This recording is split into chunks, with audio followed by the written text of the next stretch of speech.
ಯೆರೆಮೀಯನ ಪುಸ್ತಕ 1ನೇ ಅಧ್ಯಾಯ ವಚನ 1 ಬೆನ್ಯಾಮೀನ್ ಸೀಮೆಗೆ ಸೇರಿದ ಅನಾತೋತ್ ಎಂಬ ಊರಿನ ಯಾಜಕ ವರ್ಗದವನೂ ಹಿಲ್ಕೀಯನ ಮಗನೂ ಆದ ಯೆರೆಮೀಯನ ಪ್ರವಾದನೆಗಳು.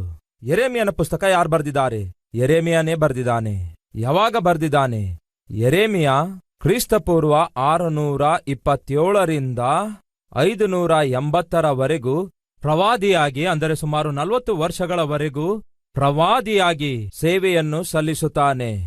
ಯಾರು ಬರ್ದಿದ್ದಾರೆಂದೇ ಸ್ಕ್ರೀನಲ್ಲಿ ಚೆನ್ನಾಗಿ ತೋರಿಸ್ತಿದ್ದಾರೆ. ಇದೆಲ್ಲ ನೀವು ಬರ್ದಿಟ್ಕೊಂಡ್ರೆ ಬಹಳ ಒಳ್ಳೇದಾಗಿರುತ್ತೆ. ಯೆರೆಮೀಯನ ಪುಸ್ತಕ ಯಾರು ಬರ್ದಿದ್ದಾರೆ? ಯೆರೆಮೀಯನೇ ಬರ್ದಿದ್ದಾನೆ. ಆದರೆ ಕೊನೆಯ ಅಧ್ಯಾಯ, ಅಂದರೆ 52ನೇ ಅಧ್ಯಾಯ ಹೊರತುಪಡಿಸಿ ಉಳಿದದೆಲ್ಲ ಅವನೇ ಬರ್ದಿದ್ದಾನೆ. ಎಷ್ಟು ಅಧ್ಯಾಯಗಳಿವೆ? 52 ಅಧ್ಯಾಯಗಳಿವೆ. ಎಷ್ಟು ವಚನಗಳಿವೆ? 1364 ವಚನಗಳಿವೆ. ಅಷ್ಟು ಮಾತ್ರವಲ್ಲ, ಎಷ್ಟು ಕಾಲದವರೆಗೂ ಅವನು ಪ್ರವಾದಿಯಾಗಿದ್ದ? ಸುಮಾರು 40 ವರ್ಷಗಳವರೆಗೂ ಅವನು ಪ್ರವಾದಿಯಾಗಿದ್ದು ಸೇವೆ ಸಲ್ಲಿಸಿದ. ಯೆರೆಮೀಯ ಯಾವ ಪ್ರಾಂತ್ಯಕ್ಕೆ ಸೇರಿದವನಾಗಿದ್ದಾನೆ? ಬೈಬಲ್ ಹೇಳ್ತದೆ ಅನಾತೋತ್ ಎಂಬ ಗ್ರಾಮಕ್ಕೆ ಸೇರಿದವನಾಗಿದ್ದನು. ಯಾರ ಮಗನಾಗಿದ್ದಾನೆ? ಹಿಲ್ಕೀಯ ಎನ್ನುವ ಯಾಜಕನ ಮಗನಾಗಿದ್ದಾನೆ. ದಯವಿಟ್ಟು ಗಮನಿಸಿ, ಯೆರೆಮೀಯ ಒಬ್ಬ ಯಾಜಕನ ಮಗನಾಗಿದ್ದಾನೆ. ಯಾಜಕರು ಅನ್ನುವಾಗ ನಮ್ಮ ಭಾಷೆಯಲ್ಲಿ ಪಾಸ್ಟರ್ ಅವರ ಮಗ. ಒಬ್ಬ ಯಾಜಕನ ಮಗನಾಗಿದ್ದಾನೆ. ಈ ದಿನಗಳಲ್ಲಿನ ಪಾಸ್ಟರ್ ಅವರ ಮಕ್ಕಳು, ಕೆಲವೊಂದು ಸಭೆಗಳಲ್ಲಿನ ಕೆಲವೊಂದು ಪಾಸ್ಟರ್ಸ್ ಅವರ ಮಕ್ಕಳು ತಂದೆ ತಾಯಿ ಮಾಡುತ್ತಿರುವ ಸೇವೆಯನ್ನು ಅರ್ಥ ಮಾಡಿಕೊಳ್ಳದಂತೆ, ಗುರುತಿಸಲಾರದಂತೆ, ಗಮನಿಸಿ ಗ್ರಹಿಸಲಾರದಂತೆ ಸೇವೆಯನ್ನು ಸೇವೆ ಮಾಡುವಂತಹ ತಂದೆ ತಾಯಿಗಳನ್ನು ಕೂಡ ಅವಮಾನಿಸುವ ಹಾಗೆ ಜೀವಿಸುತ್ತಿದ್ದಾರೆ. ಈ ದಿನ ಪ್ರತಿಯೊಬ್ಬ ಸೇವಕಳಿಗೂ ಇರುವ ದೊಡ್ಡ ಸವಾಲೇನೆಂದರೆ ಅವರು ತಮ್ಮ ಮಕ್ಕಳನ್ನು ಆತ್ಮೀಕವಾಗಿ ಬೆಳೆಸುವಂತದ್ದಾಗಲಿ, ನಂತರ ಅವರನ್ನು ಸೇವೆಗೆ ಪ್ರೋತ್ಸಾಹಿಸುವಂತದ್ದಾಗಲಿ ಒಂದು ದೊಡ್ಡ ಸವಾಲಾಗಿ ಮಾರ್ಪಟ್ಟಿದೆ. ಕೇವಲ ಈ ದಿನಗಳಲ್ಲಿ ಮಾತ್ರವಲ್ಲ, ಬೈಬಲ್ನಲ್ಲಿ ಕೂಡ ನಾವು ನೋಡ್ತಾ ಬಂದಿದ್ದೇವೆ. ಸಮುವೇಲನೇನೋ ಮಹಾಯಾಜಕನಾಗಿದ್ದನು, ಆದರೆ ಅವನ ಮಕ್ಕಳು ಮಾತ್ರ ಯಾವ ಯಾಜಕರಾಗಲಿಲ್ಲ. ಮೋಶೆ ಮಹಾದೊಡ್ಡ ನಾಯಕನಾಗಿದ್ದ, ಆದರೆ ಅವನ ಮಕ್ಕಳು ಮಾತ್ರ ಏನಾಗಿ ಹೋದರೆಂದು ನಮಗೆ ಗೊತ್ತಿಲ್ಲ. ಯೆಹೋಶುವನು ಕೂಡ ಅದ್ಭುತನಾದ ನಾಯಕನಾಗಿದ್ದ, ಆದರೆ ಅವನ ನಂತರ ಅವನ ಮಕ್ಕಳು ಮಾತ್ರ ನಾಯಕರಾಗಲಿಲ್ಲ. ಮಾತ್ರವಲ್ಲ, ದಾವೀದನ ವಿಷಯದಲ್ಲಿ ನೋಡುವಾಗ ಅದ್ಭುತನಾದ ಆತ್ಮೀಕನಾಗಿದ್ದನು, ಅದ್ಭುತನಾದ ಕೀರ್ತನೆ ವಿದ್ವಾಂಸನಾಗಿದ್ದನು, ಅದ್ಭುತ ಕೀರ್ತನೆಗಾರನಾಗಿದ್ದ, ಅದ್ಭುತವಾಗಿ ಪ್ರಾರ್ಥಿಸುವವನಾಗಿದ್ದ, ಅದ್ಭುತನಾದ ಆತ್ಮಿಕನಾಗಿದ್ದನು, ಅದ್ಭುತನಾದ ಸ್ನೇಹಿತನಾಗಿದ್ದನು, ಸೇವಕನಾಗಿದ್ದನು, ರಾಜನಾಗಿದ್ದನು, ಅದ್ಭುತವಾದ ಕ್ಷಮಾಪಣೆ ಉಳ್ಳವನಾಗಿದ್ದನು, ದೀರ್ಘಶಾಂತಿ ಸಮಾಧಾನ ಉಳ್ಳವನಾಗಿದ್ದನು, ದಯೆ ಉಪಕಾರ ಇವೆಲ್ಲವುಗಳನ್ನು ಉಳ್ಳವನಾಗಿದ್ದನು, ಆತ್ಮೀಕನಾಗಿದ್ದನು. ಆದಾಗ್ಯೂ ಕೂಡ ಎಲ್ಲಿ ಫೇಲಾದನು ಗೊತ್ತಾ? ತಂದೆಯಾಗಿ ಫೇಲಾದನು. ಅವನ ಮಕ್ಕಳಲ್ಲಿ ಬಹಳ ಜನ ಹಾಳಾಗಿ ಪತನವಾಗಿ ಹೋಗ್ತಾರೆ, ಪಾಪಿಷ್ಟ ಕೆಲಸವನ್ನು ಮಾಡುತ್ತಾ ಜೀವಿಸುತ್ತಾರೆ. ಹಾಗಾಗಿ ನನ್ನ ಪ್ರಿಯ ಸಭೆಯೇ, ನನ್ನ ಮನವಿ ಏನೆಂದರೆ ಸೇವಕರಾಗಿರುವಂಥವರ ಮಕ್ಕಳಿಗೋಸ್ಕರ ಪ್ರಾರ್ಥನೆ ಮಾಡಬೇಕೆಂದು ಕೋರಿಕೊಳ್ಳುತ್ತೇನೆ. ನೀವು ಯಾವ ಸಭೆಗೆ ಹೋಗ್ತೀರೆಂದು ಗೊತ್ತಿಲ್ಲ, ಆದರೆ ಆ ಸಭೆಗೋಸ್ಕರ, ಸಭೆಯ ಸಭಾಪಾಲಕರಿಗೋಸ್ಕರ, ಪ್ರಾಮುಖ್ಯವಾಗಿ ಅವರ ಮಕ್ಕಳಿಗೋಸ್ಕರ ತಪ್ಪದೆ ಪ್ರಾರ್ಥನೆ ಮಾಡಬೇಕೆಂದು ಕೋರಿಕೊಳ್ಳುತ್ತೇನೆ. ಯಾಕೆಂದರೆ ಸಭೆಯನ್ನು ಚದುರಿಸಬೇಕಾದರೆ ಸೈತಾನನು ಮೊದಲು ಸಭಾಪಾಲಕರ ಮೇಲೆ ದಾಳಿ ಮಾಡುತ್ತಾನೆ. ಒಂದು ವೇಳೆ ಸಭಾಪಾಲಕರು ಆತ್ಮೀಕವಾಗಿ ಬಲವುಳ್ಳವರಾಗಿರುವುದಾದರೆ ಸಭಾಪಾಲಕರ ಹೆಂಡತಿಯ ಮೇಲೆ ದಾಳಿ ಮಾಡ್ತಾನೆ. ಒಂದು ವೇಳೆ ಸಭಾಪಾಲಕರ ಹೆಂಡತಿ ಕೂಡ ಆತ್ಮೀಕವಾಗಿ ಬಲವುಳ್ಳವರಾಗಿರುವುದಾದರೆ ಸಭೆಗೆ ತೊಂದರೆ ಕೊಡುವುದಕ್ಕಾಗಿ ನಂತರ ಸೈತಾನನು ಮಾಡುವುದೇನೆಂದರೆ ಸಭಾಪಾಲಕರ ಮಕ್ಕಳ ಮೇಲೆ ದಾಳಿ ಮಾಡ್ತಾನೆ. ಒಂದು ವೇಳೆ ಸಭಾಪಾಲಕರು ತಮ್ಮ ಮಕ್ಕಳ ಸುತ್ತಲೂ ಪ್ರಾರ್ಥನೆ ಬೇಲಿ ಹಾಕಿಕೊಂಡು ಜಾಗರೂಕತೆಯಿಂದ ಕಾಪಾಡಿಕೊಳ್ಳುವುದಾದರೆ ಸಭಾ ಹಿರಿಯರ ಮೇಲೆ ದಾಳಿ ಮಾಡ್ತಾನೆ. ಇಲ್ಲವೇ ಸಭೆಯಲ್ಲಿರುವಂತಹ ಕೆಲವೊಂದು ಕುಟುಂಬಗಳ ಮೂಲಕ ಸಭೆಗೆ ನಷ್ಟವನ್ನುಂಟು ಮಾಡುವ ಪ್ರಯತ್ನ ಮಾಡ್ತಾನೆ. ಯಾವುದೇನೇ ಆಗಿದ್ರೂ ಕೂಡ ಸಭೆಯ ಸದಸ್ಯರಾಗಿರುವ ನೀವು ನಿಮ್ಮ ಸಭೆಗೋಸ್ಕರ, ಸಭಾಪಾಲಕರಿಗೋಸ್ಕರ, ಅವರ ಕುಟುಂಬಕ್ಕೋಸ್ಕರ, ಪ್ರಾಮುಖ್ಯವಾಗಿ ಅವರ ಮಕ್ಕಳಿಗೋಸ್ಕರ ಪ್ರಾರ್ಥಿಸಬೇಕೆಂದು ಕೋರಿಕೊಳ್ತೇನೆ. ಈ ಕಲ್ವರಿ ಸ್ವರ ವೀಕ್ಷಿಸುವಂತವರಾಗಲಿ, ನಮ್ಮ ಈ ಕಲ್ವರಿ ಸೇವೆ ಪ್ರೀತಿಸುವಂತವರಾಗಲಿ, ದಯವಿಟ್ಟು ನನಗೋಸ್ಕರ, ನನ್ನ ಹೆಂಡತಿ ಮಕ್ಕಳಿಗೋಸ್ಕರ ತಪ್ಪದೆ ಪ್ರತಿದಿನ ಪ್ರಾರ್ಥಿಸಬೇಕೆಂದು ನಿಮ್ಮೆಲ್ಲರಲ್ಲಿ ಮನವಿ ಮಾಡಿಕೊಳ್ತೇನೆ. ನಿಮ್ಮೆಲ್ಲರ ಪ್ರಾರ್ಥನೆ ನನಗೂ ನನ್ನ ಕುಟುಂಬಕ್ಕೂ ಮತ್ತು ನಾವು ಮಾಡುವ ಈ ಅದ್ಭುತವಾದ ಸೇವೆಗೆ ಅತ್ಯವಶ್ಯಕವಾಗಿದೆ ಎಂಬ ವಾಸ್ತವ ಮರೆಯಬೇಡಿರಿ. ಆ ದಿನ ಯಾಜಕನಾದಂತಹ ಹಿಲ್ಕೀಯ ತನ್ನ ಮಗನು ಒಂದು ಪ್ರವಾದಿಯಾಗಿ ಕರೆ ಪಡೆದುಕೊಂಡು ಸೇವೆ ಮಾಡುವಂತೆ ಬೆಳೆಸುತ್ತಾನೆ. ನಿಜಕ್ಕೂ ಅದು ದೊಡ್ಡ ಜಯವಾಗಿದೆ. ಮಕ್ಕಳು ದೇವರನ್ನು ಸೇವಿಸುವ ಹಾಗೆ ಬೆಳೆಸುವುದಾಗಲಿ, ಮಕ್ಕಳು ದೇವರನ್ನು ಸೇವಿಸುವ ಹಾಗೆ ತಯಾರು ಮಾಡುವುದಾಗಲಿ, ಮಕ್ಕಳು ದೇವರಲ್ಲಿ ವಿಶ್ವಾಸವಿಟ್ಟು ವಿಧೇಯರಾಗಿ ದೇವರನ್ನು ಹಿಂಬಾಲಿಸುವ ಹಾಗೆ ಅವರಿಗೋಸ್ಕರ ಸತತವಾಗಿ ಪ್ರಾರ್ಥನೆ ಮಾಡಿ ಬೆಳೆಸುವಂಥದ್ದು ನಿಜವಾಗಲೂ ಅದ್ಭುತವಾದ ಸೇವೆಯಾಗಿದೆ. ಈ ದಿನ ನಿಮ್ಮ ಮಕ್ಕಳು ದೇವರ ಮಾತನ್ನು, ನಿಮ್ಮ ಮಾತನ್ನು ಕೇಳಿ ದೇವರಿಗೆ ವಿಧೇಯರಾಗುತ್ತಾ ಜೀವಿಸುತ್ತಾ ಇರುವುದಾದರೆ ನಿಜವಾಗಲೂ ನೀವು ದೊಡ್ಡ ಭಾಗ್ಯವಂತರು ಎಂಬ ವಿಷಯ ಮರೆಯಬೇಡಿ. ಕಾರಣವೇನೆಂದರೆ ಈ ದಿನಗಳಲ್ಲಿ ಬಹಳ ತಂದೆ ತಾಯಿಗಳು ಅಳುತ್ತಾ ಇದ್ದಾರೆ. ನಮ್ಮ ಮಗನಾಗಲಿ ಮಗಳಾಗಲಿ ನಮ್ಮ ಮಾತನ್ನು ಕೇಳ್ತಾನೇ ಇಲ್ಲ, ಮೊಳಕಾಲೂರಿ ಪ್ರಾರ್ಥಿಸ್ತಾ ಇಲ್ಲ, ಸರಿಯಾಗಿ ವಿದ್ಯಾಭ್ಯಾಸ ಮಾಡಲ್ಲ, ದೇವರಲ್ಲಿ ಯಾವ ಭಯ ಭಕ್ತಿ ಇಲ್ಲದೆ ಇಷ್ಟ ಬಂದ ರೀತಿಯಲ್ಲಿ ಜೀವಿಸ್ತಿದ್ದಾರೆ ಎಂದು ಗೋಳಾಡುತ್ತಾ ಅಳುವಂಥವರು ಕೂಡ ಬಹಳ ಜನ ಇದ್ದಾರೆ. ಆದರೆ ಯೆರೆಮೀಯನ ತಂದೆ ಯಾಜಕನಾಗಿದ್ದನು. ಆ ಯಾಜಕನಿಗೆ ಹುಟ್ಟಿರುವಂತಹ ಮಗನಾದ ಯೆರೆಮೀಯ ಅದ್ಭುತನಾದ ಪ್ರವಾದಿಯಾದ. ಯೆರೆಮೀಯನ ಕುರಿತು ದೇವರು ಹೇಳಿರುವ ಮಾತೇನೆಂದರೆ, 1ನೇ ಅಧ್ಯಾಯ 4 ಮತ್ತು 5ನೇ ವಚನ ಏನ್ ಹೇಳುತ್ತೆ ನೋಡೋಣ ಬನ್ನಿ. ಯೆಹೋವನು ಈ ವಾಕ್ಯ ನನಗೆ ದಯಪಾಲಿಸಿ ಇಂತೆಂದನು, ಗರ್ಭದಲ್ಲಿ ನೀನು ರೂಪಿಸುವುದಕ್ಕಿಂತ ಮುಂಚೆ ನಿನ್ನನ್ನು ತಿಳಿದಿದ್ದೇನು, ನೀನು ಉದರದಿಂದ ಬರುವುದಕ್ಕೆ ಮೊದಲೇ ನಿನ್ನನ್ನು ಪ್ರತಿಷ್ಠಿಸಿದ್ದೇನೆ, ಜನಾಂಗಗಳಿಗೆ ಪ್ರವಾದಿಯನ್ನಾಗಿ ನಿನ್ನನ್ನು ನೇಮಿಸಿದ್ದೇನೆ. ಯೆರೆಮೀಯನ ಜೀವಿತದ ವೈಶಿಷ್ಟ್ಯತೆ ಏನೆಂದರೆ, ಯೆರೆಮೀಯ ಹುಟ್ಟುವುದಕ್ಕಿಂತ ಮುಂಚೆಯೇ ದೇವರು ಯೆರೆಮೀಯನನ್ನು ಪ್ರವಾದಿಯನ್ನಾಗಿ ಪ್ರತಿಷ್ಠಿಸುತ್ತಾರೆ. ಹಾಗೆ ಯೆರೆಮೀಯ ಜನಿಸುವುದಕ್ಕಿಂತ ಮುಂಚೆಯೇ ಯೆರೆಮೀಯನ ಕುರಿತು ದೇವರು ಉನ್ನತವಾದ ಉದ್ದೇಶವುಳ್ಳವರಾಗಿದ್ರು. ನಾನು ಬಹಳ ತುಂಟ ಹುಡುಗನಾಗಿದ್ದೇನೆಂದು, ತಾಯಿಗೆ ನಾನು ಬಹಳ ಕಾಟ ಕೊಟ್ಟ ಮಗನಾಗಿದ್ದೇನೆಂದು, ಇದೆಲ್ಲ ಬಹಳ ಸಂದರ್ಭದಲ್ಲಿ ನಿಮಗೆ ಹಂಚಿಕೊಂಡಿದ್ದೇನಲ್ಲವೇ?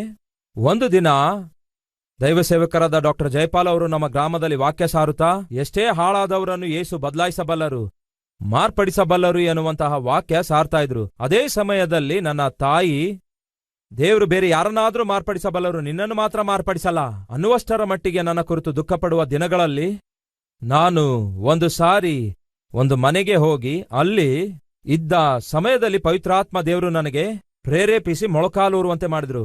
12 ವರ್ಷದ ವಯಸ್ಸಲ್ಲಿ ಪವಿತ್ರಾತ್ಮ ದೇವರು ಒಬ್ಬ ಚಿಕ್ಕ ಹುಡುಗನಾದ ನನಗೆ ಮೊಳಕಾಲೂರುವಂತೆ ಪ್ರೇರೇಪಿಸಿದಾಗ ಮೊಳಕಾಲೂರಿದೆ. ಏನ್ ಮಾಡ್ದೆ ಗೊತ್ತಾ? ಸಣ್ಣ ಪ್ರಾರ್ಥನೆ ಮಾಡ್ದೆ, ನಿನ್ನ ಜೀವಿತ ಮಾರ್ಪಡಿಸುತ್ತೀ ಅಂತಲ್ಲವೇ, ಬದುಕನ್ನು ಬದಲಾಯಿಸುತ್ತೀ ಅಂತಲ್ಲವೇ? ಜಯಪಾಲ್ ಅವರು ಆ ರೀತಿಯಾಗಿ ಹೇಳ್ತಿದ್ದಾರೆ, ನೀನು ನಿಜವಾಗ್ಲೂ ಜೀವಿತ ಮಾರ್ಪಡಿಸುವ ದೇವರಾಗಿರುವುದಾದ್ರೆ ಈಗೋ ನನ್ನನ್ನು ಮಾರ್ಪಡಿಸು, ಯಾಕೆಂದ್ರೆ ಬಹಳವಾಗಿ ಹಾಳಾಗಿ ಕೆಟ್ಟೋದವನು ನಾನಾಗಿದ್ದೇನೆ, ನನ್ನನ್ನು ಮಾರ್ಪಡಿಸು. ಇದು ಆ ದಿನ ನಾನು ಮಾಡಿರುವಂತಹ ಪ್ರಾರ್ಥನೆಯಾಗಿದೆ. ನನ್ನ ಜೀವಿತದಲ್ಲಿಯೇ ಮೊಟ್ಟ ಮೊದಲು ನಾನು ಮಾಡಿದ ಪ್ರಾರ್ಥನೆ ಯಾವುದು ಗೊತ್ತಾ? ನನ್ನನ್ನು ಮಾರ್ಪಡಿಸು.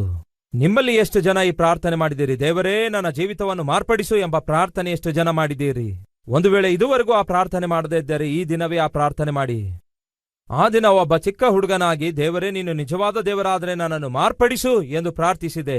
ನನ್ನ ಮುಂದೆ ಒಂದು ಬೈಬಲ್ ಇತ್ತು.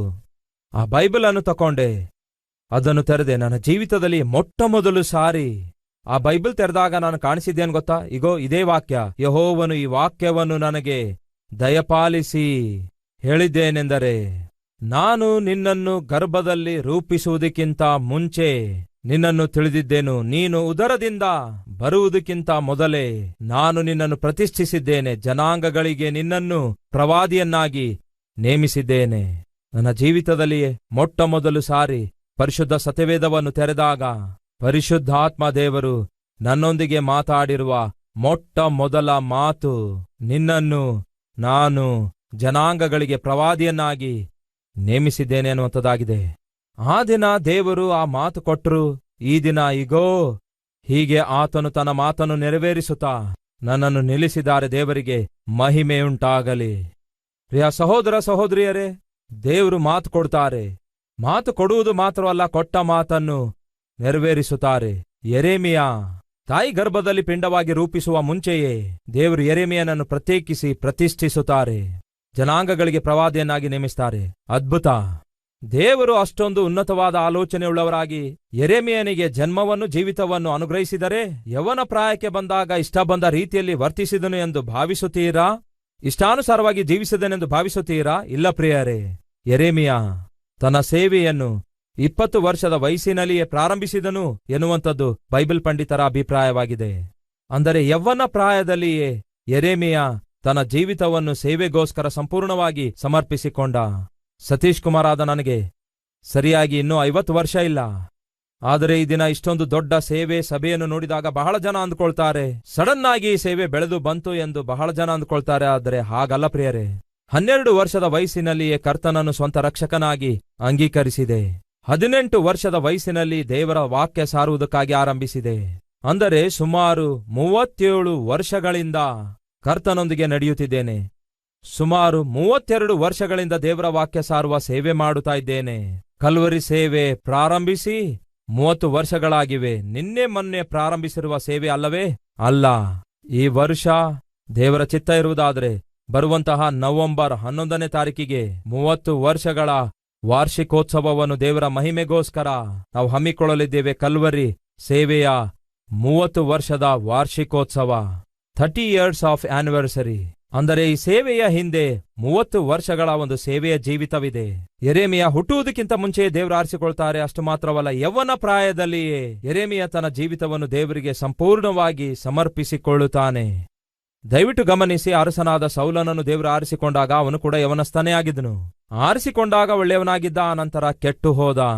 ಸಂಸೋನನನ್ನು ದೇವರು ಆರಿಸಿಕೊಂಡು ಅವನನ್ನು ಬಲವಾಗಿ ಉಪಯೋಗಿಸಿಕೊಳ್ಳುತ್ತಿರುವಾಗ ಯವನಸ್ಥನಾಗಿದ್ದನು. ಆದರೆ ಯವನ ಪ್ರಾಯದಲ್ಲಿ ಸಂಸೋನನು ದೇವರ ಆತ್ಮವುಳ್ಳವನಾಗಿ ಅದ್ಭುತವಾಗಿ ಜೀವಿಸಿದ. ಆದರೆ ಆ ನಂತರ ಹಾಳಾಗ್ತಾನೆ. ಈ ದಿನ ಪ್ರಿಯ ಸಹೋದರ ಸಹೋದರಿಯರೇ, ಈ ದಿನ ನಮ್ಮ ಜೀವಿತ ಹೇಗಿದೆ?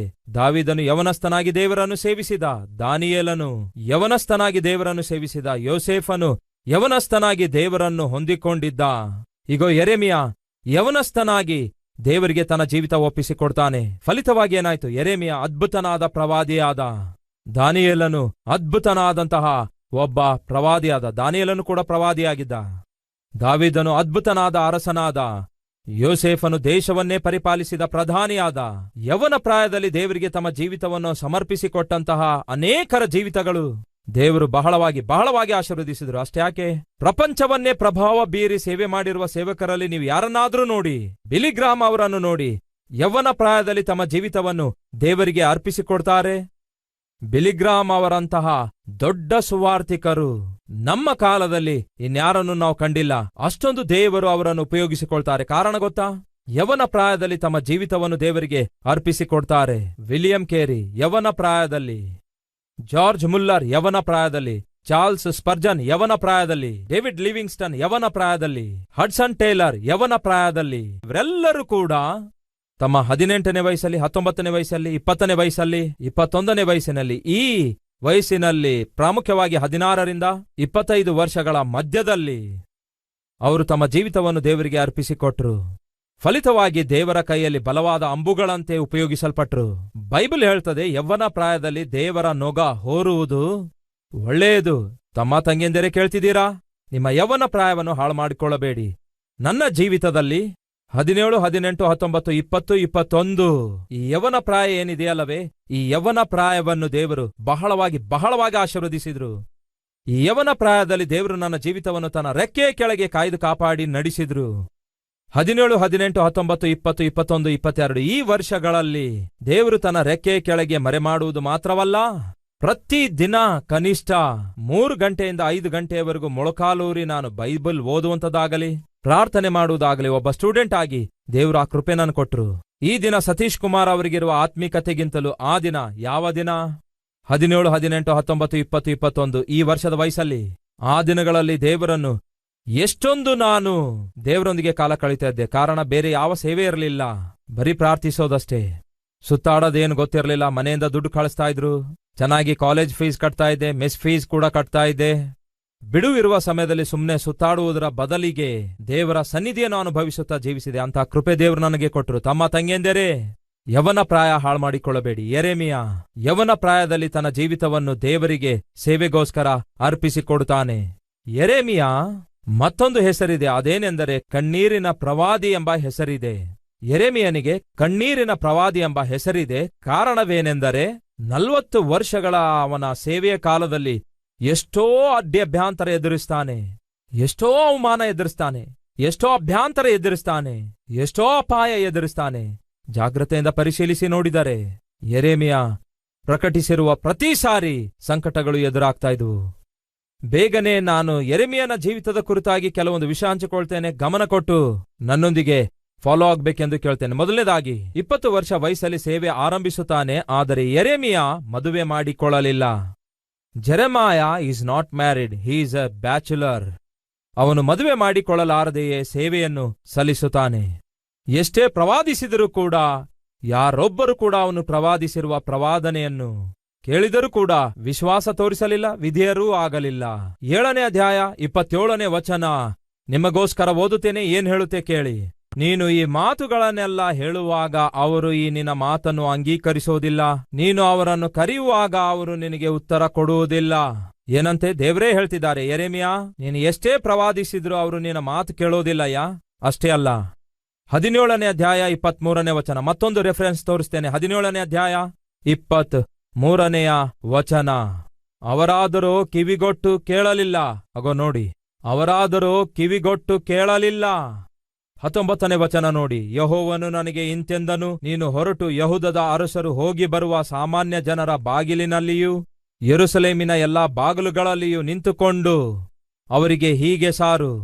ನಿನ್ನ ಕೆಲಸವೇನೆಂದರೆ ಬಾಗಿಲ ಬಳಿಯಲ್ಲಿ ನಿಂತುಕೋ. ಅರಸರು ಬರುವಾಗ, ಪ್ರಜೆಗಳು ಬರುವಾಗ ಬಾಗಿಲು ಬಳಿಯಲ್ಲಿ ನಿಂತು ಸಾರುತ್ತಾ ಇರು.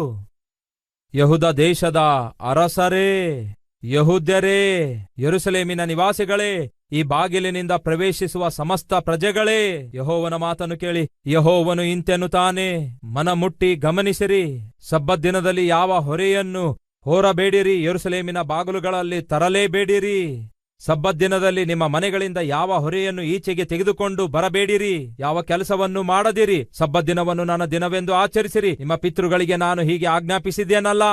ದೇವರು ಏರ್ಪಡಿಸಿರುವ ವಿಧಿವಿಧಾನಗಳನ್ನು ಅನುಸರಿಸಿರಯ್ಯಾ ಎಂದು ಬಾಗಿಲನ ಬಳಿಯಲ್ಲಿ ಪ್ರತಿದಿನ ಕಿರುಚುತ್ತಾ ಕೂಗಾಡುತ್ತಾ ಪ್ರಕಟಿಸುತ್ತಾ ಇರುವಾಗ ಏನ್ ಜರುಗಿತು? ಅವರಾದರೂ ಕಿವಿಗೊಟ್ಟು ಕೇಳಲಿಲ್ಲ. ಏನಂತೆ? ಕಿವಿಗೊಟ್ಟು ಕೇಳಲಿಲ್ಲ. ಕೇಳಲಿಕ್ಕೂ ಉಪದೇಶ ಹೊಂದಲಿಕ್ಕೂ ಮೊಂಡರಾಗಿ ಒಪ್ಪಲಿಲ್ಲ. ನಾನು ವಾಕ್ಯ ಸಾರುತ್ತಾ ಇರುವಾಗ, ನೀವು ಎಷ್ಟೋ ಶ್ರದ್ಧೆಯಿಂದ ಕೇಳ್ತಾ ಇರುವಾಗ ಅರ್ಧ ಗಂಟೆ, 1 ಗಂಟೆ, 1.5 ಗಂಟೆವರೆಗೂ, ಕೆಲವೊಮ್ಮೆ 2 ಗಂಟೆವರೆಗೂ ವಾಕ್ಯ ಸಾರುತ್ತಿರುವುದಾದ್ರೆ ಕಾರಣ ಗೊತ್ತಾ? ನೀವು ಮೊದಲು ದೇವರ ಕಡೆಗೆ, ದೇವರ ವಾಕ್ಯದ ಕಡೆಗೆ ಶ್ರದ್ಧೆ ತೋರಿಸುತ್ತಾ ಇರುವುದರಿಂದ.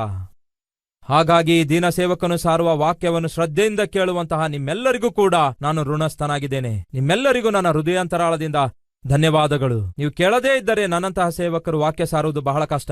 ಆದರೆ ಕೇಳಿ, ಯೆರೆಮೀಯ ಪ್ರತಿದಿನ ಬಾಗಿಲ ಬಳಿಯಲ್ಲಿ ನಿಂತು ಒಮ್ಮೆ ನನ್ನ ಮಾತು ಕೇಳ್ರಿ ಅಂತ ಹೇಳಿದ್ರೆ ಒಬ್ರು ಕೇಳ್ತಾ ಇರಲಿಲ್ಲ. ಹೋಗ್ತಾ ಬರ್ತಾ ಇರುವವನಿಗೆ ದೇವ್ರಿ ಮಾತು ನನಗೆ ಹೇಳಂದಿದ್ದಾರೆ, ದಯವಿಟ್ಟು ನನ್ನ ಮಾತು ಕೇಳು ಎಂದು ಹೇಳಿದ್ರೆ ಒಬ್ಬನು ಕೇಳ್ತಿರ್ಲಿಲ್ಲ. ಯಾರೊಬ್ಬರು ವಾಕ್ಯ ಕೇಳದೇ ಇರುವಾಗ ಅವರಿಗೆ ವಾಕ್ಯ ಹೇಳೋದು ಸುಲಭ ಅಂತೀರಾ? ಬಹಳ ಕಷ್ಟ ಪ್ರಿಯರೇ. ಎರಡನೆಯದು, ನೀನು ವಾಕ್ಯ ಸಾರಿದ್ರೂ ಕೂಡ ಯೆರೆಮೀಯ ಅವರು ವಾಕ್ಯ ಕೇಳುವುದಿಲ್ಲಯ್ಯ. ಅವರು ನಿನ್ನ ಮಾತು ಕೇಳುವುದಿಲ್ಲ, ನಿನ್ನ ಮಾತಿಗೆ ಲಕ್ಷಿಸುವುದಿಲ್ಲ, ನಿನ್ನ ಮಾತಿಗೆ ಲೆಕ್ಕಿಸೋದಿಲ್ಲಯ್ಯ. ಆದರೆ ಯೆರೆಮೀಯ, ಯಾರಿಗೆ ಗೊತ್ತು, ಒಬ್ಬನಾದ್ರೂ ಕೇಳ್ತಾನೇನೋ. ಹಾಗಾಗಿ ನೀನು ಮಾತ್ರ ಪ್ರಕಟಿಸುವುದನ್ನು ನಿಲ್ಲಿಸಬೇಡ. ಯಾರಾದ್ರೂ ಒಬ್ಬರು ಕೇಳಿ ರಕ್ಷಿಸಲ್ಪಡ್ತಾರೇನೋ. ಹಾಗಾಗಿ ನಿನ್ನ ಪ್ರಯತ್ನ ನೀನ್ ಮಾಡು. ಯೆರೆಮೀಯ ವಾಕ್ಯ ಸಾರುವ ಸೇವೆ ಎಂತಹ ಪರಿಸ್ಥಿತಿಯಲ್ಲಿ, ಎಂತಹ ಸಿಚುವೇಶನ್ ನಲ್ಲಿ ವಾಕ್ಯವನ್ನು ಪ್ರಕಟಿಸಿ ಪ್ರಜೆಗಳನ್ನು ಎಚ್ಚರಿಸುತ್ತಾನೆ ಗೊತ್ತಾ? ಯಾರು ಕೇಳದೇ ಇರುವಾಗ, ಯಾರೊಬ್ಬರು ಶ್ರದ್ಧೆ ತೋರಿಸದೇ ಇರುವಾಗ, ಕೇಳಿಸಿಕೊಳ್ಳುವಂತೆ ಕಾಣಿಸಿದ್ರೂ ಕೂಡ ಯಾವ ಮಾರ್ಪಡುವಿಕೆ ಇಲ್ಲದಿರುವಾಗ ವಾಕ್ಯ ಸಾರುವ ಸೇವೆ ಸುಲಭ ಅಂತೀರಾ? 40 ವರ್ಷಗಳು ಪ್ರಿಯರೇ. 1 ದಿನ 2 ದಿನ ಅಲ್ಲ, 1-2 ತಿಂಗಳಲ್ಲ, 40 ವರ್ಷಗಳವರೆಗೂ ಪ್ರಿಯರೇ, ಅವನು ಸಾರಿದ ವಾಕ್ಯ ಯಾರೂ ಕೇಳಲಿಲ್ಲ. ಯಾರೊಬ್ಬರು ಕೇಳಿ ವಿಶ್ವಾಸವಿಡಲಿಲ್ಲ. ಯಾರೊಬ್ಬರು ದೇವರ ಕಡೆಗೆ ತಿರುಗಲಿಲ್ಲ. ಆದಾಗ್ಯೂ ಸೇವೆ ಮಾಡುವುದು ಅಷ್ಟು ಸುಲಭ ಅಂತೀರಾ? ಈ ದಿನ ಸೇವಕರೇ, ಒಂದು ವೇಳೆ ನೀವೆಷ್ಟೋ ಕಷ್ಟಪಟ್ಟು ವಾಕ್ಯ ಸಾರುವ ಸೇವೆ ಮಾಡ್ತಿರುವುದಾದ್ರೆ, ಕೇಳುವವರಿಲ್ಲದೆ, ಕೇಳಿ ವಿಶ್ವಾಸವಿಟ್ಟು ವಿಧೇಯತೆ ತೋರಿಸುವವರು ಇಲ್ಲದೇ ಇರುವಾಗ, ಒಂದು ವೇಳೆ ನೀವು ಮಾಡ್ತಿರುವ ಸೇವೆಗೆ ವಿರಕ್ತಿ ಉಂಟು ಮಾಡುತ್ತಿರುವುದಾದರೆ ದಯವಿಟ್ಟು ಕೇಳ್ರಿ. ನಮಗಿಂತಲೂ ಮುಂಚಿತವಾಗಿ ದೊಡ್ಡ ದೊಡ್ಡ ಪ್ರವಾದಿಗಳು ಪ್ರಕಟಿಸಿದ್ರು. ಅವರು ಮಾತಾಡುತ್ತಿರುವಾಗಲೇ ಕೇಳದ ಹಾಗೆ ಬೇಸರ ಹುಟ್ಟಿಸಿದವರು ಬಹಳ ಜನ ಇದ್ದಾರೆ. 40 ಇಯರ್ಸ್ ಯೆರೆಮೀಯನಿಗಿರುವಂತಹ ಪರಿಸ್ಥಿತಿ ಎಂಥದ್ದೆಂದರೆ, ಅವನು ಪ್ರಕಟಿಸಿರುವಂತಹ ಎಚ್ಚರಿಕೆಯಿಂದ ಕೂಡಿರುವ ಸೇವೆಯನ್ನು, ಸಂದೇಶವನ್ನು ಯಾರೊಬ್ಬರು ಲೆಕ್ಕಿಸಲಿಲ್ಲ, ಯಾರೊಬ್ಬರು ಕೇಳಲಿಲ್ಲ. ಆದಾಗ್ಯೂ ಯೆರೆಮೀಯ ದೇವರ ಕುರಿತಾದ ಸಂದೇಶ ಪ್ರಕಟಿಸುವಂಥದ್ದನ್ನು ಮಾತ್ರ ಬಿಟ್ಟು ಬಿಡಲಿಲ್ಲ. ನೀವು ಕೇಳಿದ್ರೂ ಕೇಳದೇ ಇದ್ದರು, ನೀವು ಕೇಳಿದ್ರೂ ಕೇಳದೇ ಇದ್ದರು, ವಿಶ್ವಾಸವಿಟ್ಟರೂ ಬಿಡದೇ ಇದ್ದರು, ವಿಧೇಯತೆ ತೋರಿಸಿದರೂ ತೋರಿಸದೇ ಇದ್ದರು, ದೇವರು ನನಗೆ ಕೊಟ್ಟ ಸೇವೆಯನ್ನು ನಾನು ಖಂಡಿತವಾಗಿ ಕೊನೆ ಉಸಿರಿನವರೆಗೂ ನಾನು ಮುಂದೆ ಸಾಗಿಸುತ್ತೇನೆಂಬ ತೀರ್ಮಾನ ತೆಗೆದುಕೊಂಡ ಪ್ರಿಯ ಸಹೋದರ, ಸಹೋದರಿ, ದೇವರು ಕೊಟ್ಟ ಪ್ರಯಾಸದ ಕೆಲಸಕ್ಕಾಗಿ, ಪರಿಚರ್ಯಕ್ಕಾಗಿ ಪ್ರತಿಫಲವನ್ನು ನೀವು ಪಕ್ಕಕ್ಕಿಟ್ಬಿಡಿ. ಪ್ರತಿಫಲ ಸಿಕ್ಕರೂ ಸಿಗದೇ ಇದ್ದರು, ಪ್ರತಿಫಲ ಕಂಡರೂ ಕಾಣದೇ ಇದ್ದರು, ದೇವರು ನಮಗೆ ಕೊಟ್ಟ ಸೇವೆಯನ್ನು ತಪ್ಪದೆ ನಾವು ಮುಂದಕ್ಕೆ ಸಾಗಿಸಲೇಬೇಕು. ಎರಡನೆಯದು, ಬಹಳವಾಗಿ ಬಾಧಿಸಲ್ಪಟ್ಟಂತಹ ಪ್ರವಾದಿಯಾಗಿದ್ದ ಯೆರೆಮೀಯ ವಾಕ್ಯ ಸಾರುತ್ತಿರುವಾಗ, ದೇವರ ಪರವಾಗಿ ಮಾತಾಡುವಾಗ ಅವನ ಸುತ್ತಲಿರುವವರು ಅವನಿಗೆ ಬಹಳವಾಗಿ ಬಾಧೆಪಡಿಸಿದ್ರು. ಅವನಿಗೆ ಯಾರೂ ಗೌರವ ಕೊಡಲಿಲ್ಲ, ಅವನ ಮಾತು ಯಾರೂ ಕೇಳಲಿಲ್ಲ, ಯಾರೂ ಅವನನ್ನು ಲೆಕ್ಕಿಸಲಿಲ್ಲ. ಪ್ರವಾದಿ ಎಂಬುದಾಗಿ ಗೌರವ ಕೂಡ ಕೊಡಲಿಲ್ಲ. ಬಾಧಿಸುವುದೇ ಅವರ ಕೆಲಸ ಆಗಿತ್ತು. ಯೆರೆಮೀಯನ ಪುಸ್ತಕ 26ನೇ ಅಧ್ಯಾಯ ಓದುತ್ತಿದ್ದೇನೆ. ವಚನ 11ರಿಂದ ಈ ರೀತಿಯಾಗಿ ಹೇಳ್ತದೆ. ಓದುತ್ತಿದ್ದೇನೆ, ಕೇಳಿ. 11ನೇ ವಚನ, ಯಾಜಕರಿಗೂ ಪ್ರವಾದಿಗಳಿಗೂ ಸರದಾರರಿಗೂ ಸಮಸ್ತ ಪ್ರಜೆಗಳಿಗೂ ಹೀಗೆ ಹೇಳಿದನು. ದಯವಿಟ್ಟು ಗಮನಿಸಿ, ಆ ದಿನ ಯೆರೆಮೀಯನು ಮಾಡುತ್ತಿರುವಂತಹ ಸೇವೆಗೆ, ಯೆರೆಮೀಯ ಪ್ರವಾದಿಸುತ್ತಿರುವ ಪ್ರವಾದನೆಗಳಿಗೆ ಪ್ರಧಾನವಾಗಿ ವ್ಯತಿರೇಕತೆ ತೋರಿಸಿದ್ಯಾರು ಗೊತ್ತಾ? ದುರದೃಷ್ಟವಾಗಿ ಯೆರೆಮೀಯ ದೇವರಿಂದ ನೇಮಿಸಲ್ಪಟ್ಟ ಬಹುಶ್ರೇಷ್ಠನಾದ ಪ್ರವಾದಿ. ಯೆಹೂದ ದೇಶದವರು ಇಷ್ಟಾನುಸಾರವಾಗಿ ಜೀವಿಸುತ್ತಾ ಇರುವಾಗ ಅವರನ್ನು ಸರಿಪಡಿಸುವುದಕ್ಕಾಗಿ, ಅವರನ್ನು ದೇವರ ಕಡೆಗೆ ತಿರುಗಿಸುವುದಕ್ಕಾಗಿ ಯೆರೆಮೀಯ ದೇವರ ಪರವಾಗಿ ಮಾತಾಡುತ್ತಿರುವಾಗ ಅವನನ್ನು ವ್ಯತಿರೇಕಿಸಿದಂಥವರು, ಅವನನ್ನು ಬಹಳವಾಗಿ ಬಾಧಿಸಿದಂಥವರು, ಅವನ ಸಾವನ್ನು ಕೋರಿದಂಥವರು, ಅವನನ್ನು ಕೊಲ್ಲಬೇಕೆಂದು ಬಯಸಿದವರು ಯಾರು ಗೊತ್ತಾ?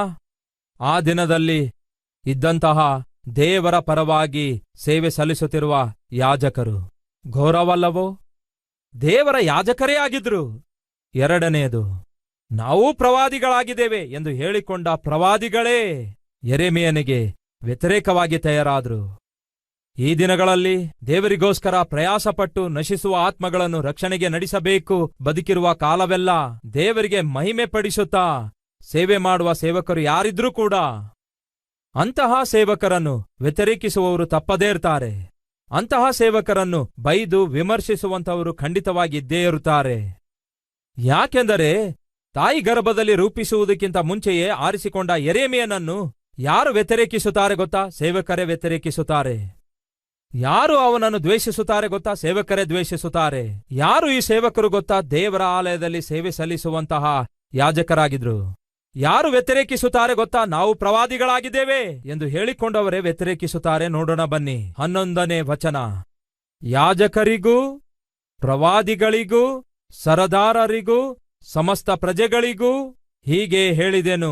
ಯಾಜಕರಂತೆ, ಪ್ರವಾದಿಗಳಂತೆ, ಸರ್ದಾರರಂತೆ ಅವರೆಲ್ಲರೂ ಪ್ರಜೆಗಳಿಗೆ ಹೀಗೆ ಹೇಳ್ತಿದ್ದಾರಂತೆ, ನೀವು ಕಿವಿಯಾರೆ ಕೇಳಿರುವ ಪ್ರಕಾರ ಈ ಮನುಷ್ಯನು ಈ ಪಟ್ಟಣಕ್ಕೆ ವಿರುದ್ಧವಾಗಿ ಪ್ರವಾದಿಸುತ್ತಾ ಇರುವುದರಿಂದ ಇವನು ಮರಣಕ್ಕೆ ಪಾತ್ರನು ಕೊಂದಾಕಲೇಬೇಕು.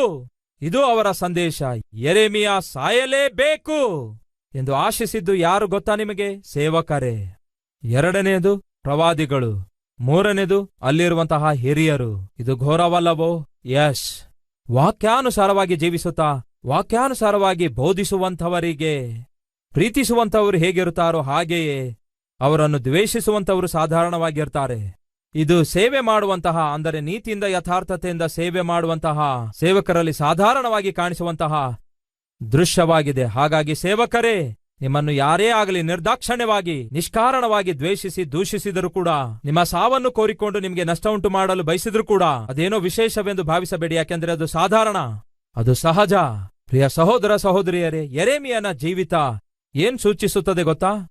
ಅವನು ದೇವರ ಸೇವೆಯನ್ನು ಮಾಡುತ್ತಿರುವಾಗ ಅವನಿಗೆ ಸುಖದ ಕೊರತೆ ಇತ್ತು, ಸೌಖ್ಯದ ಕೊರತೆ ಇತ್ತು. ಹಸುವೆ ದಾಹದಿಂದ ಬಳಲುತ್ತಾ ಇರ್ತಾನೆ, ಅವಮಾನವನ್ನು ಅಪಾಯವನ್ನು ಎದುರಿಸುತ್ತಾನೆ. ಆದಾಗ್ಯೂ ಕೂಡ ದೇವರನ್ನು ಬಿಟ್ಟು ಬಿಡಲಿಲ್ಲ, ದೇವರಿಗಾಗಿ ಪ್ರಯಾಸ ಪಡುವುದನ್ನು ಬಿಡಲಿಲ್ಲ, ಪರಿಚರ್ಯವನ್ನು ಬಿಡಲಿಲ್ಲ, ಪ್ರವಾದಿಸುವುದನ್ನು ಬಿಟ್ಟು ಬಿಡಲಿಲ್ಲ. ಪ್ರತಿಫಲವಾಗಿ ಯೆರೆಮೀಯ ಒಬ್ಬ ಪ್ರತ್ಯೇಕನಾದ ಕಣ್ಣೀರಿನ ಪ್ರವಾದಿಯಾಗಿ ಉಳ್ಕೊಂಡ. 26ನೇ ಅಧ್ಯಾಯ 11ನೇ ವಚನ. ಯಾಜಕರಿಗೂ ಪ್ರವಾದಿಗಳಿಗೂ ಸರದಾರರಿಗೂ ಸಮಸ್ತ ಪ್ರಜೆಗಳಿಗೂ ಹೀಗೆ ಹೇಳಿದರು. ಯಾಜಕರಂತೆ, ಪ್ರವಾದಿಗಳಂತೆ, ಸರದಾರರಂತೆ ಎಲ್ಲರೂ ಸೇರಿ ಪ್ರಜೆಗಳಿಗೆ ಹೀಗೆ ಹೇಳ್ತಿದ್ದಾರೆ, ನೀವು ಕಿವಿಯಾರೆ ಕೇಳಿರುವ ಪ್ರಕಾರ ಈ ಮನುಷ್ಯನು ಈ ಪಟ್ಟಣಕ್ಕೆ ವಿರುದ್ಧವಾಗಿ ಪ್ರವಾದಿಸುತ್ತಾ ಇರುವುದರಿಂದ ಇವನು ಮರಣದಂಡನೆಗೆ ಪಾತ್ರನು, ಕೊಂದುಹಾಕಲೇಬೇಕು ಎನ್ನುವುದು ಅವರ ಸಂದೇಶವಾಗಿತ್ತು. ಇದು ಅವರ ಸಂಭಾಷಣೆಯಾಗಿತ್ತು. ಯಾವ ಸಂಭಾಷಣೆ? ದೇವರ ಪರವಾಗಿ ಬಂದು ದೇವರಿಗೆ ವ್ಯತಿರೇಕವಾಗಿ ಜೀವಿಸುವವರನ್ನು ಎಚ್ಚರಿಸುತ್ತಾ, ಪಶ್ಚಾತ್ತಾಪ ಪಡೀರಿ, ದೇವರ ಕಡೆಗೆ ತಿರುಗಿರಿ, ನಿಮ್ಮ ಪಾಪ ಬೆಳೆದು ಹೆಚ್ಚಾಗುವ ಮೊದಲೇ ನೀವು ಪಶ್ಚಾತ್ತಾಪ ಪಟ್ಟು ದೇವರಿಗೆ ಬೇಡಿಕೊಳ್ಳಿರಿ ಎಂದು ಪ್ರಕಟಿಸುವಂತಹ ಯೆರೆಮೀಯನನ್ನು ನೋಡಿ ಏನ್ ಹೇಳ್ತಾರೆ ಗೊತ್ತಾ? ಯಾಜಕರಂತೆ, ಅಂದರೆ ಸೇವಕರು, ಪ್ರವಾದಿಗಳಂತೆ, ಆ ದಿನ ಪ್ರವಾದಿಗಳೆಂದು ಕರೆಯಲ್ಪಟ್ಟವರು, ಸರ್ದಾರರಂತೆ ಇವರೆಲ್ಲರೂ ಸೇರಿ ಪ್ರಜೆಗಳಿಗೆ ಏನ್ ಹೇಳ್ತಾರೆ ಗೊತ್ತಾ? ಇವನನ್ನು ಬದುಕಲು ಬಿಡಬಾರದು, ಸಾಯಿಸಬೇಕು. ಯೆರೆಮೀಯ ಬದುಕಲೇಬಾರದು. ಯೆರೆಮೀಯ ಮರಣದಂಡನೆಗೆ ಪಾತ್ರನು, ಅವನು ಕೊಲ್ಲಲ್ಪಡಬೇಕು ಅನ್ನುತ್ತಾರೆ. ಏನ್ ಮಾಡಿದ ಪ್ರಿಯರೇ? ಅಂಥ ಅಪರಾಧ ಏನ್ ಮಾಡಿದ? ಕೆಲವು ವರ್ಷಗಳ ಹಿಂದೆ ಯಾರೋ ಒಬ್ಬರು ನನ್ನ ಬಳಿಗೆ ಬಂದು ನನಗೋಸ್ಕರ ಬಹಳ ಜನರು ಪ್ರಾರ್ಥನೆ ಮಾಡ್ತಾ ಇದ್ದಾರೆ ಎಂಬುದಾಗಿ ನನಗೆ ಹೇಳಿದಾಗ ಕೇಳಿ ಸಂತೋಷ ಅನಿಸಿತು. ನನಗೋಸ್ಕರ ಪ್ರಾರ್ಥಿಸುವುದು ಬಹಳ ಒಳ್ಳೆಯ ವಿಷಯ. ಉಪವಾಸವಿದ್ದು ಕೂಡ ಪ್ರಾರ್ಥಿಸುತ್ತಿದ್ದಾರೆ ನಿಮಗೋಸ್ಕರ ಎಂದು ಹೇಳಿದಾಗ, ನನಗೋಸ್ಕರ ಉಪವಾಸವಿದ್ದು ಪ್ರಾರ್ಥನೆ ಮಾಡ್ತಿದ್ದಾರಾ? ಏನೆಂದು ಪ್ರಾರ್ಥನೆ ಮಾಡ್ತಿದ್ದಾರೆಂದು ಕೇಳದೆ ಹೇಳ್ತಾರೆ, ನಾನು ಸಾಯಬೇಕೆಂದು ಪ್ರಾರ್ಥಿಸ್ತಿದ್ದಾರಂತೆ. ಯಾರು ಹಾಗೆ ಪ್ರಾರ್ಥಿಸಿದ್ದಾರೆಂದು ಹೇಳಲು ನನಗಿಷ್ಟ ಇಲ್ಲ. ಸತೀಶ್ ಕುಮಾರ್ ಅವರು ಸಾಯಬೇಕು, ಸತೀಶ್ ಕುಮಾರ್ ಅವರ ಸೇವೆ ನಿಲ್ಲಬೇಕು ಎಂಬುದಾಗಿ ಉಪವಾಸವಿದ್ದು ಕೂಡ ಪ್ರಾರ್ಥನೆ ಮಾಡ್ತಾ ಇದ್ದಾರಂತೆ. ಇನ್ನೂ ವಿವರವಾಗಿ ಹೇಳಿದರೆ ದೇವರ ನಾಮಕ್ಕೆ ಅವಮಾನ ಉಂಟಾಗತ್ತೆ. ಅದನ್ನು ಕೇಳಿ ನನಗೆ ಆಶ್ಚರ್ಯವೆನಿಸಿತು. ಹೀಗೂ ಕೂಡ ಪ್ರಾರ್ಥಿಸುತ್ತಾರಾ ಎಂಬುದಾಗಿ. ಇತ್ತೀಚೆಗೆ ನಾನು ಒಂದು ಝೂಮ್ ಕಾಲ್ನಲ್ಲಿ ಒಂದು ಕುಟುಂಬಕ್ಕಾಗಿ ಪ್ರಾರ್ಥನೆ ಮಾಡುವಾಗ ಆ ಕುಟುಂಬದವರು ಒಂದು ಅದ್ಭುತವಾದ ಮಾತು ಹೇಳಿದ್ರು. ಏನೆಂದು ಗೊತ್ತಾ? ಅವ್ರು ಹೇಳ್ತಾರೆ, ಅಣ್ಣ, ನಮ್ಮ ಮಗನಿಗೆ ನೀವಂದ್ರೆ ಬಹಳ ಇಷ್ಟ ಅಣ್ಣ. ಹಾಗಾಗಿ 40 ದಿವಸ ಉಪವಾಸ ಪ್ರಾರ್ಥನೆಯಲ್ಲಿ ನಮ್ಮ ಮಗನೂ ಉಪವಾಸವಿರ್ತಾನೆ ಅಂದ್ರು. 40 ದಿವಸದ ಉಪವಾಸವನ್ನು ನೀವು ಪ್ರಕಟಿಸಿದಾಗ ನಮ್ಮ ಮಗ ಕೂಡ ಉಪವಾಸವಿರ್ತಾನೆಂದು ಹೇಳಿದ್ರು. ನಿಮಗೋಸ್ಕರ ಪ್ರಾರ್ಥಿಸ್ತಾನಣ ಅಂದ್ರು. ಅಷ್ಟೇ ಅಲ್ಲ ಅಣ್ಣ, ಪ್ರತಿ ಫ್ರೈಡೇ ನಮ್ಮ ಮಗ ನಿಮಗೋಸ್ಕರ ಉಪವಾಸವಿದ್ದು ಪ್ರಾರ್ಥಿಸ್ತಾನೆ ಎಂದು ಹೇಳಿದ್ರು.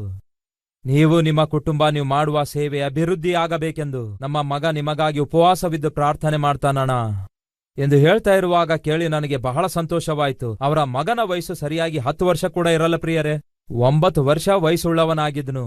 ಆ ಮಗ 40 ದಿವಸ ಉಪವಾಸವಿದ್ದು ಪ್ರಾರ್ಥಿಸ್ತಾನಂತೆ ಈ ದೀನ ಸೇವಕನಿಗೋಸ್ಕರ. ಪ್ರತಿ ಫ್ರೈಡೇ ಉಪವಾಸವಿದ್ದು ಪ್ರಾರ್ಥನೆ ಮಾಡ್ತಾನಂತೆ ಈ ದೀನ ಸೇವಕನ ಕುಟುಂಬಕ್ಕೋಸ್ಕರ. ದಯವಿಟ್ಟು ಕೇಳಿ ಪ್ರಿಯರೇ, ಇಂತಹ ಪ್ರಾರ್ಥನೆಗಳ ನಿಮಿತ್ತವೇ ಈ ದೀನ ಸೇವಕನು ಇಂತಹ ಸೇವೆ ಮಾಡಲು ಸಾಧ್ಯವಾಗ್ತಿದೆ. ನಿಮ್ಮಲ್ಲಿಯೂ ಬಹಳ ಜನ ಈ ದೀನ ಸೇವಕನನ್ನು ಪ್ರೀತಿಸಿ ಉಪವಾಸವಿದ್ದು ಪ್ರಾರ್ಥನೆ ಮಾಡುವಂಥವರಿದ್ದೀರಿ. ಪ್ರತಿದಿನ ಪ್ರಾರ್ಥನೆ ಮಾಡುವಂಥವರು ಕೂಡ ಇದ್ದೀರಿ. ಕೆಲವರು ಹೇಳುವುದೇನು ಗೊತ್ತಾ ಅಣ್ಣ, ಬೆಳಗ್ಗೆ ನಾವು ಮೊದಲು ಎದ್ದ ಕೂಡಲೇ ಫಸ್ಟ್ ಮಾಡುವ ಪ್ರಾರ್ಥನೆ ನಿಮಗಾಗಿರುತ್ತೆ. ಪ್ರಭುವೇ, ನಮ್ಮ ಅಣ್ಣನನ್ನು ಅಣ್ಣನ ಕುಟುಂಬವನ್ನು ಆಶೀರ್ವದಿಸಯ್ಯ. ನಮ್ಮ ಬಾಯಿಂದ ಬರುವ ಮೊಟ್ಟ ಮೊದಲ ಪ್ರಾರ್ಥನೆ ನಿಮಗೋಸ್ಕರ, ನಿಮ್ಮ ಕುಟುಂಬಕ್ಕೋಸ್ಕರ, ನಿಮ್ಮ ಕ್ಷೇಮಕ್ಕೋಸ್ಕರ ಎಂದು ಹೇಳುವಂಥವರು ಕೂಡ ಇದ್ದಾರೆ. ನಮ್ಮ ಸಭೆಯವರಲ್ಲದೇ ಇದ್ದರೂ, ನಮ್ಮ ಸೇವೆಯಲ್ಲಿ ಪಾಲ್ಗೊಳ್ಳುವಂಥವರಲ್ಲದೇ ಇದ್ದರೂ ಕೂಡ ಕೆಲವರು ನನಗೋಸ್ಕರ ಎಷ್ಟೋ ಭಾರದಿಂದ ಪ್ರಾರ್ಥಿಸುವವರಿದ್ದಾರೆ. ಪ್ರತಿದಿನ ನಿಮಗಾಗಿ ಪ್ರಾರ್ಥಿಸ್ತೇವಣ ಎಂದು ಹೇಳ್ತಾರೆ. ಒಬ್ಬ ಸಹೋದರನು ಬಂದು ಹೇಳ್ತಾನೆ, ಅವನ ಪರಿಚಯವೇ ನನಗಿಲ್ಲ, ವಿಸಿಟಿಂಗ್ ಅವರ್ಸ್ ಅಲ್ಲಿ ಬಂದು ಹೇಳ್ತಾನೆ, ಅಣ್ಣ ನಿಮಗಾಗಿ ನಾನು ಪ್ರಾರ್ಥಿಸ್ತೇನಣ್ಣ ಅಂದಾಗ ಬಹಳ ಸಂತೋಷ ತಮ್ಮ, ನೀವೇನ್ ಮಾಡ್ತೀರಿ ಅಂದಾಗ ನಾನು ಸೇವಕನಾಗಿದ್ದೇನಣ್ಣ, ಒಂದು ಚಿಕ್ಕ ಗ್ರಾಮದಲ್ಲಿ ಸೇವೆ ಮಾಡ್ತೇನಂದಾಗ ಬಹಳ ಸಂತೋಷ ಅಂದೆ. ಯಾಕಿಲ್ಲಿಗೆ ಬಂದ್ರಿ ಅಂದಾಗ ಏನಿಲ್ಲಣ್ಣ, ಕಳೆದ 4 ವರ್ಷಗಳಿಂದ ಪ್ರತಿ ವರ್ಷ 40 ದಿವಸ ಉಪವಾಸವಿದ್ದು ನಿಮಗೋಸ್ಕರ ಪ್ರಾರ್ಥಿಸ್ತಾ ಇದ್ದೇನಣ್ಣ ಅಂದ್ರು. ಏನಂತೆ 4 ವರ್ಷಗಳಿಂದ ಪ್ರತಿ ವರ್ಷ 40 ದಿವಸ ಉಪವಾಸವಿದ್ದು ನಿಮಗೋಸ್ಕರ ಪ್ರಾರ್ಥಿಸ್ತಿದ್ದೇನೆ ಅಂದ್ರು. ನನಗೋಸ್ಕರ 40 ದಿವಸ ಉಪವಾಸವಿದ್ದು ಪ್ರಾರ್ಥನೆ ಮಾಡ್ತಾ ಇದ್ದೀರಾ ಯಾಕೆ ಅಂದಾಗ ದೇವ್ರು ಹೇಳಿದ್ದಾರೆ ಅಂದ್ರು. ನಿಮ್ಮ ಸೇವೆಗೋಸ್ಕರ ಪ್ರಾರ್ಥಿಸಬೇಕೆಂದು, ನಿಮ್ಮ ಸೇವೆ ಸುತ್ತಲೂ ಬೇಲಿ ಹಾಕಬೇಕೆಂದು ದೇವ್ರು ಹೇಳಿದಾರಣ್ಣ. ಅದಕ್ಕಾಗಿಯೇ ನಾನು 40 ಡೇಸ್ ಉಪವಾಸವಿದ್ದು ನಿಮಗಾಗಿ ಪ್ರಾರ್ಥಿಸ್ತಿದ್ದೇನೆ ಅಂದ್ರು. ದಯವಿಟ್ಟು ಕೇಳಿ ಪ್ರಿಯರೇ, ಸತೀಶ್ ಕುಮಾರ್ ಅವರ ಸೇವೆ ಯಾಕೆ ಇಷ್ಟೊಂದು ಆಶೀರ್ವದಿಸಲ್ಪಟ್ಟಿದೆ ಎಂಬ ಪ್ರಶ್ನೆ ಬಹಳ ಜನರಿಗಿರಬಹುದು. ಆ ಪ್ರಶ್ನೆಗೆ ನಾನ್ ಕೊಡುವ ಉತ್ತರವೇನೆಂದರೆ, ಸತೀಶ್ ಕುಮಾರ್ ಆದ ನನ್ನಲ್ಲಿ ಏನು ವಿಶೇಷತೆ ಇಲ್ಲ, ಆದರೆ ಸತೀಶ್ ಕುಮಾರ್ ಮೇಲೆ ದೇವರ ಒಂದು ವಿಶೇಷವಾದ ಕೃಪೆ ಇದೆ. ಹಾಗೆಯೇ ಸತೀಶ್ ಕುಮಾರ್ ಅವರನ್ನು ಪ್ರೀತಿಸುವಂತವರು ಲಕ್ಷಾಂತರ ಸಂಖ್ಯೆಯಲ್ಲಿದ್ದಾರೆ. ಈ ಸತೀಶ್ ಕುಮಾರ್ಗೋಸ್ಕರ ಪ್ರಾರ್ಥಿಸುವ ಲಕ್ಷಾಂತರ ಪ್ರಾರ್ಥನೆ ವೀರರ ಸೈನ್ಯವನ್ನು ದೇವರು ಅನುಗ್ರಹಿಸಿದ್ದಾರೆ. ಆ ಸೈನ್ಯದಲ್ಲಿ ನೀವೂ ಇದ್ದೀರಿ. ಹಾಗಾಗಿ ನಿಮ್ಮನ್ನೂ ನನ್ನ ಹೃದಯಪೂರ್ವಕವಾಗಿ ಅಭಿನಂದಿಸುತ್ತೇನೆ, ಧನ್ಯವಾದಗಳನ್ನು ತಿಳಿಸುತ್ತೇನೆ. ಈ ದಿನ ಈ ಸೇವೆ ಇಷ್ಟೊಂದು ಅಭಿವೃದ್ಧಿಯಾಗಲು ಕಾರಣ ದೇವರ ಕೃಪೆಯಾಗಿದೆ. ಮತ್ತು ಈಗ ತಾನೇ ಹೇಳಿದೇನಲ್ಲವೇ, ದೇವರ ದಯೆ ಮನುಷ್ಯರ ಮೂಲಕ ಸೇವಕನಾದ ನನಗೂ ಈ ಸೇವೆಗೂ ದೇವರು ತೋರಿಸ್ತಾ ಬಂದದ್ದರಿಂದಲೇ ಇಂಥ ಅದ್ಭುತವಾದ ಸೇವೆ ಮಾಡಲು ಸಾಧ್ಯವಾಯಿತು. ನನ್ನೊಂದಿಗೆ ಪ್ರಾಣಾಪಾಯದಲ್ಲಿಟ್ಟು ಸೇವೆ ಮಾಡುವಂತಹ ಸೇವಕರನ್ನು ದೇವರು ಕೊಟ್ಟಿರುವುದರಿಂದಲೇ ಇಂಥ ಸೇವೆ ಸಾಧ್ಯವಾಗ್ತಿದೆ. ಈ ಸೇವೆಯನ್ನು ನೋಡ್ತಾ ಹೇಗಾದರೂ ಮಾಡಿ ನಾನು ಕೂಡ ತ್ಯಾಗದಿಂದ ಸಹಕರಿಸಬೇಕು, ಸಹಾಯ ಮಾಡಬೇಕು ಎಂದು ಯೋಚಿಸಿ ನೀವು ಕಳಿಸುವ ಕಾಣಿಕೆಯಿಂದಲೇ ಈ ಸೇವೆ ಇಷ್ಟು ಮಾಡಲು ಸಾಧ್ಯವಾಗ್ತಿದೆ. ಅಷ್ಟು ಮಾತ್ರವಲ್ಲ, ನನಗೆ ನೀವು ಭೇಟಿಯಾದ್ರೂ ಆಗದೇ ಇದ್ದರೂ ಕೂಡ ನನಗೋಸ್ಕರ ಪ್ರತಿದಿನ ನೀವೇನ್ ಪ್ರಾರ್ಥನೆ ಮಾಡ್ತಾ ಇದ್ದೀರಲ್ಲವೇ, ಆ ಪ್ರಾರ್ಥನೆಯಿಂದಲೇ ಇಷ್ಟೊಂದು ಸೇವೆ ಮಾಡಲು ಸಾಧ್ಯವಾಗ್ತಿದೆ. ಪ್ರಿಯ ಸಹೋದರ ಸಹೋದರಿಯರೇ, ಆ ದಿನ ಯಾರು ಯೆರೆಮೀಯನಿಗೆ ವ್ಯತಿರೇಕವಾಗಿ ತಯಾರಾಗ್ತಾರೆ ಗೊತ್ತಾ? ಯೆರೆಮೀಯ ಸಾಯಲೇಬೇಕು ಎಂದು ಆಶಿಸಿದ್ದು ಯಾರು ಗೊತ್ತಾ ನಿಮಗೆ? ಸೇವಕರೇ. ಎರಡನೇದಾಗಿ ಪ್ರವಾದಿಗಳು, ಮೂರನೇದಾಗಿ ಅಲ್ಲಿರುವಂತಹ ಹಿರಿಯರು. ಇದು ಘೋರವಲ್ಲವೋ? ಎಸ್. ವಾಕ್ಯಾನುಸಾರವಾಗಿ ಜೀವಿಸುತ್ತಾ ವಾಕ್ಯಾನುಸಾರವಾಗಿ ಬೋಧಿಸುವಂಥವರಿಗೆ ಪ್ರೀತಿಸುವಂಥವರು ಹೇಗೆ ಇರುತ್ತಾರೋ ಅವರನ್ನು ದ್ವೇಷಿಸುವಂಥವರು ಕೂಡ ಸಹಜವಾಗಿ ಇರ್ತಾರೆ. ಇದು ಸೇವೆ ಮಾಡುವಂತಹ ಯಥಾರ್ಥತೆಯಿಂದ ನಂಬಿಗಸ್ತಿಕೆಯಿಂದ ಸೇವೆ ಮಾಡುವಂತಹವರ ಜೀವಿತದಲ್ಲಿ ಕಾಣಿಸಿಕೊಳ್ಳುವಂತಹ ದೃಶ್ಯ ಇದಾಗಿದೆ. ಹಾಗಾಗಿ ಸೇವಕರೇ, ನಿಮಗೆ ಯಾರಾದರೂ ನಿರ್ದಾಕ್ಷಣ್ಯವಾಗಿ ನಿಷ್ಕಾರಣಕ್ಕಾಗಿ ದ್ವೇಷಿಸಿ ದೂಷಿಸುತ್ತಾ ಇರುವುದಾದರೆ, ನಿಮ್ಮ ಸಾವನ್ನು ಕೋರಿಕೊಂಡು ನಿಮಗೆ ನಷ್ಟ ಉಂಟು ಮಾಡಲು ಬಯಸುವುದಾದರೆ ಅದೇನೋ ವಿಚಿತ್ರವೆಂದು ಭಾವಿಸಬೇಡಿ, ಯಾಕೆಂದರೆ ಅದು ಸಾಧಾರಣ, ಸಹಜವೇ. ಯೆರೆಮೀಯ ವಾಕ್ಯ ಸಾರ್ತಾ ಇರುವಾಗ ಕೇಳುವವನೊಬ್ಬನೂ ಇರಲಿಲ್ಲ. ಇದ್ದದನ್ನು ಇದ್ದ ಹಾಗೆ ಬೋಧಿಸುತ್ತಾ ಇದ್ದರೆ ಸತ್ರೆ ಚೆನ್ನಾಗಿರುತ್ತೆ, ಸಾಯಲೇಬೇಕು ಎಂದು ಕೋರಿಕೊಳ್ಳುವವರು ಕೂಡ ಬಹಳ ಜನ ಇದ್ರು. ಅಷ್ಟೇನಾ? ಬೇಗನೆ ಇನ್ನೂ ಕೆಲವು ವಿಷಯ ನಿಮ್ಮೊಂದಿಗೆ ಹಂಚಿಕೊಳ್ತೇನೆ. ಯೆರೆಮೀಯ 20ನೇ ಅಧ್ಯಾಯ ವಚನ 1-2 ನೋಡುವಾಗ ನಿಮಗೆ ಅರ್ಥವಾಗ್ತದೆ ಪಾಪ ಈ ಯೆರೆಮೀಯನಿಗೆ ಆ ಸೇವಕರು ಏನ್ ಮಾಡಿದರೆಂದು. ವಚನ 1-2. ಯೆರೆಮೀಯ ಈ ಪ್ರವಾದನೆಗಳನ್ನು ನುಡಿದಾಗ ಯೆಹೋವನ ಆಲಯದ ಮುಖ್ಯಾಧಿಕಾರಿಯು ಇಮ್ಮೇರನ ಮಗನೂ ಆದ ಪಶ್ಹೂರನು ಎಂಬ ಯಾಜಕನು ಕೇಳಿ, ಯೆರೆಮೀಯ ದೇವರ ಪ್ರೇರಣೆಯಿಂದ ಹೇಳಬೇಕಾದದನ್ನೆಲ್ಲ ಹೇಳಿದಾಗ ಅಲ್ಲಿ ಆಲಯದಲ್ಲಿರುವಂತಹ ಯಾಜಕನು ಕೇಳಿದನಂತೆ. ಎಷ್ಟು ಅದ್ಭುತವಾಗಿ ಮಾತಾಡ್ತಿದ್ದಾನೆ, ಎಷ್ಟು ಅದ್ಭುತವಾಗಿ ದೇವರ ಪರವಾಗಿ ಪಾಪಿಷ್ಟ ಪ್ರಜೆಗಳಿಗೆ ಎಚ್ಚರಿಸುತ್ತಿದ್ದಾನೆ. ಇಂಥ ಸೇವಕನು ದಶಕಗಳವರೆಗೂ ಅಭಿವೃದ್ಧಿ ಆಗಬೇಕು, ಇಂಥ ಸೇವಕನಿಗೆ ಆಧಾರವಾಗಿರಬೇಕು ಎಂಬುದಾಗಿ ಅಭಿಪ್ರಾಯ ಇತ್ತಂತೀರಾ? ಏನ್ ಜರುಗಿತು ನೋಡೋಣ ಬನ್ನಿ. ಯಾಜಕನು, ದೇವರ ಆಲಯದಲ್ಲಿರುವ ಯಾಜಕನು ಏನ್ ಮಾಡ್ತಿದ್ದಾನೆ ನೋಡಿ. ಯೆರೆಮೀಯ ಪ್ರಕಟಿಸಿರುವ ಪ್ರವಾದನೆಗಳನ್ನು ಕೇಳಿ ಪ್ರವಾದಿಯಾದ ಯೆರೆಮೀಯನನ್ನು ಏನಂತೆ ಹೊಡೆಯಿಸಿ ಯೆಹೋವನ ಆಲಯಕ್ಕೆ ಸೇರಿದ ಮೇಲಣ ಬೆನ್ಯಾಮೀನ್ ಬಾಗಿಲಲ್ಲಿದ್ದ ಕೊಳಕ್ಕೆ ಅವನನ್ನು ಹಾಕಿಸಿದನು. ಹೊಡೆಯಿಸಿದ ಪ್ರಿಯರೇ, ಇದ್ದದನ್ನು ಇದ್ದ ಹಾಗೆ ಪ್ರಕಟಿಸಿರುವ ಪುಣ್ಯಕ್ಕಾಗಿ ಯೆರೆಮೀಯನನ್ನು ಭಯಂಕರವಾಗಿ ಹೊಡೆಯುತ್ತಾರೆ, ಅಲ್ಲಿರುವ ಕೊಳದೊಳಗೆ ಹಾಕುತ್ತಾರೆ. ಏನಿದು?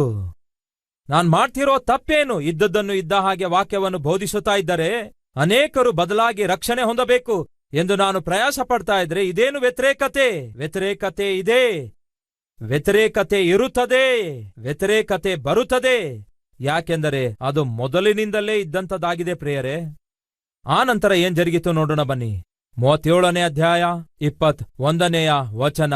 ಅದಕ್ಕಾಗಿ ಅರಸನಾದ ಚಿದ್ಕೀಯನು ಏನಂತೆ, ಅರಸನಾದ ಚಿದ್ಕೀಯ ಅಪ್ಪಣೆ ಕೊಡಲು ಕಾರಾಗೃಹದಲ್ಲಿ ಯೆರೆಮೀಯನನ್ನು ಹಾಕಿ ಪಟ್ಟಣದ ರೊಟ್ಟಿಯೆಲ್ಲ ತೀರುವ ತನಕ ರೊಟ್ಟಿಯ ಪೇಟೆಯಿಂದ ದಿನವಹಿ ಒಂದೊಂದು ರೊಟ್ಟಿಯನ್ನು ಅವನಿಗೆ ತಂದು ಕೊಡುತ್ತಾ ಇದ್ರು. ಹೀಗೆ ಯೆರೆಮೀಯನು ಕಾರಾಗೃಹದ ಅಂಗಳದಲ್ಲಿ ವಾಸಿಸುತ್ತಿದ್ದನು. ಬಂಧಿಸಿ ಸೆರೆಮನೆಯಲ್ಲಿ ಹಾಕಿಸಿದ್ರಂತೆ. ಏನ್ ತಪ್ಪು ಮಾಡಿದ ಪಾಪ? ಯಾರಿಗೆ ಅನ್ಯಾಯ ಮಾಡಿದ? ಯಾವ ಅನ್ಯಾಯ ಮಾಡದಿದ್ದರೂ, ಯಾರಿಗೂ ದ್ರೋಹ ಮಾಡದಿದ್ದರೂ ಕೂಡ ಅವನು ಪ್ರಕಟಿಸುತ್ತಿರುವಂತಹ ಪ್ರವಾದನೆಯನ್ನು ಅರ್ಥ ಮಾಡಿಕೊಳ್ಳದೆ ತಪ್ಪಾರ್ಥ ಮಾಡಿಕೊಂಡಿರುವ ಈ ಪ್ರಜೆಗಳು ಮಾಡಿದ್ದೇನೆಂದರೆ ಯೆರೆಮೀಯನನ್ನು ಕರೆದೊಯ್ದು ಸೆರೆಮನೆಯಲ್ಲಿ ಹಾಕಿಸ್ತಾರೆ. ಅಷ್ಟೇ ಅಂತೀರಾ? ನಂತರ ಏನಾಯ್ತು ನೋಡಿ. 38ನೇ ಅಧ್ಯಾಯ 6ನೇ ವಚನ. ಅವರು ಯೆರೆಮೀಯನನ್ನು ಹಿಡಿದು ಕಾರಾಗೃಹದ ಅಂಗಳದಲ್ಲಿದ್ದ ರಾಜವಂಶೀಯನಾದ ಮಿಲ್ಕಿಯನ ಬಾವಿಯೊಳಗೆ ಹಾಕಿದರು. ಆ ಬಾವಿಯೊಳಗೆ ಹಗ್ಗದಿಂದಿಳಿಸಿ ಹಾಕಿಬಿಟ್ಟಾಗ ಆ ಬಾವಿಯಲ್ಲಿ ನೀರಿರಲಿಲ್ಲ, ಕೆಸರು ಮಾತ್ರವೇ ಇತ್ತು. ಆ ಕೆಸರಿನಲ್ಲಿ ಯೆರೆಮೀಯನನ್ನು ಹಾಕಿಬಿಟ್ಟರು. ಇದೇನು ಪ್ರಿಯರೇ? ಒಂದು ಆಳವಾದ ಬಾವಿ ಇದೆಯಂತೆ, ಆ ಬಾವಿಯೊಳಗೆ ಹಗ್ಗದಿಂದ ಹಾಕಿಬಿಡ್ತಾರಂತೆ. ಅದರಲ್ಲಿ ನೀರಿಲ್ಲಂತೆ, ಆ ಬಾವಿಯೊಳಗಡೆ ಕೆಸರಿದೆ, ಆ ಕೆಸರೊಳಗಡೆ ಹಾಕಿದ್ರಂತೆ. ಯಾರನ್ನು ಗೊತ್ತಾ? ತಾಯಿಯ ಗರ್ಭದಲ್ಲಿಯೇ, ಇನ್ನು ಪಿಂಡವಾಗಿ ರಚಿಸುವುದಕ್ಕಿಂತ ಮುಂಚಿತವಾಗಿಯೇ ದೇವರಿಂದ ಪ್ರತ್ಯೇಕಿಸಲ್ಪಟ್ಟು ಪ್ರತಿಷ್ಠಿಸಲ್ಪಟ್ಟು ಪ್ರವಾದಿ ಎಂದು ಕರೆಯಲ್ಪಟ್ಟಿರುವ ಅದ್ಭುತವಾದ ಪ್ರವಾದಿಯಾದಂತಹ ಯೆರೆಮೀಯನಿಗೆ ಇವರು ಹೇಗೆ ಹಿಂಸಿಸ್ತಿದ್ದಾರೆ ನೋಡಿ. ಒಂದು ಬಾವಿಯೊಳಗಡೆ ಹಾಕ್ತಾರೆ. ಅಫ್ಕೋರ್ಸ್ ಯೋಸೇಫನಿಗೆ ಒಂದು ತಗ್ಗಿನಲ್ಲಿ ಹಾಕ್ತಾರೆ, ಆದರೆ ತಕ್ಷಣ ಹೊರಗೆ ತಂದು ಮಾರ್ತಾರೆ. ಯೆರೆಮೀಯನನ್ನು ಕೆಸರಿರುವ ಬಾವಿಯೊಳಗಡೆ ಎಸೆಯುತ್ತಾರೆ. ಆ ಕೆಸರಿನಲ್ಲಿ ಸಾಯುತ್ತಾನೆ ಅಂದ್ಕೊಂಡ್ರು. ಎಷ್ಟು ಘೋರ ಪ್ರಿಯರೇ! ಅಷ್ಟು ಮಾತ್ರವಲ್ಲ, ಎಲ್ಲಿ ಯೆರೆಮೀಯ ಹೇಳುವ ವಾಕ್ಯವನ್ನು ಕೇಳಿ ಜನರು ಬದಲಾಗಿ ಮಾರ್ಪಡ್ತಾರಂದ್ಕೊಂಡು ಯೆರೆಮೀಯನು ಪ್ರಕಟಿಸುವ ವಾಕ್ಯಕ್ಕೆ ಒಂದು ಮುದ್ರೆ ಹಾಕ್ತಾರೆ. ಏನೆಂದು ಗೊತ್ತಾ? ಓದೋಣ ಬನ್ನಿ. ಯಾವುದು ಆ ಮುದ್ರೆ? 43ನೇ ಅಧ್ಯಾಯ 2ನೇ ವಚನ. ಹೋಶಾಯನ ಮಗನಾದ ಅಜರ್ಯನು ಕಾರೇಹನ ಮಗನಾದ ಯೋಹಾನನನು ಗರ್ವಿಷ್ಠರೆಲ್ಲರೂ ಯೆರೆಮೀಯನಿಗೆ ಹೀಗಂದರು, ನಿನ್ನ ಮಾತು ಸುಳ್ಳು. ಏನಂತೆ? ನೀನೊಬ್ಬ ಸುಳ್ಳುಗಾರನು. ನೀನು ಹೇಳುವಂತಹ ವಾಕ್ಯದಲ್ಲಿ, ನೀನು ಪ್ರವಾದಿಸುವ ಪ್ರವಾದನೆಯಲ್ಲಿ ವಾಸ್ತವವಿಲ್ಲ, ಸುಳ್ಳನ್ನು ಪ್ರಕಟಿಸುತ್ತೀ ನೀನು ಎಂಬ ಮುದ್ರೆ ಹಾಕಿದ್ರಂತೆ. ಈ ರೀತಿಯಾಗಿ ಅವನು ವಾಕ್ಯ ಪ್ರಕಟಿಸುತ್ತಾ ಇದ್ರೂ ಕೂಡ ಒಬ್ಬರು ಕೇಳ್ತಿರ್ಲಿಲ್ಲ, ಪ್ರವಾದಿಸುತ್ತಾ ಇದ್ರೂ ಕೂಡ ಲೆಕ್ಕಿಸುವವರಿರಲಿಲ್ಲ. ಹೀಗೆ ಆ ಪ್ರಜೆಗಳೆಲ್ಲ ಇಷ್ಟಾನುಸಾರವಾಗಿ ಜೀವಿಸಿ ಕೊನೆಗೆ ನಿರ್ದಾಕ್ಷಣ್ಯವಾಗಿ ಯೆರೆಮೀಯನಿಗೆ ಹೊಡೆಯುವವರು ಹೊಡೆಯುತ್ತಾರೆ, ಬೈಯುವವರು ಬೈಯುತ್ತಾರೆ, ಸೆರೆಮನೆಯಲ್ಲಿ ಹಾಕುವವರು ಸೆರೆಮನೆಯಲ್ಲಿ ಹಾಕಿಸ್ತಾರೆ, ಬಾಧಿಸುವವರು ಬಾಧಿಸ್ತಾರೆ, ಭಯಪಡಿಸುವವರು ಭಯಪಡಿಸ್ತಾರೆ. ಅಷ್ಟೇ ಅಲ್ಲ, ಕೆಸರಿರುವ ಬಾವಿಯೊಳಗಡೆ ತಳ್ಳಿ ಹಾಕ್ತಾರೆ. ಇಷ್ಟೆಲ್ಲ ಮಾಡಿದರೂ ಕೂಡ ಯೆರೆಮೀಯ ಮಾತ್ರ ಒಂದು ತೀರ್ಮಾನ ತೆಗೆದುಕೊಳ್ತಾನೆ. ಏನೆಂದು ಗೊತ್ತಾ? ಪ್ರಭುವೇ, ಸಾಧ್ಯವಾದರೆ ನಾನು ಸಾಯುತ್ತೇನೆ, ಆದರೆ ನೀನು ನನಗೆ ಕೊಟ್ಟಿರುವಂತಹ ಸೇವೆಯನ್ನು ಮಾತ್ರ ಯಾವತ್ತೂ ಬಿಟ್ಟು ಬಿಡೋದೇ ಇಲ್ಲ. ಬಹುಶಃ ಈ ಕಲ್ವರಿ ಟೆಂಪಲಿನ 16ನೇ ವಾರ್ಷಿಕೋತ್ಸವದಲ್ಲಿ ದೇವರು ನನಗೆ ಕೊಡುವ ಸಂದೇಶವಾಗಿರಬಹುದು. ಏನೆಂದು? ಅವಮಾನಪಡಿಸುವವರು ಎಷ್ಟೇ ಅವಮಾನಪಡಿಸಲಿ, ನಿಂದಿಸುವವರು ಎಷ್ಟೇ ನಿಂದಿಸಲಿ, ಕೆಸರೆಸೆಯುವವರು ಎಷ್ಟೇ ಕೆಸರೆಸೆಯಲಿ, ತಪ್ಪು ಪ್ರಚಾರ ಮಾಡುವವರು ಎಷ್ಟೇ ತಪ್ಪು ಪ್ರಚಾರ ಮಾಡಲಿ, ಆದರೆ ನಾನು ನಿನಗೆ ಕೊಟ್ಟ ಸೇವೆಯನ್ನು ಮಾತ್ರ ಮುಂದೆ ಸಾಗಿಸು ಎಂದು ದೇವರು ಈ ದೀನಸೇವಕನಿಗೆ ಈ ದಿನ ಹೇಳ್ತಿದ್ದಾರೆ. ಪ್ರಿಯ ಸಹೋದರ ಸಹೋದರಿಯರೇ, ಯೆರೆಮೀಯನ ಪುಸ್ತಕವನ್ನು ನೀವು ಆಳವಾಗಿ ಪರಿಶೀಲಿಸಿ ನೋಡುವುದಾದರೆ ಯೆರೆಮೀಯ ಹೇಳ್ತಾನೆ, ನೀವು ನಿಮ್ಮ ಇಷ್ಟಾನುಸಾರವಾಗಿ ಜೀವಿಸ್ತಾ ಇದ್ದೀರಿ. ಬಾಬೇಲಿನ ಅರಸನು ಬರಲಿಕ್ಕಿದ್ದಾನೆ, ಬಂದು ನಿಮ್ಮೆಲ್ಲರನ್ನು ಕೂಡ ಬಂದಿಗಳನ್ನಾಗಿ ಕೊಂಡೊಯ್ಯುತ್ತಾನೆ. 70 ವರ್ಷಗಳವರೆಗೂ ನೀವು ಬಾಬೇಲಿನಲ್ಲಿ ದಾಸರಾಗಿರಬೇಕಾಗ್ತದೆ. ನನ್ನ ಮಾತನ್ನು ಕೇಳಿರಿ, ದೇವರ ಕಡೆಗೆ ತಿರುಗಿರಿ ಎಂದು ಹೇಳಿದರೆ ಯಾಜಕರು ತಿರುಗಲಿಲ್ಲ, ಪ್ರವಾದಿಗಳು ತಿರುಗಲಿಲ್ಲ, ಆ ದಿನದ ಪರಿಪಾಲಕರು ತಿರುಗಲಿಲ್ಲ, ಪ್ರಜೆಗಳು ತಿರುಗಲಿಲ್ಲ. ಏನ್ ಜರುಗಿತು? ಯೆರೆಮೀಯನು ಹೇಳಿರುವ ಪ್ರಕಾರವೇ ಬಾಬೇಲಿನ ರಾಜನು ಬರ್ತಾನೆ, ನೆಬೂಕದ್ನೆಚ್ಚರನು ಬರ್ತಾನೆ, ಯೆಹೂದ್ಯರನ್ನೆಲ್ಲ ಬಂಧಿಸುತ್ತಾನೆ, ಬಂದಿಗಳನ್ನಾಗಿ ಮುತ್ತಿಗೆ ಹಾಕ್ತಾನೆ, ಅವರನ್ನೆಲ್ಲ ಕೊಂಡೊಯ್ಯುತ್ತಾನೆ. ಇದೆಲ್ಲವೂ ಕೂಡ ಯೆರೆಮೀಯನ ಕಣ್ಣು ಮುಂದೆಯೇ ಜರುಗುತ್ತೆ. ಯೆರೆಮೀಯನು ಏನ್ ಹೇಳುತ್ತಾನೋ ಹಾಗೇ ಜರುಗುತ್ತೆ. ಇದೆಲ್ಲವೂ ಜರುಗುವಾಗ ಯೆರೆಮೀಯ ಎಲ್ಲಿದ್ದನು ಗೊತ್ತಾ ನಿಮಗೆ? ಕಾರಾಗೃಹದಲ್ಲಿದ್ದನು, ಸೆರೆಮನೆಯಲ್ಲಿದ್ದನು. ಅವನ ಮೂಲಕ ದೇವರು ಹೇಳಿದ್ದನ್ನೆಲ್ಲ ನೆರವೇರಿಸಿದ್ರು. ಆದರೆ ವಿಚಿತ್ರವೇನೆಂದರೆ, ಕಾರಾಗೃಹದಲ್ಲಿ ಯೆರೆಮೀಯ ಸ್ವಂತ ಜನರಿಂದಲೇ, ಯಾಜಕರಿಂದಲೇ, ಪ್ರವಾದಿಗಳಿಂದಲೇ, ಅಧಿಕಾರಿಗಳಿಂದ, ರಾಜರಿಂದ ಅನ್ಯಾಯವಾಗಿ ಕಾರಾಗೃಹದಲ್ಲಿ ತಳ್ಳಿ ಹಾಕಲ್ಪಡ್ತಾನೆ. ಬಾಯಿ ತೆರೆದು ಪ್ರಕಟಿಸಲಾರದ ಹಾಗೆ. ಅವನು ಬಾಯಿ ತೆರೆದು ಪ್ರಕಟಿಸದೇ ಇದ್ದರೂ ಕೂಡ ಮೊದಲು ದೇವರು ಅವನ ಮೂಲಕ ಪ್ರಕಟಿಸಿದ ಪ್ರಕಾರ ಬಾಬೇಲಿನ ರಾಜನಾದ ನೆಬೂಕದ್ನೆಚ್ಚರನನ್ನು ದೇವರು ಕಳಿಸುತ್ತಾರೆ. ನೆಬೂಕದ್ನೆಚ್ಚರನು ಬರ್ತಾನೆ, ಪಟ್ಟಣವನ್ನೆಲ್ಲ ಸುಟ್ಟು ಹಾಕುತ್ತಾನೆ. ಯಾವಾಗ? ಯೆರೆಮೀಯ ಸೆರೆಮನೆಯಲ್ಲಿ ಬಿದ್ದಿರುವಾಗ, ಎಲ್ಲರನ್ನೂ ಕೊಂಡೊಯ್ಯುತ್ತಿರುವಾಗ ನೆಬೂಕದ್ನೆಚ್ಚರನ ಸೈನ್ಯಾಧಿಪತಿಯಲ್ಲಿ ಒಬ್ಬನಿದ್ದನು. ಅವನು ಕಾರಾಗೃಹದಲ್ಲಿರುವ ಯೆರೆಮೀಯನನ್ನು ನೋಡ್ತಾನೆ. ಯೆರೆಮೀಯನನ್ನು ನೋಡಿ ಏನ್ ಹೇಳ್ತಾನೆ ಗೊತ್ತಾ? ಯೆರೆಮೀಯ, ನೀನು ನಮ್ಮೊಂದಿಗೆ ಬರ್ತೀಯಾ? ನಿನ್ನನ್ನು ನಾವು ಬಾಬೇಲ್ ದೇಶಕ್ಕೆ ಕೊಂಡೊಯ್ತೇವೆ. ಯಾವ ಕೊರತೆ ಇಲ್ಲದಂತೆ ನಿನ್ನನ್ನು ನೋಡಿಕೊಳ್ತೇವೆ. ಇಲ್ಲವೇ ನೀನಿಲ್ಲೇ ಇರಲು ಇಚ್ಛಯಿಸುತ್ತೀಯಾ? ಹಾಗಾದರೆ ನಿನಗೆ ಯಾವ ನಿರ್ಬಂಧ ಇರೋದಿಲ್ಲ, ಇಲ್ಲಿಯೇ ನೀನು ಜೀವಿಸಬಹುದು, ನಿನ್ನ ಇಷ್ಟ ಎಂಬುದಾಗಿ ಯೆರೆಮೀಯನಿಗೆ ಚಾಯ್ಸ್ ಕೊಟ್ಟ. ಪ್ರಿಯರೇ, ನೋಡೋಣ ಬನ್ನಿ. ಯೆರೆಮೀಯನ ಪುಸ್ತಕ 40ನೇ ಅಧ್ಯಾಯ 2ನೇ ವಚನ. ಆಗ ಕಾವಲು ದಂಡಿನ ಅಧಿಪತಿಯು ಯೆರೆಮೀಯನನ್ನು ಕರೆಸಿ ಒಳಗೆ ಕರೆದೊಯ್ದು ಅವನಿಗೆ, ಅದಕ್ಕಿಂತ ಮುಂಚೆ ವಚನ ಓದೋಣ. ರಾಜನ ಕಾವಲು ದಂಡಿನ ಅಧಿಪತಿಯಾದ ನೆಬೂಜರದಾನನು ಯೆರೂಸಲೇಮಿನವರ ಮತ್ತು ಯೆಹೂದ್ಯರ ಗುಂಪನ್ನು ಬಾಬೇಲಿಗೆ ಸೆರೆ ಒಯ್ಯುತ್ತಿರುವಾಗ ಅವರಲ್ಲಿ ಸಂಕೋಲೆಗಳಿಂದ ಕಟ್ಟಲ್ಪಟ್ಟಿದ್ದ ಯೆರೆಮೀಯನನ್ನು ಕರೆದೊಯ್ದು ರಾಮದ ಬಳಿಯಲ್ಲಿ ಬಿಡಿಸಿಬಿಟ್ಟಿದ್ದನು. ಆಗ ಯೆಹೋವನು ಮತ್ತೊಮ್ಮೆ ತನ್ನ ವಾಕ್ಯವನ್ನು ಯೆರೆಮೀಯನಿಗೆ ದಯಪಾಲಿಸಿದನು. ರಾಜನ ಕಾವಲು ದಂಡಿನ ಅಧಿಪತಿಯು ಯೆರೆಮೀಯನನ್ನು ಒಳಗೆ ಕರೆದುಕೊಂಡು ಹೋಗಿ ಅವನಿಗೆ ಈ ರೀತಿಯಾಗಿ ಮಾತಾಡಿದನು. ಈ ಸ್ಥಳಕ್ಕೆ ನಾನು ಇಂಥ ಕೇಡು ಮಾಡುವೆನು ಎಂದು ನಿನ್ನ ದೇವರಾದ ಯೆಹೋವನು ಪ್ರಕಟಿಸಿದನಲ್ಲವೇ? ಹೇಳ್ತಿದ್ದಾನೆ, ಯೆರೆಮೀಯ, ಈ ಸ್ಥಳಕ್ಕೆ ನಾನು ಈ ದಿನ ಇಂಥ ಕೇಡನ್ನೆಲ್ಲ ಮಾಡ್ತೇನೆಂದು ದೇವರು ನಿನ್ನ ಮೂಲಕ ತಿಳಿಸಿದಾರಲ್ಲವೇ? ನಾನು ಈ ಕೇಡು ಮಾಡುವೆನೆಂದು ನಿನ್ನ ದೇವರಾದ ಯೆಹೋವನು ಪ್ರಕಟಿಸಿದನಲ್ಲವೇ? ಆತನು ಹೇಳಿರುವ ಪ್ರಕಾರ ಅದನ್ನು ಬರಮಾಡಿ ಅದನ್ನು ನೆರವೇರಿಸಿದನು.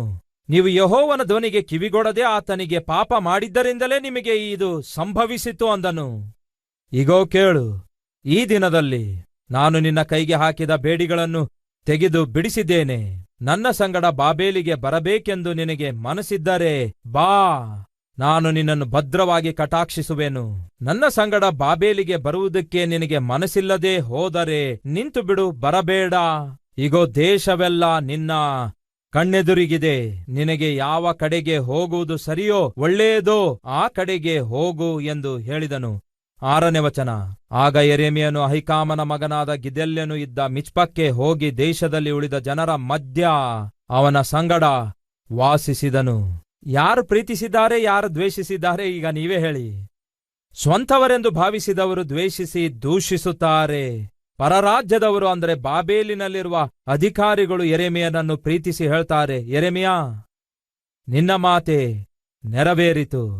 ನೀನು ನಿಜವಾದ ದೇವರ ಸೇವಕನಾಗಿದ್ದಿ, ನಿಜವಾದ ದೇವರ ಪ್ರವಾದಿಯಾಗಿದ್ದಿ. ನೀನು ಹೇಳಿದಂತೆಯೇ ನಡೆಯಿತು ಯೆರೆಮೀಯ. ಈ ಪಾಪಿಷ್ಟ ಜನರು ಇಷ್ಟಾನುಸಾರವಾಗಿ ಜೀವಿಸಿದ್ದರಿಂದಲೇ ದೇವರು ಅವರಿಗೆ ಈ ದುರ್ಗತಿಯನ್ನುಂಟು ಮಾಡಿದ್ದಾರೆ. ಕೊಂಡೊಯ್ಯುತ್ತಿದ್ದೇವೆ, ಬಂಧಿಸಿ ಕೊಂಡೊಯ್ಯುತ್ತಿದ್ದೇವೆ. ಆದರೆ ಯೆರೆಮೀಯ, ನಿನ್ನ ಇಷ್ಟ. ನಮ್ಮೊಂದಿಗೆ ಬರುವುದಾದರೆ ಕರೆದೊಯ್ಯುತ್ತೇವೆ, ನಿನಗ್ಯಾವ ಕೊರತೆ ಇರಲ್ಲ. ಇಲ್ಲವೇ ಇಲ್ಲೇ ಉಳ್ಕೊಳ್ಳಲು ಇಚ್ಛಿಸುತ್ತೀಯಾ? ಅದು ಕೂಡ ನಿನ್ನಿಷ್ಟ, ಇಲ್ಲೇ ಉಳ್ಕೊಳ್ಳಬಹುದು. ನಿನಗೆ ಇನ್ನು ಮೇಲೆ ಈ ಸಂಕೋಲೆಗಳು, ಈ ಕಾರಾಗೃಹ, ಈ ಬಾಧೆಗಳು, ನಿನ್ನ ಜನರು ನಿನಗೆ ಕೊಟ್ಟ ಹಿಂಸೆಗಳು ಇರುವುದೇ ಇಲ್ಲ. ಪ್ರಶಾಂತವಾಗಿ ಜೀವಿಸು, ನಿನ್ನ ಇಷ್ಟ ಯೆರೆಮೀಯ ಎಂದು ಹೇಳಿದಾಗ ಯೆರೆಮೀಯ ತೀರ್ಮಾನ ತೆಗೆದುಕೊಳ್ತಾನೆ. ನಾನು ಇಲ್ಲೇ ಉಳ್ಕೊಳ್ಳುತ್ತೇನೆ, ಉಳಿದ ಜನರೊಂದಿಗೆ ನಾನು ಉಳ್ಕೊಳ್ತೇನೆ ಎಂದು ಹೇಳಿ ಯೆರೆಮೀಯ ಅಲ್ಲೇ ಉಳ್ಕೊಳ್ಳುತ್ತಾನೆ. ಆನಂತರ ಅವನು ಮರಣ ಹೊಂದುತ್ತಾನೆ. ಪ್ರಿಯ ಸಹೋದರ ಸಹೋದರಿಯರೇ, ಯೆರೆಮೀಯನ ಜೀವಿತ ಸೂಚಿಸುವುದೇನೆಂದರೆ, ಅವನು ದೇವರ ಸೇವೆ ಮಾಡುತ್ತಿರುವಾಗ ಅವನಿಗೆ ಸುಖದ ಕೊರತೆ ಇರುತ್ತೆ, ಸೌಖ್ಯದ ಕೊರತೆ ಇರುತ್ತೆ. ಹಸುವೆ ದಾಹದಿಂದ ಬಳಲುತ್ತಾನೆ, ಅವಮಾನಗಳನ್ನು ಅಪಾಯಗಳನ್ನು ಎದುರಿಸುತ್ತಾನೆ. ಆದಾಗ್ಯೂ ಕೂಡ ದೇವರನ್ನು ಬಿಟ್ಟು ಬಿಡಲಿಲ್ಲ, ದೇವರು ಕೊಟ್ಟ ಪ್ರಯಾಸದ ಕೆಲಸ ಬಿಡಲಿಲ್ಲ, ಪರಿಚರ್ಯವನ್ನು ಬಿಡಲಿಲ್ಲ, ಪ್ರಕಟಿಸುವುದನ್ನು ಬಿಟ್ಟು ಬಿಡಲಿಲ್ಲ. ಪ್ರತಿಫಲವಾಗಿ ಒಬ್ಬ ಪ್ರತ್ಯೇಕವಾದ ಕಣ್ಣೀರಿನ ಪ್ರವಾದಿಯಾಗಿ ಉಳಿದುಕೊಂಡ. ಅದೇ ಸಮಯದಲ್ಲಿ ಯೆರೆಮೀಯ ಮತ್ತೊಂದು ನಿರೀಕ್ಷೆಯಿಂದ ಕೂಡಿದ ಸಂದೇಶ ಕೊಡ್ತಾನೆ. ಆ ಸಂದೇಶದ ಸಾರಾಂಶವೇನೆಂದರೆ, 70 ವರ್ಷಗಳವರೆಗೂ ಯಹೂದ ದೇಶವೆಂದು ಕರೆಯಲ್ಪಡುವ ನೀವು ಬಾಬೇಲ್ ದೇಶದಲ್ಲಿ ಬಂದಿಗಳಾಗಿ 70 ವರ್ಷ ಇರ್ತೀರಿ. ಆದರೆ ನಿಮಗೊಂದು ಶುಭವಾರ್ತೆ, ಅದೇನೆಂದರೆ ನನ್ನ ದೇವರು ಕನಿಕರಿಸುತ್ತಾರೆ, ನಿಮ್ಮನ್ನು ಮತ್ತೆ ಇದೇ ದೇಶಕ್ಕೆ ಹಿಂತಿರುಗಿ ತರ್ತಾರೆ, ಮತ್ತೊಮ್ಮೆ ನಿಮ್ಮನ್ನು ಒಂದುಗೂಡಿಸುತ್ತಾರೆ. ಮತ್ತೆ ಆತನು ನಿಮ್ಮ ಮೇಲೆ ಕನಿಕರವನ್ನು ತೋರಿಸಿ ಮತ್ತೆ ನಿಮ್ಮನ್ನು ಒಟ್ಟುಗೂಡಿಸಿ ಆತನು ನಿಮ್ಮನ್ನು ಆಶೀರ್ವದಿಸ್ತಾನೆ. ಇದು ಯೆರೆಮೀಯ ಕೊಟ್ಟಿರುವ ಅದ್ಭುತವಾದ ಸಮಾಧಾನದಿಂದ ಕೂಡಿರುವ ಸಂದೇಶವಾಗಿದೆ. ಎಕ್ಸಾಕ್ಟ್ ಆಗಿ 70 ವರ್ಷಗಳ ನಂತರ ದೇವರು ಕೋರೇಷನು ಎಂಬ ಅರಸನ ಮೂಲಕ ಜೆರುಬ್ಬಾಬೆಲನು ಎಂಬ ನಾಯಕನನ್ನು ಆರಿಸಿಕೊಂಡು 70 ವರ್ಷಗಳ ನಂತರ ಯಹೂದ್ಯರನ್ನೆಲ್ಲ, ಅಂದರೆ ಅನೇಕ ಮಂದಿ ಯಹೂದ್ಯರನ್ನು ಯೆರೂಸಲೇಮಿಗೆ ಹಿಂತಿರುಗಿ ತರುತ್ತಾರೆ. ಜೆರುಬ್ಬಾಬೆಲನ ಮೂಲಕ ಆಲಯ ಕಟ್ಟುತ್ತಾರೆ, ಎಜ್ರನ ಮೂಲಕ ಸೇವೆ ಆರಂಭಿಸುತ್ತಾರೆ, ನೆಹೆಮೀಯನ ಮೂಲಕ ಪೌಳಿಗೋಡೆಯನ್ನು, ಪಟ್ಟಣವನ್ನು ತಿರುಗಿ ಕಟ್ಟುತ್ತಾರೆ. ಯೆರೆಮೀಯ ಏನನ್ನು ಪ್ರವಾದಿಸಿದನೋ ಎಕ್ಸಾಕ್ಟ್ ಆಗಿ ದೇವರು ಅದನ್ನೇ ಮಾಡಿದ್ರು. ಯೆರೆಮೀಯ ಪ್ರಕಟಿಸಿರುವಂತಹ ವಾಕ್ಯವು ದೇವರು ಕಳಿಸಿರುವ ವಾಕ್ಯವಾಗಿತ್ತು. ಅವನು ಹೇಳಿರುವ ಪ್ರಕಾರವೇ ದೇವರು ಮಾಡಿದ್ರು. ಪ್ರಿಯ ಸಹೋದರ ಸಹೋದರಿಯರೇ, ಈ ದಿನ ಇಂತಹ ಸೇವಕರು ಕಣ್ಮರೆಯಾಗಿದ್ದಾರೆ. ವಾಕ್ಯ ಇದ್ದದನ್ನು ಇದ್ದ ಹಾಗೆ ಪ್ರಕಟಿಸುವಂತವರು, ನಶಿಸುವ ಆತ್ಮಗಳ ಕುರಿತು ಭಾರ ಉಳ್ಳವರಾಗಿ ಪಾಪದಲ್ಲಿ ಜೀವಿಸುತ್ತಿರುವಾಗ ಆ ಪಾಪವನ್ನು ಖಂಡಿಸುತ್ತಾ ಅವರನ್ನು ದೇವರ ಕಡೆಗೆ ತಿರುಗಿಸುವಂತಹ, ನೇರವಾಗಿ ಸ್ಪಷ್ಟವಾಗಿ ಮಾತಾಡುವಂತಹ ಸೇವಕರು ಕಣ್ಮರೆಯಾಗಿದ್ದಾರೆ. ಅಂತಹ ಸೇವಕರು ನಿಮಗೆ ಕಾಣಿಸುವಾಗ ದಯವಿಟ್ಟು ಅವರಿಗೋಸ್ಕರ ಪ್ರಾರ್ಥನೆ ಮಾಡಿರಿ. ಯಾಕೆಂದರೆ ಇಂತಹ ಸೇವಕರನ್ನು ದ್ವೇಷಿಸುವಂತಹ ಸೈತಾನನು ಇಂತಹ ಸೇವಕರ ಮೇಲೆ ಕೆಸರನ್ನು ಎಸೆಯುವುದಕ್ಕಾಗಿ, ಇಂತಹ ದೇವರ ಸೇವಕರ ಮೇಲೆ ಅಪರಾಧ ಹೊರಿಸುವುದಕ್ಕಾಗಿ, ಅವಮಾನಪಡಿಸುವುದಕ್ಕಾಗಿ ಸೈತಾನನ ಮನುಷ್ಯರು ಯಾವಾಗಲೂ ಸಿದ್ಧವಾಗಿರ್ತಾರೆ. ಅವರ ಮಧ್ಯ ದೇವರು ಕೊಟ್ಟ ಸೇವೆಯನ್ನು, ಇಂತಹ ಸೇವಕರು ಸೇವೆ ಮುಂದುವರಿಸುವ ಹಾಗೆ ನಿಮ್ಮಿಂದ ಸಾಧ್ಯವಾದಷ್ಟು ಪ್ರಾರ್ಥಿಸಬೇಕೆಂದು ನಿಮ್ಮೆಲ್ಲರಲ್ಲಿ ಮನವಿ ಮಾಡಿಕೊಳ್ತೇನೆ. ಗಮನ ಕೊಟ್ಟು ಕೇಳಿ ಪ್ರಿಯರೇ. ಜಾನ್ ವೆಸ್ಲಿ ಅನ್ನುವಂತಹ ಭಕ್ತನು ಇಂಗ್ಲೆಂಡ್ ದೇಶದಲ್ಲಿ ದೇವರ ವಾಕ್ಯ ಸಾರುತ್ತಾ ಇರುವಾಗ, ಅವರು ಸಾರುತ್ತಿರುವ ವಾಕ್ಯ ಕೇಳಿ ಅನೇಕ ಜನರು ಆಕರ್ಷಿತರಾಗಿ ರಕ್ಷಣೆ ಹೊಂದುತ್ತಾ ಇರುವಾಗ ಅವರು ಮಾಡಿದ್ದೇನು ಗೊತ್ತಾ? ಇಂಗ್ಲೆಂಡ್ ದೇಶದ ಲಂಡನ್ನಿನಲ್ಲಿ ಬಹಿರಂಗವಾಗಿ ಅವರಿಗೆ ವ್ಯತಿರೇಕವಾಗಿ ಪ್ರಚಾರ ಮಾಡುತ್ತಾರೆ. ಏನೆಂದು ಗೊತ್ತಾ? ಅವರು ಯಾವ ಸಭೆಗೂ ಹೋಗಕೂಡದು, ಯಾವ ಪಟ್ಟಣಕ್ಕೂ ಹೋಗಕೂಡದು, ಇಲ್ಲಿಗೆ ಬಂದು ವಾಕ್ಯವನ್ನು ಸಾರಬಾರದು, ಇಲ್ಲಿ ಸಭೆಯನ್ನು ಆರಂಭಿಸಬಾರದು ಎಂಬುದಾಗಿ ಜಾನ್ ವೆಸ್ಲಿ ಅವರು ವಾಕ್ಯವನ್ನು ಇದ್ದದನ್ನು ಇದ್ದ ಹಾಗೆ ಪ್ರಕಟಿಸುವಾಗ ಎಷ್ಟೋ ಜನ ವ್ಯತಿರೇಕಿಸಿದ್ರು. ಹಾಗಾಗಿ ಜಾನ್ ವೆಸ್ಲಿ ಅವರು ಯಾವ ಪ್ರಾಂತ್ಯಕ್ಕೂ ಹೋಗುವ ಹಾಗಿರಲಿಲ್ಲ, ಯಾವ ಸಭೆಯಲ್ಲಿ ವಾಕ್ಯ ಸಾರುವ ಹಾಗಿರಲಿಲ್ಲ, ಬಂದರೆ ಕಲ್ಲೆಸೆಯುತ್ತಾ ಇದ್ರು. ಅಷ್ಟೇ ಅಲ್ಲ ಪ್ರಿಯರೇ, ಜಾನ್ ವೆಸ್ಲಿ ಹೋಗಿ ವಾಕ್ಯ ಉಪದೇಶ ಮಾಡಿದ್ರೆ ಕಲ್ಲಿನಿಂದ ಹೊಡೆಯುತ್ತಾ ಇದ್ರು, ಕೆಸರು ಎಸೆಯುತ್ತಾ ಇದ್ರು.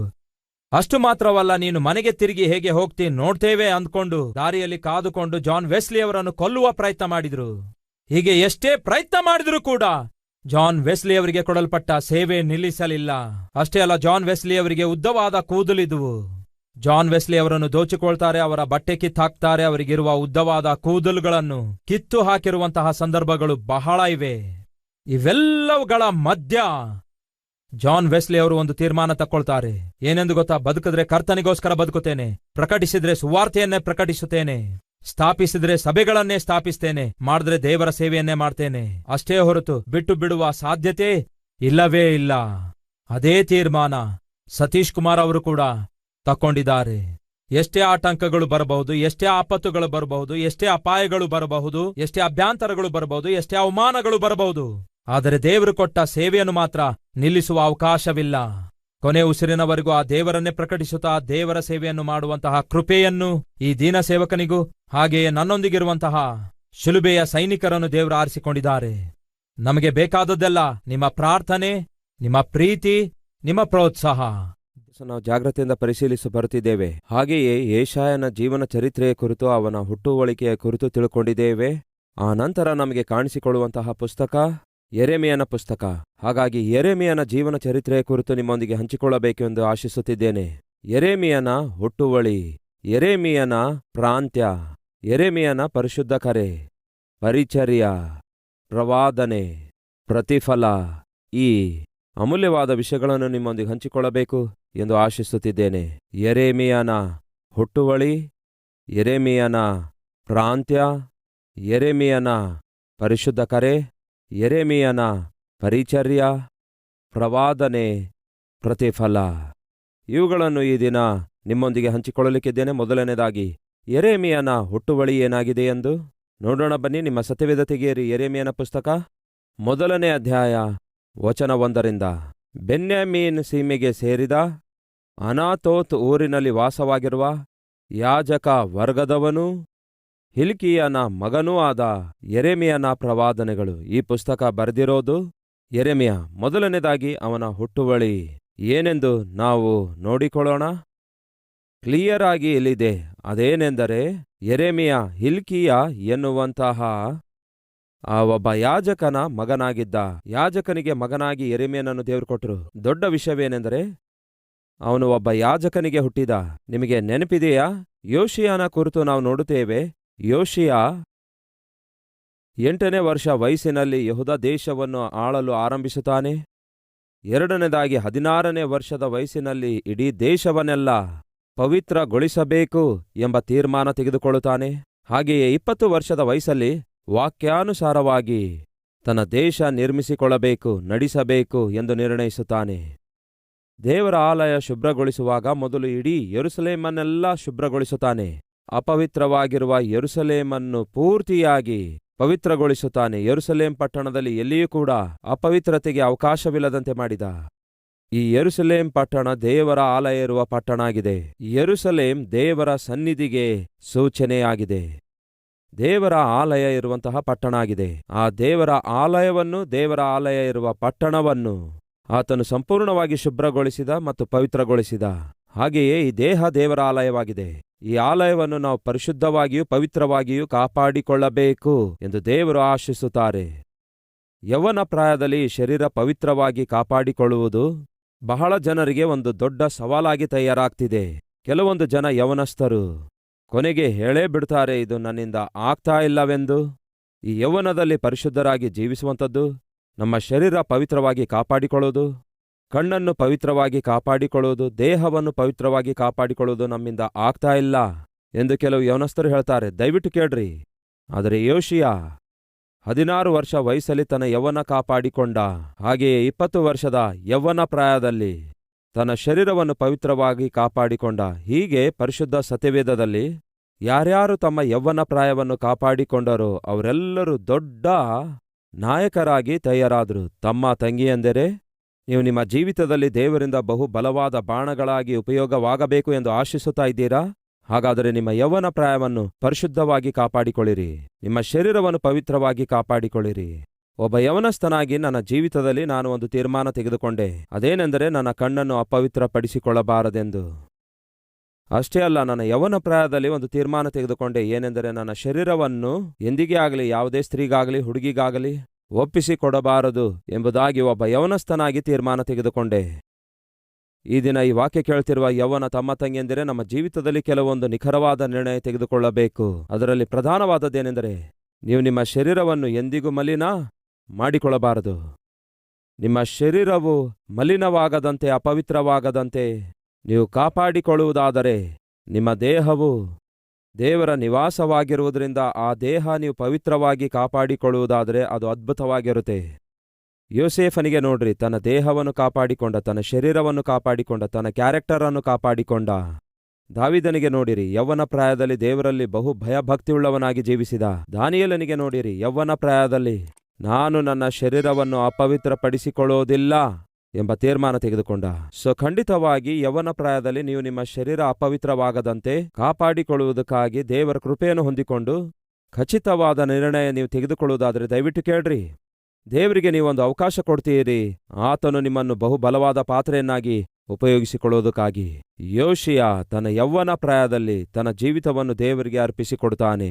ಹಾಗೆಯೇ ಯೆರೆಮೀಯ ಕೂಡ ಯೌವನ ಪ್ರಾಯದಲ್ಲಿ ತನ್ನ ಜೀವಿತವನ್ನು ಕೂಡ ದೇವರಿಗೆ ಅರ್ಪಿಸಿಕೊಟ್ಟ. ಸಮುವೇಲನು ಯೌವನ ಪ್ರಾಯದಲ್ಲಿಯೇ ತನ್ನ ಜೀವಿತವನ್ನು ದೇವರಿಗೆ ಅರ್ಪಿಸಿಕೊಟ್ಟ. ಹೀಗೆ ಯಾರ್ಯಾರು ಯೌವನ ಪ್ರಾಯದಲ್ಲಿ ತಮ್ಮ ಜೀವಿತವನ್ನು ದೇವರಿಗೆ ಅರ್ಪಿಸಿಕೊಟ್ಟರೋ, ತಮ್ಮ ಶರೀರವನ್ನು ಯಾರ್ಯಾರು ಭದ್ರಪಡಿಸಿಕೊಂಡರೋ ಅವರೆಲ್ಲರೂ ಕೂಡ ರಾಜ್ಯಗಳಿಗೆ ಪ್ರಭಾವ ಬೀರಿದ್ರು, ದೇಶಗಳಿಗೆ ಪ್ರಭಾವ ಬೀರಿದ್ರು, ತಮ್ಮ ಸುತ್ತಲಿರುವ ಸಮಾಜದ ಮೇಲೆ ಪ್ರಭಾವ ಬೀರಿದ್ರು. ಈ ದಿನ ಅನೇಕ ಜನರ ಕುಟುಂಬಗಳಲ್ಲಿ ಗಂಡ ಹೆಂಡತಿಗೆ ಪ್ರಭಾವ ಬೀರ್ಲಿಕ್ಕಾಗ್ತಾ ಇಲ್ಲ, ಹೆಂಡತಿ ಗಂಡನ ಮೇಲೆ ಪ್ರಭಾವ ಬೀರ್ಲಿಕ್ಕಾಗ್ತಾ ಇಲ್ಲ, ಪೇರೆಂಟ್ಸ್ ಮಕ್ಕಳ ಮೇಲೆ ಪ್ರಭಾವ ಬೀರ್ಲಿಕ್ಕಾಗ್ತಾ ಇಲ್ಲ. ಕಾರಣವೇನೆಂದ್ರೆ ಅವರಲ್ಲಿ ಪವಿತ್ರತೆ ಇಲ್ಲದಕ್ಕಾಗಿ. ಗಂಡನಲ್ಲಿ ಪರಿಶುದ್ಧತೆ ಇರ್ತಾ ಇಲ್ಲ, ಎಲ್ಲವೂ ಪಾಪಿಷ್ಟ ಕೆಲಸಗಳೇ. ಹೆಂಡತಿಯಲ್ಲಿ ಪರಿಶುದ್ಧತೆ ಇರ್ತಾ ಇಲ್ಲ, ಎಲ್ಲವೂ ಪಾಪಿಷ್ಟ ಆಲೋಚನೆಗಳೇ, ಪಾಪಿಷ್ಟ ಕ್ರಿಯೆಗಳೇ. ಫಲಿತವಾಗಿ ಈ ಪೇರೆಂಟ್ಸ್ ಯಾರ್ಯಾರು ಪರಿಶುದ್ಧರಾಗಿ ಜೀವಿಸ್ಲಿಕ್ಕಾಗುತ್ತಾ ಇಲ್ಲವೋ ಅಂಥವರು ಮಕ್ಕಳನ್ನು ಪರಿಶುದ್ಧರಾಗಿ ಬೆಳೆಸಲಿಕ್ಕಾಗ್ತಾ ಇಲ್ಲ. ಯಾಕೆಂದರೆ ಬೈಬಲ್ ಹೇಳುತ್ತದೆ, ತಂದೆ ಏನನ್ನು ಮಾಡುವುದನ್ನು ಮಗನು ನೋಡುವನೋ ಮಗನು ಕೂಡ ಅದನ್ನೇ ಮಾಡುತ್ತಾನೆ.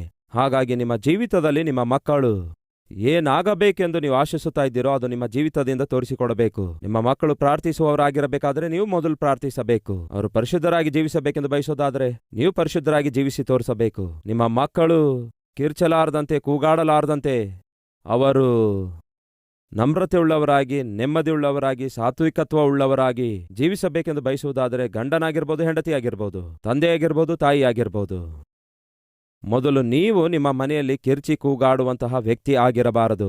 ಯಾಕೆಂದರೆ ಮಕ್ಕಳು ತಾಯಿ ಏನ್ ಮಾಡ್ತಾಳೋ, ತಂದೆ ಏನು ಮಾಡುತ್ತಾಳೋ ಅದನ್ನೇ ನೋಡಿ ಮಾಡುವ ಪ್ರಯತ್ನ ಮಾಡ್ತಾರೆ. ಹಾಗಾಗಿ ಪ್ರಿಯ ಸಹೋದರ ಸಹೋದರಿಯರೇ, ದಯವಿಟ್ಟು ಈ ವಾಸ್ತವವನ್ನು ಅರ್ಥ ಮಾಡಿಕೊಳ್ಳಬೇಕು ಎಂಬುದಾಗಿ ಕೋರಿಕೊಳ್ಳುತ್ತೇನೆ. ಯೋಷಿಯ ಯೌವನ ಪ್ರಾಯದಲ್ಲಿ ತನ್ನ ಜೀವಿತವನ್ನು ಪವಿತ್ರವಾಗಿ ಕಾಪಾಡಿಕೊಂಡ. ಅಷ್ಟು ಮಾತ್ರವಲ್ಲ, ತನ್ನ ಜೀವಿತವನ್ನು ಹಾಗೆ ಪವಿತ್ರವಾಗಿ ಕಾಪಾಡಿಕೊಳ್ಳುವುದಕ್ಕೆ ಕಾರಣವೇನೆಂದರೆ ವಾಕ್ಯವಾಗಿದೆ. ಏನದು? ವಾಕ್ಯವಾಗಿದೆ. ವಾಕ್ಯವು ಅವನಲ್ಲಿರುವ ಲೋಪ ಏನೆಂದು ತಿಳಿಯಪಡಿಸಿತು. ಅದಕ್ಕಾಗಿಯೇ ಪಶ್ಚಾತ್ತಾಪಪಟ್ಟ. ತನ್ನ ಲೋಪವನ್ನು ಗ್ರಹಿಸಿಕೊಂಡು ಪಶ್ಚಾತ್ತಾಪಪಟ್ಟು ಈ ವಾಕ್ಯವು ನನ್ನ ದೇಶವೆಲ್ಲ ತಿಳಿದುಕೊಳ್ಳಬೇಕು ಎಂದು ಬಯಸಿ ಯಾಜಕರನ್ನು ನೇಮಿಸಿ ಯೋಷಿಯ ಆ ವಾಕ್ಯಾನುಸಾರವಾಗಿ ಪ್ರಜೆಗಳೆಲ್ಲ ಜೀವಿಸಬೇಕೆಂದು ಬಯಸಿ ಇಡೀ ದೇಶದ ಮೇಲೆಯೇ ಪ್ರಭಾವ ಬೀರಿರುವಂತೆ ನಾವು ನೋಡುತ್ತೇವೆ. ಅದೇ ರೀತಿಯಾಗಿ ಯೆಹೋಷಾಫಾಟನು ಕೂಡ ವಾಕ್ಯವನ್ನು ಧ್ಯಾನಿಸುತ್ತಾನೆ, ವಾಕ್ಯಾನುಸಾರವಾಗಿ ಜೀವಿಸುತ್ತಾನೆ, ವಾಕ್ಯವನ್ನು ದೇಶಕ್ಕೆ ಪ್ರಚುರಪಡಿಸುತ್ತಾನೆ. ಈಗ ನಾನು ಯೋಷಿಯನ ಕುರಿತಾಗಿ ಯಾಕೆ ಮಾತಾಡ್ತಿದ್ದೇನೆ? ವಾಸ್ತವದಲ್ಲಿ ಈಗ ನಾನು ಹಂಚಿಕೊಳ್ತಾ ಇರುವಂತಹ ಜೀವನ ಚರಿತ್ರೆ, ಕ್ಯಾರೆಕ್ಟರ್ ಯೆರೆಮೀಯನಲ್ಲವೋ? ಮತ್ಯಾಕೆ ನಾನು ಯೋಷಿಯನ ಕುರಿತಾಗಿ ಮಾತಾಡ್ತಿದ್ದೇನೆ? ಹಾಗೆ ಮಾತಾಡುವ ಅವಶ್ಯಕತೆ ಏನಿದೆ ಎಂದು ತಿಳಿದುಕೊಳ್ಳುವುದಕ್ಕಾಗಿ ಒಂದು ಸಾರಿ 2ನೇ ಪೂರ್ವಕಾಲವೃತ್ತಾಂತಕ್ಕೆ ಹೋಗೋಣ ಬನ್ನಿ. 2ನೇ ಪೂರ್ವಕಾಲವೃತ್ತಾಂತ ಅಧ್ಯಾಯ 34 ವಚನ 14ರಿಂದ ನೋಡಿಕೊಳ್ಳೋಣ ಬನ್ನಿ. ಯೆಹೋವನ ಆಲಯದಲ್ಲಿ ಸಂಗ್ರಹವಾಗಿದ್ದ ಹಣವನ್ನು ಹೊರಗೆ ತೆಗೆಯುವಾಗ ಮೋಶೆ ಮುಖಾಂತರವಾಗಿ ಕೊಡಲ್ಪಟ್ಟ ಯೆಹೋವನ ಧರ್ಮಶಾಸ್ತ್ರದ ಗ್ರಂಥವು ಯಾಜಕನಾದ ಹಿಲ್ಕೀಯನಿಗೆ ಸಿಕ್ಕಿತು. ಹಿಲ್ಕೀಯನು ಎನ್ನುವಂತಹ ಒಬ್ಬ ಯಾಜಕನು ಆಲಯದಲ್ಲಿ ಕೆಲಸ ಮಾಡುತ್ತಿರುವಾಗ, ಸೇವೆ ಸಲ್ಲಿಸುತ್ತಿರುವಾಗ, ಕೊಟ್ಟ ಜವಾಬ್ದಾರಿಕೆ ನಿರ್ವಹಿಸುತ್ತಿರುವಾಗ ಆ ಆಲಯದಲ್ಲಿ ಒಂದು ಗ್ರಂಥವು ಸಿಕ್ಕಿತು. ಆ ಗ್ರಂಥವನ್ನು ಅವನು ನೋಡಿದ ತಕ್ಷಣವೇ ಬೈಬಲ್ ಪಂಡಿತರು ವ್ಯಕ್ತಪಡಿಸಿದ ಅಭಿಪ್ರಾಯವೇನೆಂದರೆ, ಅಲ್ಲಿ ಧರ್ಮಶಾಸ್ತ್ರ ಗ್ರಂಥ ಅಂತ ಇದೆಯಲ್ಲವೇ, ಧರ್ಮಶಾಸ್ತ್ರದ ಗ್ರಂಥ ಎಂಬುದಾಗಿ ಇದೆಯಲ್ಲವೇ, ಅದು ಧರ್ಮೋಪದೇಶ ಕಾಂಡವಾಗಿರಬಹುದು ಎನ್ನುವುದು ಬೈಬಲ್ ಪಂಡಿತರ ಅಭಿಪ್ರಾಯವಾಗಿದೆ. ಆಗ ಹಿಲ್ಕೀಯನು, ಯೆಹೋವನ ಆಲಯದಲ್ಲಿ ನನಗೆ ಧರ್ಮಶಾಸ್ತ್ರ ಗ್ರಂಥವು ಸಿಕ್ಕಿತು ಎಂದು ಶಾಸ್ತ್ರಿಯಾದ ಶಾಫಾನನಿಗೆ ಹೇಳಿ ಆ ಗ್ರಂಥವನ್ನು ಶಾಫಾನನ ಕೈಗೆ ಕೊಟ್ಟನು. ವಚನ 18. ಇದಲ್ಲದೆ ಲೇಖಕನಾದ ಶಾಫನನು ಅರಸನಿಗೆ ಯಾಜಕನಾದ ಹಿಲ್ಕೀಯನು ನನಗೊಂದು ಗ್ರಂಥವನ್ನು ಕೊಟ್ಟಿದ್ದಾನೆ ಎಂದು ಹೇಳಿ ಅವನ ಮುಂದೆ ಅದನ್ನು ಓದಿ ಕೇಳಿಸಿದನು. ಅರಸನು ಧರ್ಮಶಾಸ್ತ್ರದ ವಾಕ್ಯಗಳನ್ನು ಕೇಳಿದಾಗ ಏನಂತೆ, ರಾಜನು ಕೇಳಿ ತನ್ನ ಬಟ್ಟೆಗಳನ್ನು ಹರಿದುಕೊಂಡು ಏನಂತೆ, ಧರ್ಮಶಾಸ್ತ್ರದ ವಾಕ್ಯಗಳನ್ನು ಕೇಳಿದಾಗ ರಾಜನ ಜೀವಿತದಲ್ಲಿ ದೊಡ್ಡ ಪಶ್ಚಾತ್ತಾಪ ಬಂತು. ದೇವರು ಆಶಿಸುವ ಜೀವಿತವೇ ಇದಾಗಿದೆ. ದೇವರು ಕೋರಿಕೊಳ್ಳುವಂತಹ ಜೀವಿತ ವಿಧಾನವೇ ಇದಾಗಿದೆ. ನಾನು ಆತ್ಮೀಕನಂದುಕೊಂಡೆ, ನಾನೊಬ್ಬ ಭಕ್ತನಂದುಕೊಂಡೆ, ಆದರೆ ನನ್ನಲ್ಲಿಯೇ ಬಹಳಷ್ಟು ಲೋಪಗಳಿವೆ. ನಾನೊಬ್ಬನೇ ಅಲ್ಲ, ಇಡೀ ನನ್ನ ದೇಶವೆಲ್ಲ ದೇವರಿಗೆ ವ್ಯತಿರೇಕವಾಗಿ ಅನೇಕ ವಿಷಯಗಳಲ್ಲಿ ಜೀವಿಸುತ್ತಿದ್ದಾರೆ, ವ್ಯವಹರಿಸುತ್ತಿದ್ದಾರೆ ಎಂದು ಯೋಚಿಸಿ ತನ್ನ ಪರವಾಗಿಯೂ ತನ್ನ ದೇಶದ ಪರವಾಗಿಯೂ ಕೂಡ ಪಶ್ಚಾತ್ತಾಪಪಟ್ಟ, ಕಣ್ಣೀರನ್ನು ಸುರಿಸಿದ ಅತ್ತ. ಹಾಗಾಗಿ ದೇವರು ಒಂದು ಒಳ್ಳೆ ವಾಗ್ದಾನ ಮಾಡುತ್ತಾರೆ. ಆ ವಾಗ್ದಾನ ಯಾವುದೆಂದರೆ 27ನೇ ವಚನ, ನೀನು ದೀನ ಮನಸ್ಸುಳ್ಳವನಾಗಿ ಈ ದೇಶದ ಮತ್ತು ಅದರ ನಿವಾಸಿಗಳ ವಿಷಯ ನಾನು ಹೇಳಿದ ಮಾತುಗಳನ್ನು ಕೇಳಿದಾಗ ನನ್ನ ಸನ್ನಿಧಿಯಲ್ಲಿ ನಿನ್ನನ್ನು ನೀನು ತಗ್ಗಿಸಿಕೊಂಡು ನಿನ್ನ ಬಟ್ಟೆಗಳನ್ನು ಹರಿದುಕೊಂಡು ನನ್ನ ಸನ್ನಿಧಿಯಲ್ಲಿ ಕಣ್ಣೀರು ಸುರಿಸಿದ್ದರಿಂದಲೂ ನಿನ್ನ ಮನವಿಯನ್ನು ನಾನು ಲಾಲಿಸಿದೆನು.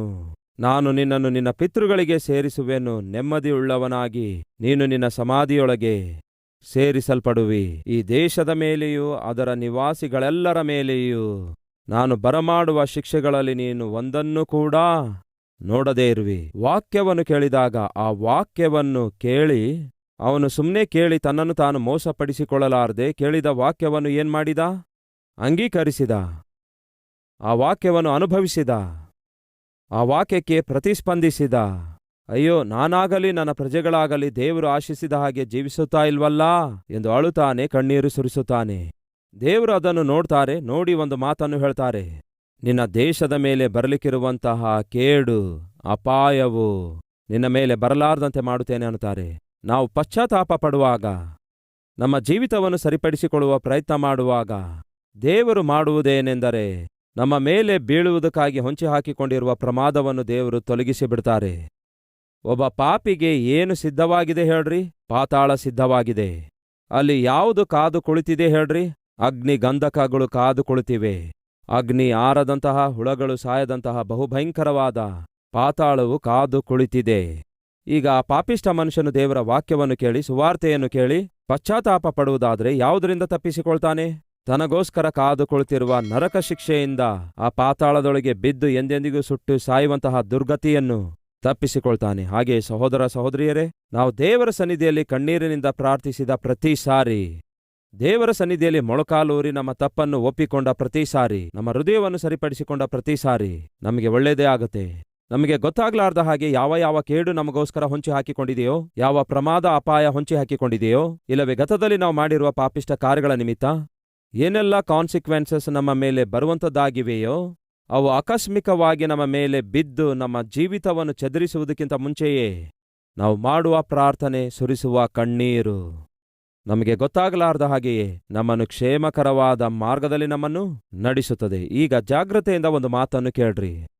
ನಾನು ಹೇಳಿರೋದು ನಿಮಗೆ ನೆನಪಿದೆಯಾ? ಯೋಷಿಯ ಎನ್ನುವಂತಹ ಈ ಅದ್ಭುತನಾದ ಯವನಸ್ಥನು ಒಬ್ಬ ಹುಡುಗನಾಗಿ ಆಳ್ವಿಕೆ ಪ್ರಾರಂಭಿಸುತ್ತಾನೆ. ಯವನಸ್ಥನಾಗಿ ವಾಕ್ಯಾನುಸಾರವಾಗಿ ಜೀವಿಸಲು ಬಯಸುತ್ತಾನೆ. ಅದ್ಭುತವಾದ ಪರಿಪಾಲನೆ ಮಾಡಿ ಪ್ರಜೆಗಳನ್ನು ದೇವರ ಕಡೆಗೆ ತಿರುಗಿಸುತ್ತಾನೆ. ಆದರೆ ಒಂದು ಸಂದರ್ಭದಲ್ಲಿ ಜರುಗಿದೇನೆಂದರೆ, ಅನಾವಶ್ಯಕವಾಗಿ ಒಂದು ಯುದ್ಧಕ್ಕೆ ಹೋಗ್ತಾನೆ. ಹೋಗಿ ಆ ಯುದ್ಧದಲ್ಲಿ ಸಾಯುತ್ತಾನೆ. ಅದನ್ನು ಓದಿದ ಪ್ರತಿ ಸಾರಿ ಸ್ವಲ್ಪ ಮಟ್ಟಿಗೆ ಹೃದಯ ಕದಲಿಸಲ್ಪಡುತ್ತೆ. ಇಷ್ಟೊಂದು ಅದ್ಭುತನಾಗಿರುವಂತಹ ಈ ರಾಜನು ಯಾಕೆ ಇಷ್ಟು ಹೀನವಾಗಿ ಸಾಯಬೇಕಿತ್ತು? ಆದರೆ ಜಾಗ್ರತೆಯಿಂದ ಪರಿಶೀಲಿಸುವುದಾದರೆ ದೇವರು ಒಂದು ವಾಗ್ದಾನ ಮಾಡಿದರು. ಏನೆಂದು ಗೊತ್ತಾ? ನಿನ್ನ ಪ್ರಜೆಗಳ ಮೇಲೆ ಬರಲಿಕ್ಕಿರುವಂತಹ ಶಿಕ್ಷೆ ನೀನು ಕಣ್ಣಾರೆ ಕಾಣಲಾರ್ದ ಹಾಗೆ, ಅನುಭವಿಸಲಾರ್ದ ಹಾಗೆ ನಾನು ನಿನ್ನನ್ನು ತಪ್ಪಿಸುತ್ತೇನೆ ಎಂದು. ಬೈಬಲ್ ಪಂಡಿತರ ಒಂದು ಅಭಿಪ್ರಾಯವೇನೆಂದರೆ, ದೇವರು ಬರಲಿಕ್ಕಿರುವ ಉಗ್ರ ದಂಡನೆಯಿಂದ ಯೆಹೂದ ದೇಶ ಸೆರೆಗೆ ಕೊಂಡೊಯ್ಯಲ್ಪಡಬೇಕಿತ್ತು. ಇಂತಹ ಭಯಂಕರವಾದ ದುರ್ದಿನದಿಂದ ದೇವರು ಯೋಷಿಯನನ್ನು ತಪ್ಪಿಸುತ್ತೇನೆಂದು ಮಾತುಕೊಳ್ತಾರೆ. ಹಾಗೆಯೇ ತಪ್ಪಿಸಿದ್ರು. ಹಾಗೆ ತಪ್ಪಿಸುವ ಪ್ರಕ್ರಿಯೆಯಲ್ಲಿ ಅಂದುಕೊಳ್ಳಲಾರ್ದ ಹಾಗೆ ಆ ಯುದ್ಧಕ್ಕೆ ಹೋಗ್ತಾನೆ, ಅಲ್ಲಿ ಸಾಯುತ್ತಾನೆ. ಇದೆಲ್ಲವೂ ಕೂಡ ಯಾವ ರೀತಿಯಾಗಿ ಯೋಸೇಫನಿಗೆ ಯೋಸೇಫನ ಅಣ್ಣಂದ್ಯರು ಅನ್ಯಾಯವಾಗಿ ಐಗುಪ್ತ ದೇಶಕ್ಕೆ ಆಳಾಗಿ ಮಾರಿದರೆ ಅದನ್ನು ಯಾವ ರೀತಿಯಾಗಿ ದೇವರು ತನ್ನ ಉದ್ದೇಶ ನೆರವೇರಿಸಲು ಉಪಯೋಗಿಸಿಕೊಂಡರೋ, ಹಾಗೆಯೇ ಯಾವ ರೀತಿಯಾಗಿ ಇಲ್ಲಿಯೂ ಕೂಡ ದೇಶದ ವಿರುದ್ಧ ಶತ್ರು ಬರಲಿಕ್ಕಿದ್ದಾನೋ, ಹಾಗೆ ಬರುವ ಶತ್ರುವಿನಿಂದ ತಪ್ಪಿಸುವುದಕ್ಕಾಗಿ ಯೋಷಿಯ ಒಂದು ತಪ್ಪು ನಿರ್ಣಯ ತೆಗೆದುಕೊಂಡಿದ್ದಾಗಿಯೂ ಅವನು ಆ ಭಯಂಕರವಾದ ದಿನದಲ್ಲಿ ದಾಳಿ ಮಾಡಲು ಬರುವ ಶತ್ರುವಿಗೆ ಬಂಧಿತನಾಗಲಾರ್ದ ಹಾಗೆ ತಪ್ಪಿಸಲ್ಪಟ್ಟಿದ್ದಾನೆ ಎನ್ನುವುದು ಬೈಬಲ್ ಪಂಡಿತರ ಅಭಿಪ್ರಾಯವಾಗಿದೆ. ನಾನು ಹೇಳಲಿಚ್ಛಿಸುವುದೇನೆಂದರೆ, ಯೋಷಿಯ ಎನ್ನುವಂತಹ ರಾಜನು ಅದ್ಭುತವಾದ ಪರಿಪಾಲನೆ ಮಾಡುವುದಕ್ಕಾಗಿ ತನ್ನ ದೇಶದ ಮೇಲೆಯೇ ಪ್ರಭಾವ ಬೀರುವುದಕ್ಕೆ ಕಾರಣವೇನು? ಓದುತ್ತೇನೆ ನೋಡಿ. 2 ಪೂರ್ವಕಾಲಾವೃತ್ತಾಂತ 34ನೇ ಅಧ್ಯಾಯ 31ನೆಯ ವಚನ. ಅನಂತರ ರಾಜನು ತನ್ನ ಸ್ಥಳದಲ್ಲಿ ನಿಂತುಕೊಂಡು, ನಾನು ಯೆಹೋವನ ಮಾರ್ಗದಲ್ಲಿ ನಡೆಯುವುದಾಗಿಯೂ ಆತನ ಆಜ್ಞಾವಿಧಿಗಳನ್ನು ಪೂರ್ಣ ಮನಸ್ಸಿನಿಂದಲೂ ಪೂರ್ಣ ಪ್ರಾಣದಿಂದಲೂ ಕೈಕೊಳ್ಳುವುದಾಗಿಯೂ ಈ ಗ್ರಂಥದಲ್ಲಿ ಬರೆದಿರುವ ನಿಬಂಧನ ಎಲ್ಲಾ ವಾಕ್ಯಗಳನ್ನು ನೆರವೇರಿಸುವುದಾಗಿಯೂ ಯೆಹೋವನಿಗೆ ಪ್ರಮಾಣ ಮಾಡಿದನು. ಒಂದು ತೀರ್ಮಾನ ತೆಗೆದುಕೊಂಡನು. ನಾನೊಂದು ತೀರ್ಮಾನ ತೆಗೆದುಕೊಳ್ತಿದ್ದೇನೆ. ಈ ದಿನ ಮೊದಲುಗೊಂಡು ವಾಕ್ಯಾನುಸಾರವಾಗಿ ಜೀವಿಸುತ್ತೇನೆ. ಈಗ ನನಗೆ ವಾಕ್ಯ ದೊರಕಿದೆ. ಈಗ ನನಗೆ ದೇವರ ಚಿತ್ತ ಏನೆಂದು ಗೊತ್ತಾಗಿದೆ. ದೇವರ ಚಿತ್ತ ಏನೆಂದು ತಿಳಿದುಕೊಂಡ್ರೂ ಕೂಡ ನೀವು ತಪ್ಪು ಮಾಡುವುದಾದರೆ ಹೇಗೆ ಹೇಳಿ? ವಿವಾಹದಲ್ಲಿ ದೇವರ ಚಿತ್ತ ಏನೆಂದು ನಿಮಗೆ ಗೊತ್ತು. ವಿಶ್ವಾಸಿಗೆ ಮದುವೆಯಾಗಬೇಕು. ಆದರೆ ನೀವು ಅವಿಶ್ವಾಸಿಗೆ ಮದುವೆ ಆಗ್ತೇನೆಂದ್ರೆ ಹೇಗೆ? ಆತ್ಮಿಕನಾಗಿ ನೀವು ಅನ್ಯಾಯದಿಂದ ಜೀವಿಸಬಾರದು, ಅನ್ಯಾಯದಿಂದ ಸಂಪಾದಿಸಬಾರದು, ಸುಳ್ಳುಗಳನ್ನು ಹೇಳಬಾರದು. ಇವೆಲ್ಲವೂ ಕೂಡ ನಿಮಗೆ ಗೊತ್ತು. ದೇವರ ಚಿತ್ತ ಏನೆಂದು ನಿಮಗೆ ಗೊತ್ತು. ಆದರೆ ಆ ದೇವರ ಚಿತ್ತಕ್ಕೆ ವ್ಯತಿರೇಕವಾಗಿ ನಾನು ಸಂಪಾದಿಸುತ್ತೇನೆ, ದೇವರ ಚಿತ್ತಕ್ಕೆ ವ್ಯತಿರೇಕವಾಗಿ ನಾನು ಜೀವಿಸುತ್ತೇನೆ, ದೇವರ ಚಿತ್ತಕ್ಕೆ ವ್ಯತಿರೇಕವಾಗಿ ಉದ್ಯೋಗ ಮಾಡ್ತೇನೆ, ಉದ್ಯೋಗ ಸಂಪಾದಿಸ್ತೇನೆ ಅಂದ್ರೆ ಹೇಗೆ? ಯೋಷಿಯ ಮಾಡಿದೇನೆಂದರೆ ದೇವರ ಚಿತ್ತವನ್ನು ಅವನು ಗ್ರಹಿಸಿಕೊಂಡಾಗ ಆ ಚಿತ್ತ ಮಾಡುವುದಕ್ಕಾಗಿ ನಿರ್ಣಯ ತೆಗೆದುಕೊಳ್ತಾನೆ. ಸಹೋದರ ಸಹೋದರಿಯರೇ, ದೇವರ ಚಿತ್ತ ಏನಾಗಿದೆ ಎಂದು ಬೈಬಲ್ ತಿಳಿಸುತ್ತದೆ. ಆ ದೇವರ ಚಿತ್ತ ಮಾಡುವಂಥದ್ದೇ ನಮಗೆ ಕ್ಷೇಮಕರವಾಗಿರುತ್ತೆ. ಅದನ್ನೇ ಯೋಷಿಯ ಮಾಡಿದ. ಬ್ರದರ್, ಯೆರೆಮೀಯನ ಬಗ್ಗೆ ಹಂಚಿಕೊಳ್ತೇನೆ ಎಂದು ಇದೆಲ್ಲ ಯಾಕೆ ಹೇಳ್ತಾ ಇದ್ದೀರಿ ಎಂಬ ಪ್ರಶ್ನೆ ನಿಮಗೆ ಬರ್ತಿದೆಯಾ? ಹಾಗಾದರೆ ದಯವಿಟ್ಟು ಕೇಳ್ರಿ. ಯಾರು ಈ ಅರಸನಾದ ಯೋಷಿಯನಿಗೆ ಧರ್ಮಶಾಸ್ತ್ರ ಗ್ರಂಥವನ್ನು ಕೊಟ್ಟು ಆ ಧರ್ಮಶಾಸ್ತ್ರ ಗ್ರಂಥವನ್ನು ಓದಿಸಿ ಯೋಷಿಯನ ಜೀವಿತ ಇಷ್ಟೊಂದು ಪ್ರಭಾವ ಬೀರಿರುವ ವ್ಯಕ್ತಿ ಯಾರು ಹೇಳಿ? ಹಿಲ್ಕೀಯ. ಈಗ ಬನ್ನಿ ಯೆರೆಮೀಯ 1ನೇ ಅಧ್ಯಾಯಕ್ಕೆ. ಬೆನ್ಯಾಮೀನ್ ಸೀಮೆಗೆ ಸೇರಿದ ಅನಾತೋತ್ನಲ್ಲಿ ವಾಸವಾಗಿರುವ ಯಾಜಕರಲ್ಲಿ ಒಬ್ಬನಾಗಿರುವ ಯಾವ ಪದ ಬಂತಿಲ್ಲಿ? ಹಿಲ್ಕೀಯ. ಯಾರು ಆ ಹಿಲ್ಕೀಯ? ಹಾಗೋ ಯೋಷಿಯನಿಗೇ ಪ್ರಭಾವ ಬೀರಿದಂತಹ ಒಬ್ಬ ಯಾಜಕನೇ ಈ ಯೆರೆಮೀಯನ ತಂದೆಯಾಗಿದ್ದ. ವಾಕ್ಯವನ್ನು ಪ್ರೀತಿಸಿದಂತಹ ಯಾಜಕನಾಗಿದ್ದ. ವಾಕ್ಯ ಸಿಕ್ಕಿದಾಗ ಎಷ್ಟೋ ಸಂತೋಷಿಸಿ ಆ ವಾಕ್ಯ ಯಾವ ರೀತಿಯಾಗಿ ರಾಜನ ಸನ್ನಿಧಿಗೆ ಸೇರಿಸಬೇಕೆಂದು ಯೋಚಿಸಿ ರೈಟ್ ಪರ್ಸನ್ಗೆ ಕೊಟ್ಟು ರಾಜನ ಸನ್ನಿಧಿಗೆ ಸೇರಿಸುತ್ತಾನೆ. ರಾಜನು ವಾಕ್ಯ ಕೇಳುವುದಾದರೆ ನಮ್ಮ ದೇಶ ಬದಲಾಗುತ್ತೆ ಅಂದ್ಕೊಂಡ. ಸಹೋದರ ಸಹೋದರಿಯರೇ, ನಮ್ಮ ಮಕ್ಕಳು ವಾಕ್ಯ ಕೇಳುವುದಾದರೆ ನಮ್ಮ ಕುಟುಂಬ ಬಹಳ ಚೆನ್ನಾಗಿರುತ್ತೆ. ನಿಮ್ಮ ಗಂಡ ವಾಕ್ಯ ಕೇಳುವುದಾದರೆ, ನಿಮ್ಮ ಹೆಂಡತಿ ವಾಕ್ಯ ಕೇಳುವುದಾದರೆ ಕುಟುಂಬ ಕಟ್ಟಲ್ಪಡುತ್ತೆ. ಅದಕ್ಕೆ ಹೇಳ್ತಾ ಇರ್ತೇನೆ, 100 ಸಾರಿ ಹೇಳ್ತಾ ಇರ್ತೇನೆ, ನಿಮ್ಮ ಗಂಡ ವಾಕ್ಯ ಕೇಳುವ ಅವಕಾಶ ಕಲ್ಪಿಸಿಕೊಡಿ. ನಿಮ್ಮ ಕುಟುಂಬ ಕ್ಷೇಮವಾಗಿರ್ಬೇಕಾದ್ರೆ, ಸಂತೋಷವಾಗಿರ್ಬೇಕಾದ್ರೆ ನಿಮ್ಮ ಗಂಡ ವಾಕ್ಯ ಕೇಳಬೇಕು, ನಿಮ್ಮ ಹೆಂಡತಿ ವಾಕ್ಯ ಕೇಳಬೇಕು, ಮಕ್ಕಳು ವಾಕ್ಯ ಕೇಳಬೇಕು, ಕುಟುಂಬವಾಗಿ ವಾಕ್ಯ ಕೇಳಬೇಕು. ಆ ವಾಕ್ಯವೇ ನಿಮ್ಮ ಜೀವಿತದಲ್ಲಿ ಮಾರ್ಪಡುವಿಕೆ ತರುತ್ತೆ. ಆ ವಾಕ್ಯವೇ ನಿಮಗೆ ಕ್ಷೇಮವನ್ನುಂಟು ಮಾಡುತ್ತೆ, ನಿಮ್ಮ ಭವಿಷ್ಯಕ್ಕೆ ಭದ್ರತೆಯನ್ನು ಕೊಡುತ್ತೆ. ಅದು ಯೋಷಿಯನ ಜೀವಿತದಲ್ಲಿ ಜರುಗಿತು, ಹಾಗೆಯೇ ನಮ್ಮ ಜೀವಿತದಲ್ಲೂ ಕೂಡ ಜರುಗುತ್ತೆ. ಯೋಷಿಯ ತನ್ನ ಯೌವನ ಪ್ರಾಯದಲ್ಲಿ ಹಾಗೆ ಜೀವಿಸುವುದಕ್ಕೆ ವಾಕ್ಯವೇ ಆಧಾರವಾಗಿದೆ. ಆ ವಾಕ್ಯವನ್ನು ತಂದು ಒಪ್ಪಿಸಿದ್ಯಾರು? ಹಿಲ್ಕೀಯ. ಆ ಹಿಲ್ಕೀಯ ಯಾರು? ಒಬ್ಬ ಯಾಜಕನಾಗಿದ್ದ. ಆ ಹಿಲ್ಕೀಯ ಯಾರು? ಯೆರೆಮೀಯನ ತಂದೆಯಾಗಿದ್ದ. ಹುಟ್ಟುವಳಿ ಅರ್ಥವಾಯ್ತಲ್ಲವೇ? ರೈಟ್. ಈಗ ಸ್ವಲ್ಪ ಮುಂದೆ ಹೋಗೋಣ ಬನ್ನಿ. ಅವನ ಪ್ರಾಂತ್ಯ ಯಾವುದಂತೆ? ಅನಾತೋತು ಎನ್ನುವಂತಹ ಪ್ರಾಂತ್ಯವಾಗಿದೆ. ಅನಾತೋತು ಎನ್ನುವಂತಹ ಪ್ರಾಂತ್ಯವು ಯೆರೂಸಲೇಮಿನಿಂದ ಸುಮಾರು 5 ಕಿಲೋಮೀಟರ್ ದೂರದಲ್ಲಿರುವ ಪ್ರಾಂತ್ಯವಾಗಿದೆ. ಪರಿಚರ್ಯ ಮಾಡುವುದಕ್ಕಾಗಿ ಯೆರೆಮೀಯ ಯೆರೂಸಲೇಮಿಗೆ ಬಂದಿರುವ ಹಾಗೆ ನಾವು ಗಮನಿಸಬಹುದು. ಯೆರೆಮೀಯನ ಪುಸ್ತಕ ಓದುವಾಗ ನಿಮ್ಗೆ ಅರ್ಥ ಆಗಬಹುದು. ಈಗ ಜಾಗ್ರತೆಯಿಂದ ಕೇಳ್ರಿ. ತಂದೆ ಯಾಜಕನಾಗಿ ಸೇವೆ ಸಲ್ಲಿಸುತ್ತಿರುವ ಸಮಯದಲ್ಲಿ ಒಂದು ಸಂದರ್ಭದಲ್ಲಿ ಸಡನ್ ಆಗಿ ದೇವರ ವಾಕ್ಯ ಯೆರೆಮೀಯನಿಗೆ ಪ್ರತ್ಯಕ್ಷವಾಯಿತು. ಏನಾಗಿದೆ ಆ ವಾಕ್ಯದ ಪ್ರತ್ಯಕ್ಷತೆ? ಓದುತ್ತೇನೆ ನೋಡಿ. 1ನೇ ಅಧ್ಯಾಯ 4ನೇ ವಚನ.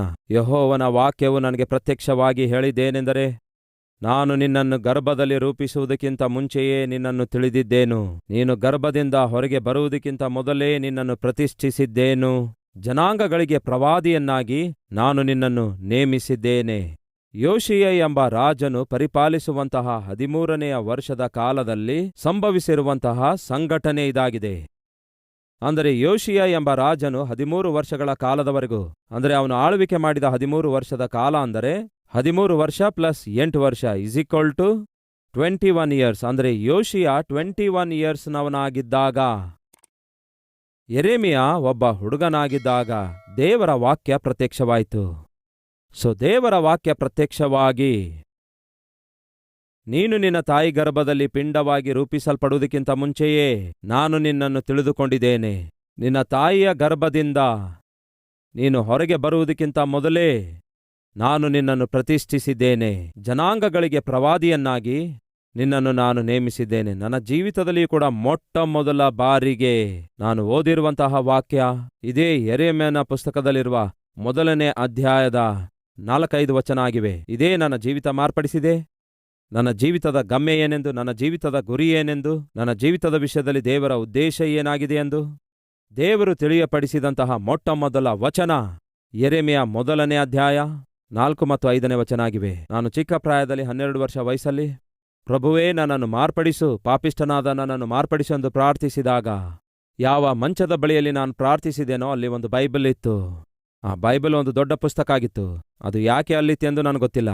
ಆ ಬೈಬಲನ್ನು ಹೀಗೆ ತೆರೆದಾಗ, ನೀನು ನಿನ್ನ ತಾಯಿ ಗರ್ಭದಲ್ಲಿ ಪಿಂಡವಾಗಿ ರೂಪಿಸಲ್ಪಡುವುದಕ್ಕಿಂತ ಮುಂಚೆಯೇ ನಾನು ನಿನ್ನನ್ನು ತಿಳಿದಿದ್ದೇನೆ. ಜನಾಂಗಗಳಿಗೆ ನಾನು ನಿನ್ನನ್ನು ಪ್ರವಾದಿಯನ್ನಾಗಿ ಪ್ರತಿಷ್ಠಿಸಿದ್ದೇನೆ ಎಂಬ ಈ ವಾಕ್ಯ ಯೆಹೋವನ ವಾಕ್ಯವಾಗಿದೆ. ಆ ದಿನ ಆ ವಾಕ್ಯವೇ ನನ್ನ ಜೀವಿತವನ್ನು ಸಂಪೂರ್ಣವಾಗಿ ಮಾರ್ಪಡಿಸಿತು. ಈ ವಾಕ್ಯವೇ ನನ್ನ ಜೀವಿತವನ್ನು ಈ ದಿನದವರೆಗೂ ನಡೆಸುತ್ತಾ ಬಂದಿದೆ. ಪ್ರಿಯ ಸಹೋದರ ಸಹೋದರಿಯರೇ, ಇರಿಮಿಯ ಒಬ್ಬ ಹುಡುಗನಾಗಿದ್ದಾಗ ದೇವರು ಯೆರೆಮೀಯನೊಂದಿಗೆ ಮಾತನಾಡಿದರು. ಅಷ್ಟಕ್ಕೂ ನಿನಗೆ ಗೊತ್ತಾ ಯೆರೆಮೀಯ, ನೀನು ನಿನ್ನ ತಾಯಿ ಗರ್ಭದಲ್ಲಿ ಪಿಂಡವಾಗಿ ರೂಪಿಸಲ್ಪಡುವುದಕ್ಕಿಂತ ಮುಂಚೆಯೇ ನಾನು ನಿನ್ನನ್ನು ತಿಳಿದಿದ್ದೇನೆ. ನಿನ್ನ ತಾಯಿಯ ಗರ್ಭದಿಂದ ನೀನು ಹೊರಬರುವುದಕ್ಕಿಂತ ಮುಂಚೆಯೇ ನಾನು ನಿನ್ನನ್ನು ಪ್ರತಿಷ್ಠಿಸಿದ್ದೇನೆ. ನಾನು ನಿನ್ನನ್ನು ಆರಿಸಿಕೊಂಡಿದ್ದೇನೆ. ಜನಾಂಗಗಳಿಗೆ ಪ್ರವಾದಿಯನ್ನಾಗಿ ನಿನ್ನನ್ನು ನೇಮಿಸಿದ್ದೇನೆ ಎಂದು ದೇವರು ಯೆರೆಮೀಯ ಭಕ್ತನಿಗೆ ಅವನ ಜೀವಿತದ ಮೇಲೆ ಇರುವ ಉದ್ದೇಶ ಏನೆಂದು ದೇವರು ತಿಳಿಸ್ತಾರೆ. ಹೀಗೆ ಬೈಬಲ್ನಲ್ಲಿ ಯಾರಾದರೂ ಕುರಿತಿದೆಯಾ? ಈ ರೀತಿಯಾಗಿ ಹುಟ್ಟುವುದಕ್ಕಿಂತ ಮುಂಚೆಯೇ ಇವರನ್ನು ಏನನ್ನುತ್ತಾರೆ? ಕಾರಣ ಜನ್ಮದಾತರು. ಒಂದು ಕಾರಣಕ್ಕಾಗಿ ಇವರು ಜನಿಸುತ್ತಾರೆ, ಜನ್ಮದಾತರಾಗಿರುತ್ತಾರೆ. ಅವರ ಜೀವಿತ ಬಹಳ ಪ್ರತ್ಯೇಕವಾಗಿರುತ್ತೆ. ಅವರ ಜೀವಿತ ವಿಧಾನ ಬಹಳ ಪ್ರತ್ಯೇಕವಾಗಿರುತ್ತೆ. ಬೈಬಲಲ್ಲಿ ಮನೋಹ ಎಂಬ ಒಬ್ಬ ವ್ಯಕ್ತಿ ಇದ್ದಾನೆ. ಅವನ ಹೆಂಡತಿಯ ಹೆಸರೇನೆಂದು ಗೊತ್ತಿಲ್ಲ. ಆದರೆ ಮನೋಹನ ಹೆಂಡತಿಗೆ ದೇವದೂತನು ಪ್ರತ್ಯಕ್ಷನಾಗಿ, ನೀನು ಬಂಜೆಯಾಗಿದ್ದಿ, ಆದರೆ ದೇವರು ನಿನಗೊಬ್ಬ ಮಗನನ್ನು ಕೊಡ್ಲಿಕ್ಕಿದ್ದಾರೆ. ನೀನು ಪವಿತ್ರಳಾಗಿರಬೇಕು, ನಿನ್ನ ಮಗನನ್ನು ಪವಿತ್ರನಾಗಿ ಬೆಳೆಸಬೇಕು, ಅವನನ್ನು ಪ್ರತ್ಯೇಕಿಸಬೇಕು, ಪರಿಶುದ್ಧವಾಗಿ ಬೆಳೆಸಬೇಕು. ಅವನ ತಲೆಯ ಮೇಲೆ ಎಂದಿಗೂ ಕೂಡ ಕತ್ತಿ ಬೀಳಲೇ ಬಾರದು, ಅವನಿಗೆ ಎಂದಿಗೂ ಕ್ಷೌರ ಮಾಡಬಾರದು. ಅವನು ದೇವರಿಗೋಸ್ಕರ ಪ್ರತ್ಯೇಕಿಸಲ್ಪಟ್ಟವನಾಗಿದ್ದಾನೆ ಎಂಬುದಾಗಿ ಯಾರ ಕುರಿತಾಗಿ ಬೈಬಲಲ್ಲಿ ಹೇಳಲಾಗಿದೆ ಗೊತ್ತಾ? ಹೇಳ್ತೇನೆ ಕೇಳಿ. ಸಂಸೋನನು ಕೂಡ ಒಂದು ಕಾರಣಕ್ಕಾಗಿ ಜನಿಸಿದವನೇ. ಸಂಸೋನನು ಹುಟ್ಟುವುದಕ್ಕಿಂತ ಮುಂಚೆಯೇ ಸಂಸೋನನು ಏನ್ ಮಾಡುತ್ತಾನೆಂದು ತಾಯಿಗೆ ದೇವರು ತಿಳಿಸುತ್ತಾರೆ. ಮತ್ತೊಬ್ಬ ಕಾರಣ ಜನ್ಮನು ಯಾರೆಂದು ಹೇಳಿ? ಯೋಹಾನನು. ಜಕರಿಯ ಎಲಿಜಬೆತ್ ಇವರಿಬ್ಬರೂ ಕೂಡ ವೃದ್ಧಾಪ್ಯಕ್ಕೆ ಬರುತ್ತಾರೆ. ಜಕರಿಯ ಒಬ್ಬ ಯಾಜಕನಾಗಿದ್ದ, ಮಹಾಯಾಜಕನಾಗಿದ್ದ. ಜಕರಿಯನಿಗೆ ಮಕ್ಕಳಿರಲಿಲ್ಲ. ಎಲಿಜಬೆತ್ ಜಕರಿಯ ಬಹು ವೃದ್ಧಾಪ್ಯಕ್ಕೆ ಬಂದಾಗ ದೇವದೂತನು ಪ್ರತ್ಯಕ್ಷನಾಗಿ, ಜಕರಿಯಾ, ನಿನ್ನ ಪ್ರಾರ್ಥನೆಗಳಿಗೆ ಉತ್ತರ ಬಂದಿತು. ನೀನು ಒಬ್ಬ ಮಗನನ್ನು ಪಡೆದುಕೊಳ್ಳುವಿ. ಅವನು ಎಲಿಯನ ಆತ್ಮ ಉಳ್ಳವನಾಗಿರುತ್ತಾನೆ. ತಂದೆಗಳ ಹೃದಯವನ್ನು ಮಕ್ಕಳ ಕಡೆಗೆ, ಮಕ್ಕಳ ಹೃದಯಗಳನ್ನು ತಂದೆಯ ಕಡೆಗೆ ತಿರುಗಿಸುತ್ತಾನೆ. ಅವನು ಹುಟ್ಟುವುದರಿಂದ ಅನೇಕರು ಸಂತೋಷಿಸುತ್ತಾರೆ. ಸ್ನಾನಿಕನಾದ ಯೋಹಾನನ ಕುರಿತಾಗಿ ಮುಂಚಿತವಾಗಿಯೇ ಅವನ ಹುಟ್ಟುವಿಕೆಗೆ ಕಾರಣವೇನೆಂದು, ಅವನ ಸೇವೆ ಎಂಥದಾಗಿರುತ್ತೆ ಎಂದು ಮುಂಚಿತವಾಗಿಯೇ ತಿಳಿಸಲಾಯಿತು. 3 ವಿಷಯ ನಿಮ್ಮೊಂದಿಗೆ ಹಂಚಿಕೊಂಡೆ. ಒಬ್ಬನೇನು ಯೆರೆಮೀಯ, ಅದ್ಭುತನಾದ ಪ್ರವಾದಿ. ಮತ್ತೊಬ್ಬನೇನು ಯೋಹಾನನು, ಅದ್ಭುತನಾದ ಸುವಾರ್ತಿಕನು. ಮತ್ತೊಬ್ಬನೇನು ಸಂಸೋನನು, ಅದ್ಭುತನಾದ ಬಲಿಷ್ಠನು. ಅದೇ ರೀತಿ ಸಂಸೋನನ ಹುಟ್ಟುವಳಿ ಅದ್ಭುತವಾಗಿತ್ತು. ಯೌವನ ಕೂಡ ಬಹಳ ಚೆನ್ನಾಗಿತ್ತು. ಆದರೆ ಯಾವಾಗ ದೇವರು ಅವನನ್ನು ಉಪಯೋಗಿಸಿಕೊಳ್ಳಬೇಕು ಎಂಬ ನಿರ್ಣಯ ತೆಗೆದುಕೊಂಡು ದೇವರು ತನ್ನ ಆತ್ಮನನ್ನು ಸಂಸೋನನ ಮೇಲೆ ಬಂದು ಸಂಸೋನನನ್ನು ಪ್ರೇರೇಪಿಸಲು ಆರಂಭಿಸಿತೋ, ಒಂದು ಹುಡುಗಿ ಸಂಸೋನನಿಗೆ ಕಾಣಿಸಿದಳು. ಹುಡುಗಿ ಕಾಣಿಸಿದಳು ಎಂದು ಹೇಳುವುದಕ್ಕಿಂತ ಸೈತಾನನು ಒಂದು ಹುಡುಗಿಯನ್ನು ಮುಂದೆ ತಂದ. ಯಾವಾಗ? ರೈಟ್ ಟೈಮ್ನಲ್ಲಿ. ಹೇಳ್ತಿದ್ದೀರಾ? ಸಂಸೋನನು ಬಹು ಬಲವಾಗಿ ದೇವರ ಚಿತ್ತಾನುಸಾರವಾಗಿ ಉಪಯೋಗ ಆಗುವಾಗ, ದೇವರಿಗೋಸ್ಕರ ರೋಷದಿಂದ ಜೀವಿಸಬೇಕಾದ ಸಮಯದಲ್ಲಿ ದೇವರು ಸಂಸೋನನನ್ನು ಬಲಪಡಿಸುತ್ತಿರುವಾಗ ಸೈತಾನನು ನೋಡಿದ, ಓಹೋ, ಸಂಸೋನನನ್ನು ಬಲಪಡಿಸ್ತಿದ್ದಾರೆ ದೇವರು. ಫಿಲಿಸ್ಟಿಯರ ವಿರುದ್ಧವಾಗಿ ಸಂಸೋನನಿಗೆ ದೇವರು ತಯಾರು ಮಾಡ್ತಿದ್ದಾರೆ. ಹಾಗಾದ್ರೆ ಅವನಿಗೆ ಕೌಂಟರ್ ಪಾರ್ಟ್ ತಯಾರಿಸಬೇಕು. ಸಂಸೋನನಿಗೆ ಹೇಗೆ ಬೆಳೆಸಬೇಕು, ಏನ್ ಮಾಡಿದ್ರೆ ಸಂಸೋನನು ಬೀಳ್ತಾನೆ ಎಂದು ಯೋಚಿಸಿ ಸೈತಾನ ಏನ್ ಮಾಡಿದ? ಒಂದು ಹುಡುಗಿಯನ್ನು ಸಿದ್ಧ ಮಾಡಿದ. ಇನ್ನೊಂದು ಕಡೆ ದೇವರು ಯಾರನ್ನು ಸಿದ್ಧಪಡಿಸ್ತಿದ್ದಾರೆ? ಸಂಸೋನನನ್ನೇ ಸಿದ್ಧಪಡಿಸ್ತಿದ್ದಾರೆ. ಆ ಕಡೆ ಸೈತಾನನು ಯಾರನ್ನು ಸಿದ್ಧಪಡಿಸ್ತಿದ್ದಾನೆ? ಸಂಸೋನನನ್ನು ಬೀಳಿಸಲು ಒಂದು ಹುಡುಗಿಯನ್ನು, ಫಿಲಿಸ್ಟಿಯರ ಹುಡುಗಿಯನ್ನು ಸಿದ್ಧ ಮಾಡ್ತಿದ್ದಾನೆ. ಸಹೋದರ ಸಹೋದರಿಯರೇ, ಕೇಳ್ತಿದ್ದೀರಾ? ನೀವು ಕೂಡ ಪರಿಶುದ್ಧರಾಗಿ ಜೀವಿಸ್ತಿರುವಾಗ, ವಾಕ್ಯಾನುಸಾರವಾಗಿ ಜೀವಿಸ್ತಿರುವಾಗ, ನಿಮ್ಮ ಕ್ಯಾರೆಕ್ಟರ್ ಅನ್ನು ಕಾಪಾಡಿಕೊಳ್ತಿರುವಾಗ, ನಿಮ್ಮ ಸೇವೆಯನ್ನು ಕಾಪಾಡಿಕೊಳ್ತಿರುವಾಗ, ಸೈತಾನನು ಮೌನವಾಗಿರುವ ಚಾನ್ಸ್ ಇಲ್ಲವೇ ಇಲ್ಲ. ಏನ್ ಮಾಡ್ತಾನೆ? ಯಾರೋ ಒಬ್ಬರನ್ನು ಸಿದ್ಧಪಡಿಸುತ್ತಾನೆ. ನಿಮ್ಮನ್ನು ಬೆಳೆಸುವುದಕ್ಕಾಗಿ, ನಿಮ್ಮ ಕ್ಯಾರೆಕ್ಟರ್ ಹಾಳು ಮಾಡುವುದಕ್ಕಾಗಿ, ನಿಮ್ಮ ಸೇವೆಯನ್ನು ಸಾಕ್ಷಿಯನ್ನು ಮಲಿನಗೊಳಿಸುವುದಕ್ಕಾಗಿ ಯಾರೋ ಒಬ್ಬರನ್ನು ಸೈತಾನನು ಸಿದ್ಧಪಡಿಸ್ತಾನೆ. ಅದು ಅವನ ವಿಧಾನ ಆಗಿದೆ ಎಂದು ಮರೆಯಬೇಡಿ. ಸಂಸೋನನು ಅದೇ ರೀತಿಯಾಗಿ ಆರಂಭದಲ್ಲಿ ಒಂದು ಹುಡುಗಿಯನ್ನು ನೋಡ್ತಾನೆ, ನಂತರ ಒಬ್ಬ ಸ್ತ್ರೀಯನ್ನು ನೋಡ್ತಾನೆ, ಆನಂತರ ಒಬ್ಬ ವೇಷಳನ್ನು ನೋಡ್ತಾನೆ. ವೇಷಳ ಬಳಿಗೆ ಹೋಗಿ ತನ್ನ ಜೀವಿತವನ್ನೇ ಕೊನೆಗೆ ನಾಶ ಮಾಡಿಕೊಳ್ತಾನೆ. ಪ್ರಿಯ ಸಹೋದರ ಸಹೋದರಿಯರೇ, ದೇವರು ನಮ್ಮ ವಿಷಯದಲ್ಲಿ ಉನ್ನತವಾದ ಉದ್ದೇಶ ಹಾಕಿಕೊಂಡಿದ್ದಾರೆ. ತಮ್ಮ ತಂಗಿಯಂದರೆ, ದೇವರಿಗೆ ನೀವು ಹುಟ್ಟುವುದಕ್ಕಿಂತ ಮುಂಚೆ ಯಾರೆಂದು ಗೊತ್ತು. ಗರ್ಭದಲ್ಲಿ ನೀವು ಪಿಂಡವಾಗಿ ರೂಪಿಸಲ್ಪಡುವುದಕ್ಕಿಂತ ಮುಂಚೆಯೇ ದೇವರು ನಿಮ್ಮನ್ನು ತಿಳಿದಿದ್ದಾರೆ. ಆತನು ನಿಮ್ಮ ವಿಷಯದಲ್ಲಿ, ನನ್ನ ವಿಷಯದಲ್ಲಿ, ನಮ್ಮೆಲ್ಲರ ವಿಷಯದಲ್ಲಿ ಉನ್ನತವಾದ ಆಲೋಚನೆಯನ್ನು ಹಾಕಿಕೊಂಡಿದ್ದಾರೆ. ಆತನ ಉದ್ದೇಶಗಳು, ಆಲೋಚನೆಗಳು ಏನಾಗಿವೆ ಎಂದು ನಾವು ಗ್ರಹಿಸಿ ಆತನು ಆಶಿಸಿದಂತೆ ಜೀವಿಸುವುದಾದರೆ ನಮ್ಮ ಜೀವಿತ ಅನೇಕರಿಗೆ ಆಶೀರ್ವಾದಕರವಾಗಿ ಮಾರ್ಪಡುತ್ತೆ. ಹಾಗಿಲ್ಲದ ಪಕ್ಷದಲ್ಲಿ ಹೆತ್ತ ತಂದೆ ತಾಯಿಗಳಿಗೆ ಅವಮಾನವಾಗಿ ಮಾರ್ಪಡುತ್ತೆ. ಸಮಾಜದಲ್ಲಿ ನಿಮ್ಮನ್ನು ನೋಡುವ ಪ್ರತಿಯೊಬ್ಬರು ನಿಮ್ಮನ್ನು ನೋಡಿ ಅಸಹ್ಯಪಡುವ ಹಾಗೆ ತಯಾರಾಗ್ತೀರಿ. ಅದು ಸ್ವಲ್ಪವೂ ಕೂಡ ನಿಮಗೆ ಕ್ಷೇಮವಲ್ಲ, ದೇವರಿಗೆ ಮಹಿಮೆ ತರಲ್ಲ. ಬನ್ನಿ, ನಾವು ಹುಟ್ಟುವಿಕೆ ನೋಡಿಕೊಂಡೆವು. ಹಿಲ್ಕಿಯಾ ಎಂಬ ಯಾಜಕನಿಗೆ ಹುಟ್ಟುತ್ತಾನೆ. ಅವನ ಪ್ರಾಂತ್ಯ ನೋಡಿಕೊಂಡಿದ್ದೆವು. ಯಾವುದೋ ಆ ಪ್ರಾಂತ್ಯ ಅನಾತೋತ್ ಎಂಬ ಪ್ರಾಂತ್ಯವಾಗಿದೆ. ಅವನ ಕರೆಯ ಕುರಿತು ನೋಡ್ತಾ ಇದ್ದೇವೆ. ಯೌವನಸ್ಥನಾಗಿರುವಾಗ, ಬಾಲಕನಾಗಿರುವಾಗಲೇ ದೇವರು ಯೆರೆಮೀಯನಿಗೆ ಕರೆಯುವುದನ್ನು ನಾವು ನೋಡುತ್ತೇವೆ. ಎಂತಹ ಕರೆಯಾಗಿದೆ? ಪ್ರವಾದಿಯಾಗಿ ನಾನು ನಿನ್ನನ್ನು ಆರಿಸಿಕೊಳ್ಳುತ್ತೇನೆ ಎಂಬುದಾಗಿ ದೇವರು ಹೇಳಿ ಆರಿಸಿಕೊಳ್ತಾರೆ. ಪ್ರವಾದಿ ಏನ್ ಮಾಡ್ತಾನೆ? ಪ್ರವಾದಿ ಅವನಿಗೆ ಕೊಡಲ್ಪಟ್ಟಂತಹ ಪ್ರವಾದಾತ್ಮಕವಾದ ಸಂದೇಶದ ಮೂಲಕ ಪ್ರಜೆಗಳಿಗೆ ಪ್ರಭಾವ ಬೀರುತ್ತಾನೆ. ಪ್ರವಾದಿಯಲ್ಲಿರುವಂತಹ ಶ್ರೇಷ್ಠತೆ ಏನೆಂದರೆ ಪ್ರಜೆಗಳಲ್ಲಿರುವ ಪಾಪ ಎಂತದೆಂದು ಕಂಡುಕೊಳ್ತಾನೆ.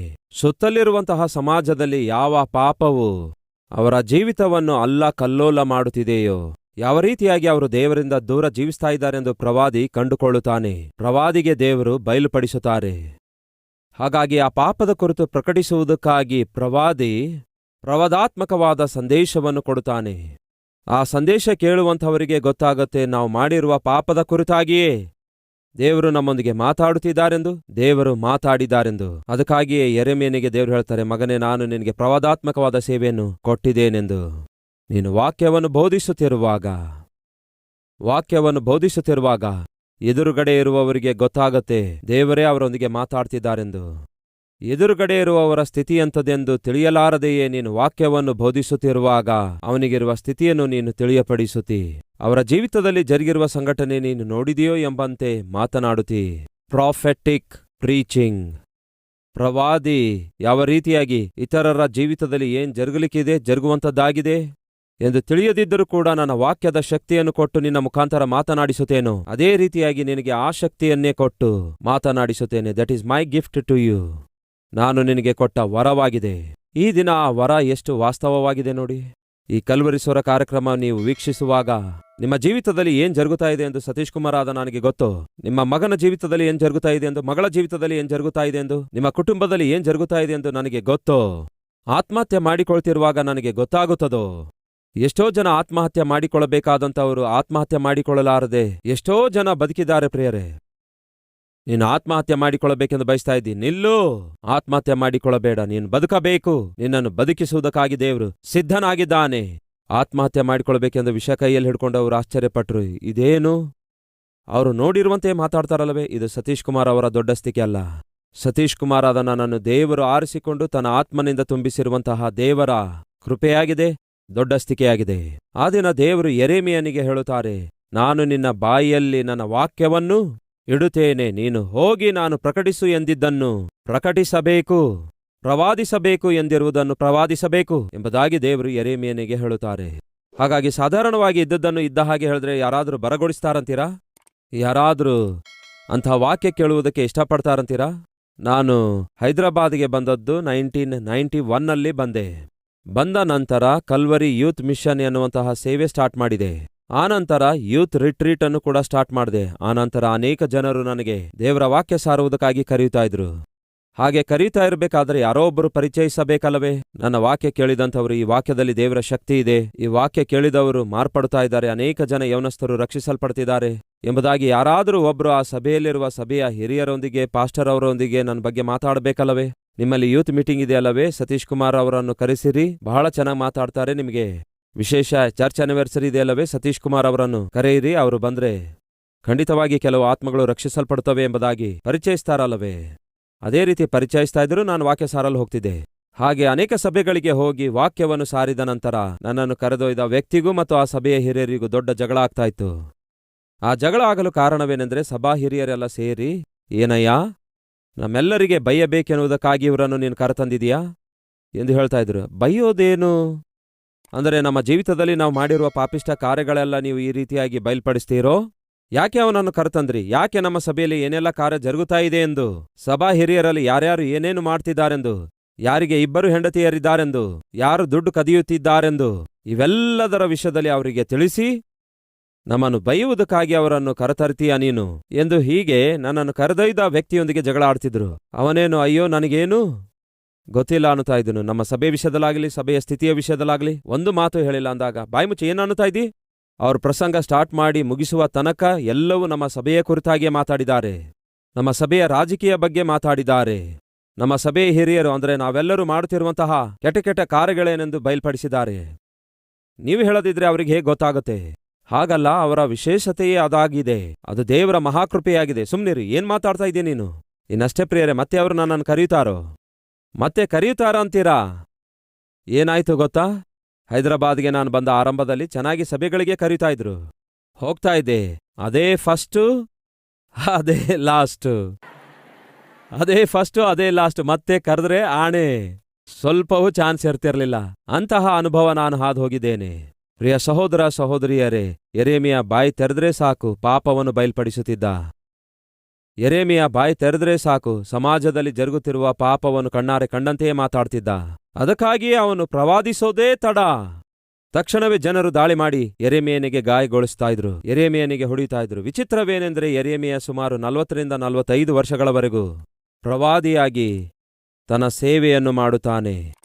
ಅವನು ಪ್ರಕಟಿಸಿರುವಂತಹ ಪ್ರವಾದಾತ್ಮಕವಾದ ಅವನ ಪ್ರಸಂಗವನ್ನು ಎಲ್ಲಿಯೂ ಯಾರೊಬ್ಬರು ಆಕ್ಸೆಪ್ಟ್ ಮಾಡಲಿಲ್ಲ. ಎಷ್ಟು ಅದ್ಭುತವಾಗಿ ಮಾತಾಡ್ತಾ ಇದ್ದಯ್ಯ ಎಂದು ಯಾರೊಬ್ಬರೂ ಹೇಳಲಿಲ್ಲ. ಒಂದು ದಿವಸ ಒಂದು ಸಭೆಗೆ ವಾಕ್ಯ ಸಾರಲು ಹೋಗಿದ್ದೆ. ಮೇಲಿಂದ ಮೇಲೆ ಆ ಸಭೆಗೆ ಹೋಗ್ತಾ ಇದ್ದೆ. ಅಲ್ಲಿನ ಅನೇಕ ಜನ ಯೌವನಸ್ಥರನ್ನು ರಕ್ಷಣೆ ಮಾರ್ಗದಲ್ಲಿ ನಡೆಸುತ್ತಾ ಇದ್ದೆ, ಸಂದೇಶ ಕೊಡುವುದರ ಮೂಲಕ. ಆಗ ಅಲ್ಲಿನ ಪಾಸ್ಟರ್ ಅವರು, ಈ ದಿನ ಸಾಯಂಕಾಲ ನಮ್ಮ ಸಭೆಯಲ್ಲಿ ಸಂದೇಶ ಕೊಡ್ರಯ್ಯ ಎಂದು ಹೇಳಿದಾಗ, ಆಯ್ತು ಪಾಸ್ಟ್ರೆ ಅಂತ ಹೇಳಿ ಚೆನ್ನಾಗಿ ಆ ಈವ್ನಿಂಗ್ ಸರ್ವಿಸಲ್ಲಿ ವಾಕ್ಯ ಸಾರದೆ. ಹಾಗೆ ವಾಕ್ಯ ಸಾರಿದ ನಂತರ ಸಭೆಯಿಂದ ಹೊರಗೆ ಬಂದಾಗ ಒಬ್ಬಾತನು ಎಜುಕೇಟೆಡ್ ಪರ್ಸನ್, ಒಂದು ಮ್ಯಾನೇಜರ್ ಸ್ಥಾನದಲ್ಲಿರುವಂತಹ ವ್ಯಕ್ತಿ, ಪಾಸ್ಟರ್ ಅವರು ನಾನು ಮಾತಾಡ್ತಿರುವಾಗ ಮಧ್ಯದಲ್ಲಿ ಬಂದು, ಸತೀಶ್ ಕುಮಾರ್ ಅವರೇ, ಎಷ್ಟು ಅದ್ಭುತವಾದ ಸಂದೇಶ ಕೊಟ್ರಿ. ನಾವು ಫುಲ್ ಮೀಲ್ಸ್ ತಿಂದಿದ್ದೇವೆ ಈ ದಿನ. ಎಷ್ಟು ಅದ್ಭುತವಾಗಿ, ಎಷ್ಟು ಚೆನ್ನಾಗಿ ಮಾತನಾಡಿದ್ರಿ. ನಿಮ್ಮ ವಯಸ್ಸು ಚಿಕ್ಕದಾಗಿದೆ, ಆದರೆ ನೀವು ಮಾಡುವಂತಹ ಆ ಪ್ರಸಂಗದಲ್ಲಿರುವ ಸಾರಾಂಶ ಮಾತ್ರ ಬಹಳ ದೊಡ್ಡದಾಗಿದೆ. ಆಗಾಗ್ಗೆ ಬರ್ತಾ ಇರು, ಇಂತಹ ಅದ್ಭುತವಾದ ಸಂದೇಶ ಕೊಡ್ತಾ ಇರು ಎಂದು ಹೇಳಿ ಶೇಕ್ ಹ್ಯಾಂಡ್ ಕೊಟ್ಟು ಅವರು ಹೊರಟು ಹೋದ್ರು. ನನ್ನನ್ನು ಕರೆದ ಪಾಸ್ಟರ್ ಅವರು ನನಗೆ ಹೀಗೆ ನೋಡಿದ್ರು. ಇನ್ನಷ್ಟೇ ಪ್ರಿಯರೇ, ಅದೇ ಲಾಸ್ಟ್. ಒಬ್ಬ ವ್ಯಕ್ತಿ ಬಂದು ನನಗೆ ಎನ್ಕರೇಜ್ ಮಾಡಿರುವ ಪುಣ್ಯಕ್ಕಾಗಿ ಆ ಅವಕಾಶ ಹೊರಟೋಯ್ತು. ಮತ್ತೆ ಚಾನ್ಸ್ ಸಿಗ್ಲಿಲ್ಲ ನನಗೆ, ಮತ್ತೆ ಚಾನ್ಸ್ ಕೊಡಲಿಲ್ಲ. ಯಾಕೆಂದ್ರೆ ಭಯ. ಓಹೋ, ನನಗಿಂತಲೂ ಓಹೋ ಅಂದ್ಕೊಳ್ತಾ ಇದ್ರು. ನಾನು ಹೇಳಲಿಚ್ಛಿಸೋದೇನೆಂದ್ರೆ, ಯೆರೆಮೀಯ ಪ್ರವಾದಿ ಪ್ರವಾದಾತ್ಮಕವಾಗಿ ಪ್ರಸಂಗ ಮಾಡುತ್ತಿರುವಾಗ ಕನಿಷ್ಠ ನನಗೆ ಒಬ್ಬಿಬ್ರಲ್ಲಿ ಯಾರಾದ್ರೂ ಒಬ್ರು ಬಂದು ಅಪ್ರಿಷಿಯೇಟ್ ಮಾಡ್ತಾ ಇದ್ರು. ಪಾಪ ಯೆರೆಮೀಯನಿಗೆ ಅದು ಕೂಡ ಇರಲಿಲ್ಲ ಪ್ರಿಯರೇ. ಯೆರೆಮೀಯ 40ರಿಂದ 45 ವರ್ಷಗಳವರೆಗೂ ಸೇವೆ ಸಲ್ಲಿಸುತ್ತಾ ಅವನು ಪ್ರವಾದನೆ ಮಾಡ್ತಾನೆ, ಪ್ರವಾದಿಸುತ್ತಾನೆ. ಮುಂದೆ ಬರಲಿಕ್ಕಿರುವಂತಹ ದುರ್ಗತಿಯ ಕುರಿತು ಮಾತಾಡ್ತಾನೆ, ನಿಖರವಾಗಿ ಹೇಳುತ್ತಾನೆ. ಈಗ ನೆಬೂಕದ್ನೆಚ್ಚರನು ಬರಲಿಕ್ಕಿದ್ದಾನೆ, ಬಾಬೆಲ್ ದೇಶದವರು ದಾಳಿ ಮಾಡಲಿಕ್ಕಿದ್ದಾರೆ, ಈ ದೇಶವನ್ನೆಲ್ಲ ಅಲ್ಲಕಲ್ಲೋಲ ಮಾಡುತ್ತಾನೆ, ಈ ದೇಶವನ್ನೆಲ್ಲ ಸುಟ್ಟು ನಾಶ ಮಾಡುತ್ತಾನೆ, ಯೆರೂಸಲೇಮ್ ಪಟ್ಟಣವನ್ನು ಸುಟ್ಟು ಹಾಕುತ್ತಾನೆ, ಆಲಯವನ್ನೆಲ್ಲ ಸುಟ್ಟು ಹಾಕುತ್ತಾನೆ. ಎಷ್ಟೋ ಸ್ಪಷ್ಟವಾಗಿ ಹೇಳ್ತಾನೆ. ಬರ್ತಾನೆಂದು ಹೇಳಿರುವ ನೆಬೂಕದ್ನೆಚ್ಚರನು ಬಂದೇ ಬಿಡ್ತಾನೆ. ಹಾಗೆ ಬಂದಾಗ ತಕ್ಷಣವೇ ಯೆಹೂದ ದೇಶದೊಂದಿಗೆ ಸೇರಿಕೊಂಡು ಹೋರಾಡುವುದಕ್ಕೋಸ್ಕರ ಐಗುಪ್ತ್ಯ ಸಾಮ್ರಾಜ್ಯ ಸಹಾಯಕ್ಕಾಗಿ ಬಂದಿತ್ತು. ಅದು ಕೂಡ ಬೈಬಲ್ನಲ್ಲಿದೆ. ನೋಡೋಣ ಬನ್ನಿ. ಯೆರೆಮೀಯ ಅಧ್ಯಾಯ 37 ವಚನ 1. ಯೋಷೀಯನ ಮಗನಾದ ಚಿದ್ಕೀಯನು ಬಾಬೇಲಿನ ಅರಸನಾದ ನೆಬೂಕದ್ನೆಚ್ಚರನಿಂದ ಯೆಹೂದ ದೇಶದ ಪಟ್ಟಕ್ಕೆ ತರಲ್ಪಟ್ಟು ಯೆಹೋಯಾಕೀಮನ ಮಗನಾದ ಕೊನೆನ್ಯನಿಗೆ ಬದಲಾಗಿ ರಾಜ್ಯವಾಳುತ್ತಿದ್ದನು. ಯಾಜಕ ಮಾಸೇಯನ ಮಗನಾದ ಚೆಫನ್ಯ ಯೆರೆಮೀಯನ ಬಳಿಗೆ ಕಳಿಸಿ, ದಯಮಾಡಿ ನಮಗಾಗಿ ನಮ್ಮ ದೇವರಾದ ಯೆಹೋವನನ್ನು ಪ್ರಾರ್ಥಿಸು ಎಂದು ಹೇಳಿದನು. ಆ ಕಾಲದಲ್ಲಿ ಅವರು ಯೆರೆಮೀಯನನ್ನು ಇನ್ನೂ ಸೆರೆಮನೆಯಲ್ಲಿ ಇಟ್ಟಿರಲಿಲ್ಲ. ಅವನು ಜನರಲ್ಲಿ ಹೋಗುತ್ತಾ ಬರುತ್ತಾ ಇದ್ದನು. ಆಗ ಫರೋಹನ ಸೈನ್ಯವು ಐಗುಪ್ತ್ಯದಿಂದ ಹೊರಟಿತು. ಯೆರೂಸಲೇಮು ಮುತ್ತಿಗೆ ಹಾಕಲ್ಪಟ್ಟಿದೆ ಎಂದು ಕಸ್ದೀಯರು ಸಮಾಚಾರ ಕೇಳಿ ಯೆರೂಸಲೇಮನ್ನು ಬಿಟ್ಟು ಹೊರಟು ಹೋದರು. ಹೀಗಿರಲು ಯೆಹೋವನು ಪ್ರವಾದಿಯಾದ ಯೆರೆಮೀಯನಿಗೆ ಈ ವಾಕ್ಯವನ್ನು ದಯಪಾಲಿಸಿದನು. ಇಸ್ರಾಯೇಲರ ದೇವರಾದ ಯೆಹೋವನು ಇಂತೆನ್ನುತ್ತಾನೆ, ನನ್ನನ್ನು ವಿಚಾರಿಸುವುದಕ್ಕೆ ನಿಮ್ಮನ್ನು ನನ್ನ ಬಳಿಗೆ ಕಳುಹಿಸಿದ ಯೆಹೂದದ ಅರಸನಿಗೆ ಹೀಗೆ ಹೇಳಿರಿ, ಇಗೋ, ನಿಮಗೆ ಸಹಾಯ ಮಾಡುವುದಕ್ಕಾಗಿ ಹೊರಟಿರುವಂತಹ ಫರೋಹನ ಸೈನ್ಯವು ತಮ್ಮ ಸ್ವದೇಶವಾಗಿರುವ ಐಗುಪ್ತ್ಯಕ್ಕೆ ಹಿಂದಿರುಗಿ ಹೋಗುತ್ತದೆ. ಚಿದ್ಕೀಯ ಬಹಳವಾಗಿ ಸಂತೋಷಿಸುತ್ತಾ ಇದ್ದ. ನಮಗೆ ಸಹಾಯ ಮಾಡುವುದಕ್ಕಾಗಿ, ನಮ್ಮೊಂದಿಗೆ ಹೋರಾಡುವುದಕ್ಕಾಗಿ ಫರೋಹನು ಐಗುಪ್ತ್ಯದ ಸೈನ್ಯವು ಬರುತ್ತಾ ಇದೆ. ಹಾಗಾಗಿ ನನಗೆ ಯಾರು ಸಾಟಿ ಇಲ್ಲ ಅಂದುಕೊಳ್ತಿರುವ ಸಮಯದಲ್ಲಿ ಪ್ರಾರ್ಥಿಸು ನಮಗಾಗಿ ಎಂಬುದಾಗಿ ಚಿದ್ಕೀಯ ಯೆರೆಮೀಯನ ಬಳಿಗೆ ಒಂದು ವರ್ತಮಾನವನ್ನು ಕಳಿಸಿದಾಗ ಯೆರೆಮೀಯ ಹೇಳ್ತಾನೆ, ಏನಿದು? ಐಗುಪ್ತ್ಯದ ಸೈನ್ಯ ಸಹಾಯಕ್ಕಾಗಿ ಬರ್ತಿದೆಯೆಂದು ನೀನು ಸಂಭ್ರಮಿಸುತ್ತಾ ಇದೀಯಾ? ನೀನು ಮಾಡಿರುವ ಪಾಪಿಷ್ಟ ಕಾರ್ಯಗಳಿಗಾಗಿ, ಪ್ರಜೆಗಳು ಮಾಡಿರುವ ಪಾಪಿಷ್ಟ ಕಾರ್ಯಗಳಿಗಾಗಿ, ದೇವರು ಶಿಕ್ಷೆ ವಿಧಿಸುವುದಕ್ಕಾಗಿ ನೆಬೂಕದ್ನೆಚ್ಚರನನ್ನು ಕಳಿಸುತ್ತಿರುವಾಗ ಐಗುಪ್ತ್ಯದ ಸೈನ್ಯವು ಬರುತ್ತಾ ಇದೆ ಎಂದು ನೆನೆಸಿ ನೀವು ತಪ್ಪಿಸಿಕೊಳ್ತೀರಿ ಎಂದು ಅಂದುಕೊಳ್ತಾ ಇದ್ದೀರಾ? ಕೇಳ್ರಿ, ಐಗುಪ್ತ್ಯ ದೇಶದ ಸೈನ್ಯ ಬರ್ತಾ ಇರುವಾಗ ನೆಬೂಕದ್ನೆಚ್ಚರನು ಒಂದು ಹೆಜ್ಜೆ ಹಿಂದೆ ಹಾಕುತ್ತಾನೆ. ಹಾಗೆ ಒಂದು ಹೆಜ್ಜೆ ಹಿಂದೆ ಹಾಕಿದ್ದಕ್ಕೆ ಚಿದ್ಕೀಯ ಸಂಭ್ರಮ ಮಾಡಲು ಆರಂಭಿಸುತ್ತಾನೆ. ಆಹಾ, ಹೊರಟೋದ ಅಂದುಕೊಳ್ತಾ ಇದ್ದ. ಆಗ ಯೆರೆಮೀಯನಿಗೆ ಕರೆದು, ಏನನ್ನುತ್ತೀ ಈಗ ನೀನು, ಏನನ್ನುತ್ತೀ ಅಂದಾಗ, ನಾನನ್ನೋದೇನಿದೆ? ಯಾವ ನೆಬೂಕದ್ನೆಚ್ಚರನು ಹಿಂದಕ್ಕೆ ಹೋಗುತ್ತಿದ್ದಾನೋ ಆ ನೆಬೂಕದ್ನೆಚ್ಚರನು ಮತ್ತೆ ಬರ್ತಾನೆ. ಯಾವ ಫರೋಹನ ಸೈನ್ಯ ಸಹಾಯಕ್ಕಾಗಿ ಬರುತ್ತಿದೆ ಎಂದು ನೀನು ಅಂದುಕೊಳ್ತಾ ಇದೀಯೋ ಆ ಫರೋಹನ ಸೈನ್ಯ ಮತ್ತೆ ಹಿಂದಕ್ಕೆ ಹೊರಟು ಹೋಗ್ತದೆ. ಏನ್ ಮನುಷ್ಯನಯ್ಯ ನೀನು, ಏನೋ ಶುಭ ನುಡಿ ಅಂದ್ರೆ ಯಾವಾಗ ನೋಡಿದ್ರು ಇದೇ ರೀತಿಯಾಗಿ ಪ್ರಕಟಿಸುತ್ತಿ?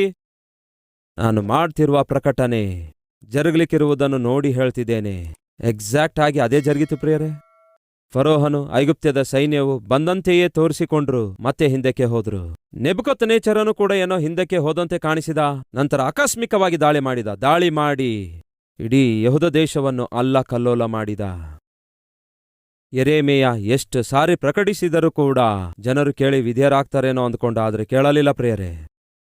ಬದಲಿಗೆ ಅವರು ಯೆರೆಮೀಯನಿಗೆ ಎಷ್ಟು ಬಾಧೆಪಡಿಸಬೇಕಿತ್ತೋ ಅಷ್ಟು ಬಾಧೆಪಡಿಸ್ತಾರೆ. ಹಾಗಾಗಿ ದಯವಿಟ್ಟು ಗಮನಿಸಿರಿ, ವಾಕ್ಯಾನುಸಾರವಾದ ಸೇವೆ, ವಾಕ್ಯಾನುಸಾರವಾದ ಜೀವಿತ ಖಂಡಿತವಾಗಿ ಮುಳ್ಳಿನ ದಾರಿಯಾಗಿದೆ ಎಂದು ಮರೆಯಬೇಡಿ. ಯೇಸುಕ್ರಿಸ್ತನ ಪ್ರೀತಿಯ ಸುವಾರ್ತೆಯನ್ನು ಸಾರಿ ಹೇಳಿರುವಂತಹ 12 ಜನ ಶಿಷ್ಯರಲ್ಲಿ 11 ಜನ ರಕ್ತ ಸಾಕ್ಷಿಗಳಾಗ್ತಾರೆ. ಯೇಸುಕ್ರಿಸ್ತನ ಕುರಿತಾದ ಸುವಾರ್ತೆಯನ್ನು ನಾನು ಪ್ರಕಟಿಸದಿದ್ದರೆ ನನಗೆ ಶ್ರಮೆ ಎಂಬುದಾಗಿ ಪ್ರಕಟಿಸಿರುವ ಪೌಲನ ತಲೆಯನ್ನೇ ಕಡಿದು ಹಾಕಿದ್ರು. ಬೈಬಲನ್ನು ಕೈಯಲ್ಲಿ ಹಿಡಿದುಕೊಂಡು ಬೈಬಲನ್ನೇ ಬೋಧಿಸಬೇಕೆಂಬ ತೀರ್ಮಾನ ತೆಗೆದುಕೊಂಡಂತಹ ಜಾನ್ ವೆಸ್ಲಿ ಎನ್ನುವಂತಹ ಅದ್ಭುತನಾದ ಮೆಥೋಡಿಸ್ಟ್ ಸಭೆಗಳ ಸ್ಥಾಪಕರಾಗಿದ್ರು. ಅವರು ಪ್ರಕಟಿಸುತ್ತಾ ಇರುವಾಗ, ಸುವಾರ್ತೆಯನ್ನು ಸಾರುತ್ತಾ ಇರುವಾಗ, ವಾಕ್ಯವನ್ನು ಪ್ರಕಟಿಸುತ್ತಿರುವಾಗ ಪ್ರವಾಹದಂತೆ ಜನಸಮೂಹ ಬರುವಾಗ ಅದನ್ನು ನೋಡಿ ಕೆಲವರು ತಾಳಲಿಕ್ಕಾಗಲಿಲ್ಲ. ಜಾನ್ ವೆಸ್ಲಿ ಅವರು ವಾಕ್ಯವನ್ನು ಪ್ರಕಟಿಸುತ್ತಾ ಇರುವಾಗ, ವಾಕ್ಯ ಸಾರುತ್ತಾ ಸೇವೆ ಸಲ್ಲಿಸುತ್ತಿರುವಾಗ, ವಾಕ್ಯದಲ್ಲಿರುವ ಶಕ್ತಿಯಿಂದ ಅನೇಕರು ಆಕರ್ಷಿಸಲ್ಪಟ್ಟು ನೂರಾರು ಸಂಖ್ಯೆಯಲ್ಲಿ, ಸಾವಿರಾರು ಸಂಖ್ಯೆಯಲ್ಲಿ ಬಂದು ಅವರ ವಾಕ್ಯ ಕೇಳುತ್ತಿರುವಾಗ ಹೊಟ್ಟೆಕಿಚ್ಚುಪಟ್ಟಂತಹ ಸಭಾಪಾಲಕರುಗಳು ಒಂದು ಪ್ರಕಟಣೆ ಮಾಡುತ್ತಾರೆ. ಏನೆಂದು ಗೊತ್ತಾ? ಜಾನ್ ವೆಸ್ಲಿ ಅವರನ್ನು ಬ್ಯಾನ್ ಮಾಡುತ್ತಿದ್ದೇವೆ. ಮೆಥೋಡಿಸ್ಟ್ ಸಭೆ ಸಂಸ್ಥಾಪಕರಾಗಿರುವ ಜಾನ್ ವೆಸ್ಲಿ ಯಾವ ಸಭೆಯಲ್ಲಿ ಕೂಡ ಅವರು ವಾಕ್ಯ ಸಾರಬಾರದು. ಸಭೆಗಳು ಬ್ಯಾನ್ ಮಾಡಿಬಿಟ್ಟಿದ್ದು ಪ್ರಿಯರೇ. ನೀನು ನಮ್ಮ ಸಭೆಗೆ ಬರಬಾರದು, ನಮ್ಮ ಸಭೆಗಳಲ್ಲಿ ನೀನು ವಾಕ್ಯ ಸಾರಬಾರದು. ಒಬ್ಬರ ನಂತರ ಒಬ್ಬರು ಜಾನ್ ವೆಸ್ಲಿ ಅವರನ್ನು ವಾಕ್ಯ ಸಾರಲಾರದ ಹಾಗೆ ಬ್ಲಾಕ್ ಮಾಡಿಬಿಟ್ರು. ಅಷ್ಟು ಮಾತ್ರವಲ್ಲ, ನೀನು ನಮ್ಮ ಪಟ್ಟಣಕ್ಕೆ ಬರಬಾರದು, ನಮ್ಮ ಪಟ್ಟಣಕ್ಕೆ ಬಂದು ವಾಕ್ಯವನ್ನು ಸಾರಬಾರದು. ಪಟ್ಟಣಗಳು ಕೂಡ ಜಾನ್ ವೆಸ್ಲಿ ಬರಲಾರದಂತೆ ತಡೆ ಹಿಡಿದ್ರು. ಕಾರಣವೇನು? ಹೊಟ್ಟೆಕಿಚ್ಚು. ನಮಗಿಂತಲೂ ಹೆಚ್ಚು ಆತ್ಮ ಅವನ ಕಡೆಗೆ ಹೋಗ್ತಿವೆ, ನಮ್ಮ ಕಡೆಯಿಂದ ಹೆಚ್ಚು ಜನ ಅವನ ಕಡೆಗೆ ಹೋಗ್ತಿದ್ದಾರೆ, ಅವನ ಹೆಸರು ಹೆಚ್ಚು ಪ್ರಸಿದ್ಧವಾಗ್ತಿದೆ. ಹಾಗಾಗಿ ಹೊಟ್ಟೆಕಿಚ್ಚು ಪಡುವಂಥವರು ಜಾನ್ ವೆಸ್ಲಿ ಅವರು ವಾಕ್ಯ ಸಾರುತ್ತಾ ಇರುವಾಗ ಕಲ್ಲೆಸೆದು ಹೊಡೆಯುತ್ತಾ ಇದ್ರು. ಜಾನ್ ವೆಸ್ಲಿ ಅವರು ವಾಕ್ಯ ಸಾರುತ್ತಿರುವಾಗ ಕೊಳೆತು ಹೋಗಿರುವ ತರಕಾರಿಗಳನ್ನು ಎಸೆಯುತ್ತಾ ಇದ್ರು. ಹಾಗೆಯೇ ಕೋಳಿ ಮೊಟ್ಟೆಗಳನ್ನು ತಂದು ವಾಕ್ಯ ಸಾರುವಾಗ ಎಸೆಯುತ್ತಾ ಇದ್ರು. ಅಷ್ಟು ಮಾತ್ರವಲ್ಲ, ಪ್ರಯಾಣ ಮಾಡುತ್ತಿರುವಾಗ ಅವರ ಕಾಲದಲ್ಲಿ ಕುದುರೆಯ ಮೇಲೆಯೇ ಪ್ರಯಾಣ ಮಾಡಬೇಕಿತ್ತು. ಹಾಗೆ ಕುದುರೆ ಮೇಲೆ ಪ್ರಯಾಣ ಮಾಡುತ್ತಿರುವಾಗ ಆಕಸ್ಮಿಕವಾಗಿ ದಾರಿಯಲ್ಲಿ ದೋಚಿಕೊಳ್ಳುವವರು ಬಂದು ಜಾನ್ ವೆಸ್ಲಿಗಿರುವ ಸಮಸ್ತವನ್ನು ದೋಚಿಕೊಳ್ತಾ ಇದ್ರು, ಭಯಂಕರವಾಗಿ ಹೊಡೆಯುತ್ತಾ ಇದ್ರು. ಇಷ್ಟೆಲ್ಲ ಜರುಗಿದರೂ ಕೂಡ ಜಾನ್ ವೆಸ್ಲಿ ಅವರು ಮಾತ್ರ ತಮ್ಮ ಸೇವೆಯನ್ನು ನಿಲ್ಲಿಸಲೇ ಇಲ್ಲ. ನಮ್ಮ ಸಭೆಗಳಿಗೆ ಬರಬೇಡ, ನಮ್ಮ ಪಟ್ಟಣಕ್ಕೆ ಬರಬೇಡ ಎಂಬುದಾಗಿ ಆಟಂಕಪಡಿಸಿದ್ದಕ್ಕೆ ಜಾನ್ ವೆಸ್ಲಿ ಮಾಡಿದ್ದೇನೆಂದರೆ, ದೊಡ್ಡ ದೊಡ್ಡ ಗ್ರೌಂಡ್ಗಳಲ್ಲಿ ಬಹಿರಂಗವಾಗಿ ವಾಕ್ಯ ಸಾರಲು ಆರಂಭಿಸಿದ್ರು. ಸಭೆಗೆ ಹೋದ್ರೆ 100 ಜನ 500 ಜನ ಅಷ್ಟೇ ವಾಕ್ಯ ಕೇಳ್ತಾ ಇದ್ರೇನೋ. ಆದರೆ ಪಬ್ಲಿಕ್ ಮೀಟಿಂಗ್ ಇಟ್ಟಿರುವುದರಿಂದ ಸಾವಿರಾರು ಜನರು ಆ ದಿನಗಳಲ್ಲಿ ಬಂದು ವಾಕ್ಯ ಕೇಳಲಾರಂಭಿಸಿದ್ರು. ದೊಡ್ಡ ಉಜ್ಜೀವನ ಇಂಗ್ಲೆಂಡ್ ದೇಶದಲ್ಲಿ ಪ್ರಾರಂಭವಾಯಿತು. ಅವನು ಪ್ರಕಟಿಸುತ್ತಿರುವ ಸುವಾರ್ತೆ. ಹೊಟ್ಟೆಕಿಚ್ಚುಪಟ್ಟವರೇನೋ ತಿರಸ್ಕರಿಸಿ ನಮ್ಮ ಪಟ್ಟಣಗಳಿಗೆ ಬರಬೇಡ ಎಂದು ಹೇಳಿದ್ರು. ಆದರೆ ಹಾಗೆ ಪ್ರಕಟಿಸಿರುವ ಸುವಾರ್ತೆಯಲ್ಲಿರುವ ಶಕ್ತಿಯನ್ನು ಅಂಗೀಕರಿಸಿರುವ ಸಾವಿರಾರು ಜನರೇನೋ ನೀನು ನಮಗೆ ಬೇಕು, ಸಭೆಗಳು ಸ್ಥಾಪಿಸಬೇಕು ಎಂದು ಆಸೆಯಿಂದ ಎದುರು ನೋಡಿರುವುದಕ್ಕಾಗಿಯೇ ಜಾನ್ ವೆಸ್ಲಿ ಅವರು ಮೆಥೋಡಿಸ್ಟ್ ಸಭೆಯನ್ನು ಸ್ಥಾಪಿಸುತ್ತಾರೆ. ಈಗ ಮೆಥೋಡಿಸ್ಟ್ ಸಭೆ ಒಂದಾಗಿಲ್ಲ, ಅನೇಕ ಸಭೆಗಳಾಗಿವೆ, ಅನೇಕ ಸಭೆಗಳಾಗಿವೆ. ಪ್ರಪಂಚದ ಯಾವುದೇ ದೇಶಕ್ಕೆ ನೀವು ಹೋಗಿ ನೋಡಿರಿ, ಸಾಧಾರಣವಾಗಿ ಅಲ್ಲಿ ಮೆಥೋಡಿಸ್ಟ್ ಸಭೆ ಕಾಣಿಸುತ್ತೆ. ಇದು ಹೇಗೆ ಸಾಧ್ಯವಾಯಿತು? ಒಬ್ಬ ವ್ಯಕ್ತಿ ಪ್ರಕಟಿಸಿರುವಂತಹ ಆ ವಾಕ್ಯದಲ್ಲಿರುವ ಶಕ್ತಿ, ಆ ವಾಕ್ಯವನ್ನು ರುಚಿ ನೋಡಿದಂತಹ ಸಾವಿರಾರು ಲಕ್ಷಾಂತರ ಜನರು ಆಯಾ ಪ್ರಾಂತ್ಯಗಳಿಗೆ ಸೇವಕರಾಗಿ ಹೋದರು, ಸಭೆಗಳನ್ನು ಸ್ಥಾಪಿಸಿದ್ರು. ಪ್ರಿಯ ಸಹೋದರ ಸಹೋದರಿಯರೇ, ಸೇವೆ ಎನ್ನುವಂಥದ್ದು ಹೂವಿನ ದಾರಿ ಅಲ್ಲವೇ ಅಲ್ಲ. ವಾಕ್ಯಾನುಸಾರವಾದ ಸೇವೆ ಅಷ್ಟು ಸುಲಭವಾಗಿ ಅಂಗೀಕರಿಸಲ್ಪಡೋದಿಲ್ಲ. ತಿರಸ್ಕರಿಸುವಂಥವರು ಬಹಳ ಜನ ಇರುತ್ತಾರೆ, ವ್ಯತಿರೇಕಿಸುವಂಥವರು ಬಹಳ ಜನ ಇರುತ್ತಾರೆ, ಅವಮಾನಪಡಿಸುವಂಥವರು ಇನ್ನೂ ಬಹಳ ಜನ ಇರುತ್ತಾರೆ. ಪ್ರಾಮುಖ್ಯವಾಗಿ ವಾಕ್ಯಾನುಸಾರವಾಗಿ ಬೋಧಿಸುತ್ತಾ ಇರುವಾಗ ಅದು ಅನೇಕ ಜನರಿಗೆ ಪ್ರಭಾವ ಬೀರುತ್ತೆ, ಅನೇಕರು ಬದಲಾಗುತ್ತಾ ಇರ್ತಾರೆ. ಹಾಗಾಗಿ ಸೈತಾನನು ಶತವಿಧಾನದಲ್ಲಿ ಆ ಸಂದೇಶವನ್ನು, ಆ ಸೇವಕನನ್ನು, ಆ ಸೇವೆಯನ್ನು ಅಭಿವೃದ್ಧಿಯಾಗಲಾರದಂತೆ ಎಷ್ಟೋ ಆಟಂಕಪಡಿಸ್ತಾನೆ. ಯೇಸು ಕ್ರಿಸ್ತನು ವಾಕ್ಯ ಸಾರುತ್ತಾ ಇರುವಾಗ ಆಟಂಕಪಡಿಸಿದ್ದು ಯಾರು ಹೇಳ್ರಿ? ಫರಿಸಾಯರು. ಅಂದರೆ ಯಾರು ಹೇಳಿ? ಬೈಬಲ್ ಓದಿದಂಥವರು, ಶಾಸ್ತ್ರಿಗಳು, ಬೈಬಲ್ ಬೋಧಿಸುವಂಥವರು, ಧರ್ಮಶಾಸ್ತ್ರೋಪದೇಶಕರು. ಇವರೆಲ್ಲ ಯಾರು ಹೇಳಿ? ಯಹೂದ್ಯರೇ ಆಗಿದ್ರು, ಫರಿಸಾಯರೇ ಆಗಿದ್ರು, ಯಾಜಕರೇ ಆಗಿದ್ರು, ಮಹಾಯಾಜಕರೇ ಆಗಿದ್ರು. ಹಾಗಾದ್ರೆ ಯಾಕೆ ಈ ಯಾಜಕರು, ಮಹಾಯಾಜಕರು, ಸೇವೆ ಮಾಡುವಂತಹ ಸೇವಕರು ಯೇಸು ವಾಕ್ಯ ಸಾರಿದಾಗ ಆಟಂಕಪಡಿಸಿದ್ರು? ಕಾರಣವೇನು? ಅಸೂಯೆ. ಎಲ್ಲರೂ ಯೇಸುವಿನ ಕಡೆಗೆ ಹೋಗ್ತಿದ್ದಾರೆ. ಯೇಸು ಎಲ್ಲಿ ವಾಕ್ಯ ಸಾರ್ತಾ ಇದ್ರೆ ಅಲ್ಲಿ ಜನ ಹೋಗ್ತಾ ಇದ್ದಾರೆ. ನಮ್ಮನ್ನು ಬಿಟ್ಟು ಬಿಡ್ತಾ ಇದ್ದಾರೆ, ನಮ್ಮನ್ನು ಲೆಕ್ಕಿಸುತ್ತಾ ಇಲ್ಲ. ಯೇಸುವಿನ ಹೆಸರೇ ಮೂಲೆ ಮೂಲೆಗೂ ಪ್ರಸಿದ್ಧವಾಗ್ತಿದೆ. ಹಾಗಾಗಿ ಹೇಗಾದರೂ ಮಾಡಿ ಆತನ ಹೆಸರು ಕೆಡಿಸಬೇಕು. ದೆವ್ವ ಬಿಡಿಸುವಾಗ ಏನೆಂದು ನಿಂದಿಸ್ತಾರೆ? ದೆವ್ವಗಳ ಅಧಿಪತಿಯಾಗಿದ್ದರಿಂದಲೇ ಇವನು ದೆವ್ವ ಬಿಡಿಸುತ್ತಿದ್ದಾನೆ ಎಂದು ಹೇಳಿದ್ರು. ಸುವಾರ್ತೆ ಸಾರುತ್ತಿರುವಾಗ ಇವನು ಬುದ್ಧಿಗೆಟ್ಟವನು, ಹುಚ್ಚನು ಎಂಬುದಾಗಿ ನಿಂದಿಸಿದ್ರು. ಹೀಗೆ ಒಂದಲ್ಲ. ಯೇಸುಕ್ರಿಸ್ತನೇ ವಾಕ್ಯ ಸಾರುತ್ತಾ ಇರುವಾಗ, ಯೇಸುಕ್ರಿಸ್ತನೇ ಸೇವೆ ಮಾಡುತ್ತಾ ಇರುವಾಗ ಯಾರು ವಿರೋಧಿಸಿದ್ರು ಹೇಳಿ? ಯೇಸುಕ್ರಿಸ್ತನು ಯಾವ ಯಹೂದ ವಂಶದಲ್ಲಿ ಇಲ್ಲವೇ ಯಾವ ಯಹೂದ ಗೋತ್ರದಲ್ಲಿ ಜನಿಸಿದರೋ ಅವರೇ ಅಲ್ಲವೋ ವಿರೋಧಿಸಿದ್ದು? ಅಂದರೆ ವಾಕ್ಯಾನುಸಾರವಾಗಿ ಬೋಧಿಸುವಂತಹ ಯೇಸುಕ್ರಿಸ್ತನಿಗೆ ತಪ್ಪಲಿಲ್ಲ ವಿರೋಧಗಳು, ದೇವಕುಮಾರನಿಗೆ ತಪ್ಪಲಿಲ್ಲ ವಿರೋಧಗಳು. ನೀವು ಕೂಡ ವಾಕ್ಯಾನುಸಾರವಾಗಿ ಜೀವಿಸುವಾಗ, ವಾಕ್ಯಾನುಸಾರವಾಗಿ ಬೋಧಿಸುವಾಗ, ವಾಕ್ಯಾನುಸಾರವಾಗಿ ಸೇವೆ ಮಾಡುವಾಗ, ವಾಕ್ಯಾನುಸಾರವಾಗಿ ಬದುಕುವಾಗ ಖಂಡಿತವಾಗಿ ವಿರೋಧಗಳು ಬರ್ತವೆ. ದೊಡ್ಡ ವಿಷಯವೇನೆಂದರೆ ಯೆರೆಮೀಯನ ಜೀವಿತದಲ್ಲಿ ಎಲ್ಲಿಯೂ ಕೂಡ ಅವನು ಪಟ್ಟ ಪ್ರಯಾಸಕ್ಕಾಗಲಿ ಮಾಡಿದ ಪ್ರಸಂಗಕ್ಕಾಗಲಿ ಎಲ್ಲಿಯೂ ಪ್ರತಿಫಲ ಕಾಣಲಿಲ್ಲ, ಪ್ರತಿಫಲ ನೋಡಲಿಲ್ಲ. ಪ್ರತಿಫಲ ಕಾಣದಿದ್ದರು, ಅವಮಾನಕ್ಕೊಳಗಾದರು, ನಿಂದಿಸಲ್ಪಟ್ಟರು, ಗಾಯಗೊಂಡರು, ಹೊಡೆಯಲ್ಪಟ್ಟು ಸೆರೆಮನೆಯೊಳಗೆ ಹಾಕಲ್ಪಟ್ಟರು, ಕೈಕಾಲುಗಳಿಗೆ ಬೇಡಿ ಬಿಗಿದರು. ತನ್ನ ಜೀವಿತದಲ್ಲಿ ಒಂದು ತೀರ್ಮಾನ ತೆಗೆದುಕೊಂಡ, ನನ್ನ ಜೀವಿತದಲ್ಲಿ ದೇವರಿಗೆ ಮಾತ್ರ ಯಾವತ್ತೂ ನಾನು ಬಿಡಬಾರದೆಂದು. ನನ್ನ ದೇವರನ್ನು ಬಿಟ್ಟು ಬಿಡೋದಿಲ್ಲ, ಪ್ಲಸ್ ದೇವರು ನನಗೆ ಕೊಟ್ಟ ಸೇವೆಯನ್ನು ಬಿಟ್ಟು ಬಿಡೋದಿಲ್ಲ, ಪ್ಲಸ್ ದೇವರು ನನಗೆ ಕೊಟ್ಟ ಪ್ರಸಂಗವನ್ನು ಪ್ರಕಟಿಸುವುದನ್ನು ಬಿಡೋದಿಲ್ಲ. ಕೊನೆಗೆ ಏನ್ ಜರುಗಿತು? ನೆಬೂಕದ್ನೆಚ್ಚರನು ಬರುತ್ತಾನೆ, ದೇಶವನ್ನು ಸ್ವಾಧೀನ ಮಾಡಿಕೊಳ್ತಾನೆ. ತಿರುಗಿ ಹೊರಟು ಹೋಗುತ್ತಿರುವಾಗ ರಾಜನ ಸಂರಕ್ಷಣೆಯ ನಾಯಕನು ಯಾವಾಗ ನೆಬೂಕದ್ನೆಚ್ಚರನು ಬಂದನೋ ಹಾಗೆ ಬಂದ ಸಮಯದಲ್ಲಿ ಯೆರೆಮೀಯನಿಗೆ ಜೈಲಿನಲ್ಲಿ ಹಾಕಿದ್ರು. ದೇಶದ ಮೇಲೆ ನೆಬೂಕದ್ನೆಚ್ಚರನು ದಾಳಿ ಮಾಡುತ್ತಾನೆ, ದೇಶವೆಲ್ಲ ಅಲ್ಲಕಲ್ಲೋಲ ಮಾಡುತ್ತಾನೆ. ಆದರೆ ಸೆರೆಮನೆಯಲ್ಲಿಯೇ ಮಾತ್ರ ಯೆರೆಮೀಯ ಉಳುಕೊಂಡ. ಕೊನೆಗೆ ಜರುಗಿದೇನು? ನೆಬೂಕದ್ನೆಚ್ಚರನ ಒಬ್ಬ ನಾಯಕನು ಯೆರೆಮೀಯನನ್ನು ನೋಡಿದ. ನಿನಗೆ ಒಂದು ಅವಕಾಶ ಕೊಡ್ತೇವೆ, ಇಲ್ಲೇ ಇದ್ದುಕೊಂಡು ನಿನ್ನ ಸೇವೆ ಮುಂದುವರಿಸಲಿಚ್ಛಯಿಸುವುದಾದರೆ ಹಾಗೆಯೇ ಮುಂದುವರಿಸು. ಒಂದು ವೇಳೆ ನಮ್ಮ ಜೊತೆಗೆ ಬರುತ್ತೇನೆ ಅನ್ನುವುದಾದರೆ ನಾವು ಕರೆದುಕೊಂಡು ಹೋಗ್ತೇವೆ, ನಮ್ಮೊಂದಿಗೆ ಬಾ. ಇಲ್ಲ, ಬರೋದಿಲ್ಲ ಅನ್ನುವುದಾದರೆ ಈಗ ಈ ದೇಶದ ಮೇಲೆ ಮತ್ತೊಬ್ಬನಿಗೆ ನೆಬೂಕದ್ನೆಚ್ಚರನು ಅಧಿಕಾರಿಯನ್ನಾಗಿ ನೇಮಿಸಿದ್ದಾನೆ. ಅವನಿಗೆ ನಾನು ಹೇಳುತ್ತೇನೆ, ಅವನೇ ನಿನ್ನನ್ನು ಪೋಷಿಸುತ್ತಾನೆ, ಅವನೇ ನಿನಗೆ ಎಲ್ಲಾ ವಿಷಯಗಳಲ್ಲಿ ನೋಡಿಕೊಳ್ತಾನೆ. ಅದು ಪ್ರತಿಫಲ. ಏನಾಗಿದೆ?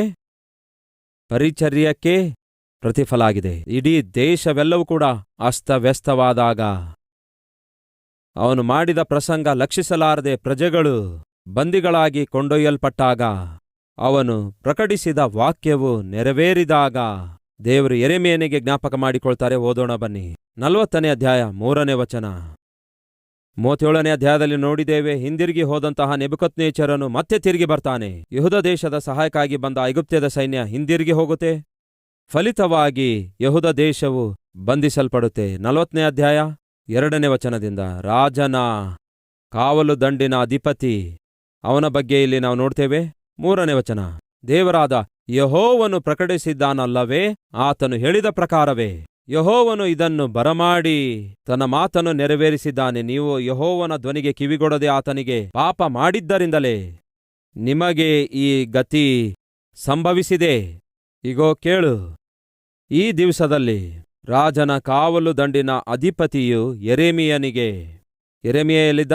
ಸೆರೆಮನೆಯಲ್ಲಿ ಸಂಕೋಲೆಗಳಿಂದ ಕಟ್ಟಲ್ಪಟ್ಟಿದ್ದ ಯೆರೆಮೀಯನನ್ನು ರಾಮದ ಬಳಿಯಲ್ಲಿ ಬಿಡಿಸಿ ಬಿಟ್ಟಿದನು. ಆಗ ಯೆಹೋವನ ವಾಕ್ಯವು ಅವನಿಗೆ ದಯಪಾಲಿಸಲಾಯಿತು. ಆಗ ಕಾವಲು ದಂಡಿನ ಅಧಿಪತಿಯು ಯೆರೆಮೀಯನನ್ನು ಒಳಗಡೆ ಕರೆಯಿಸಿಕೊಂಡು ಅವನಿಗೆ ಹೀಗೆ ಮಾತನಾಡಿದನು.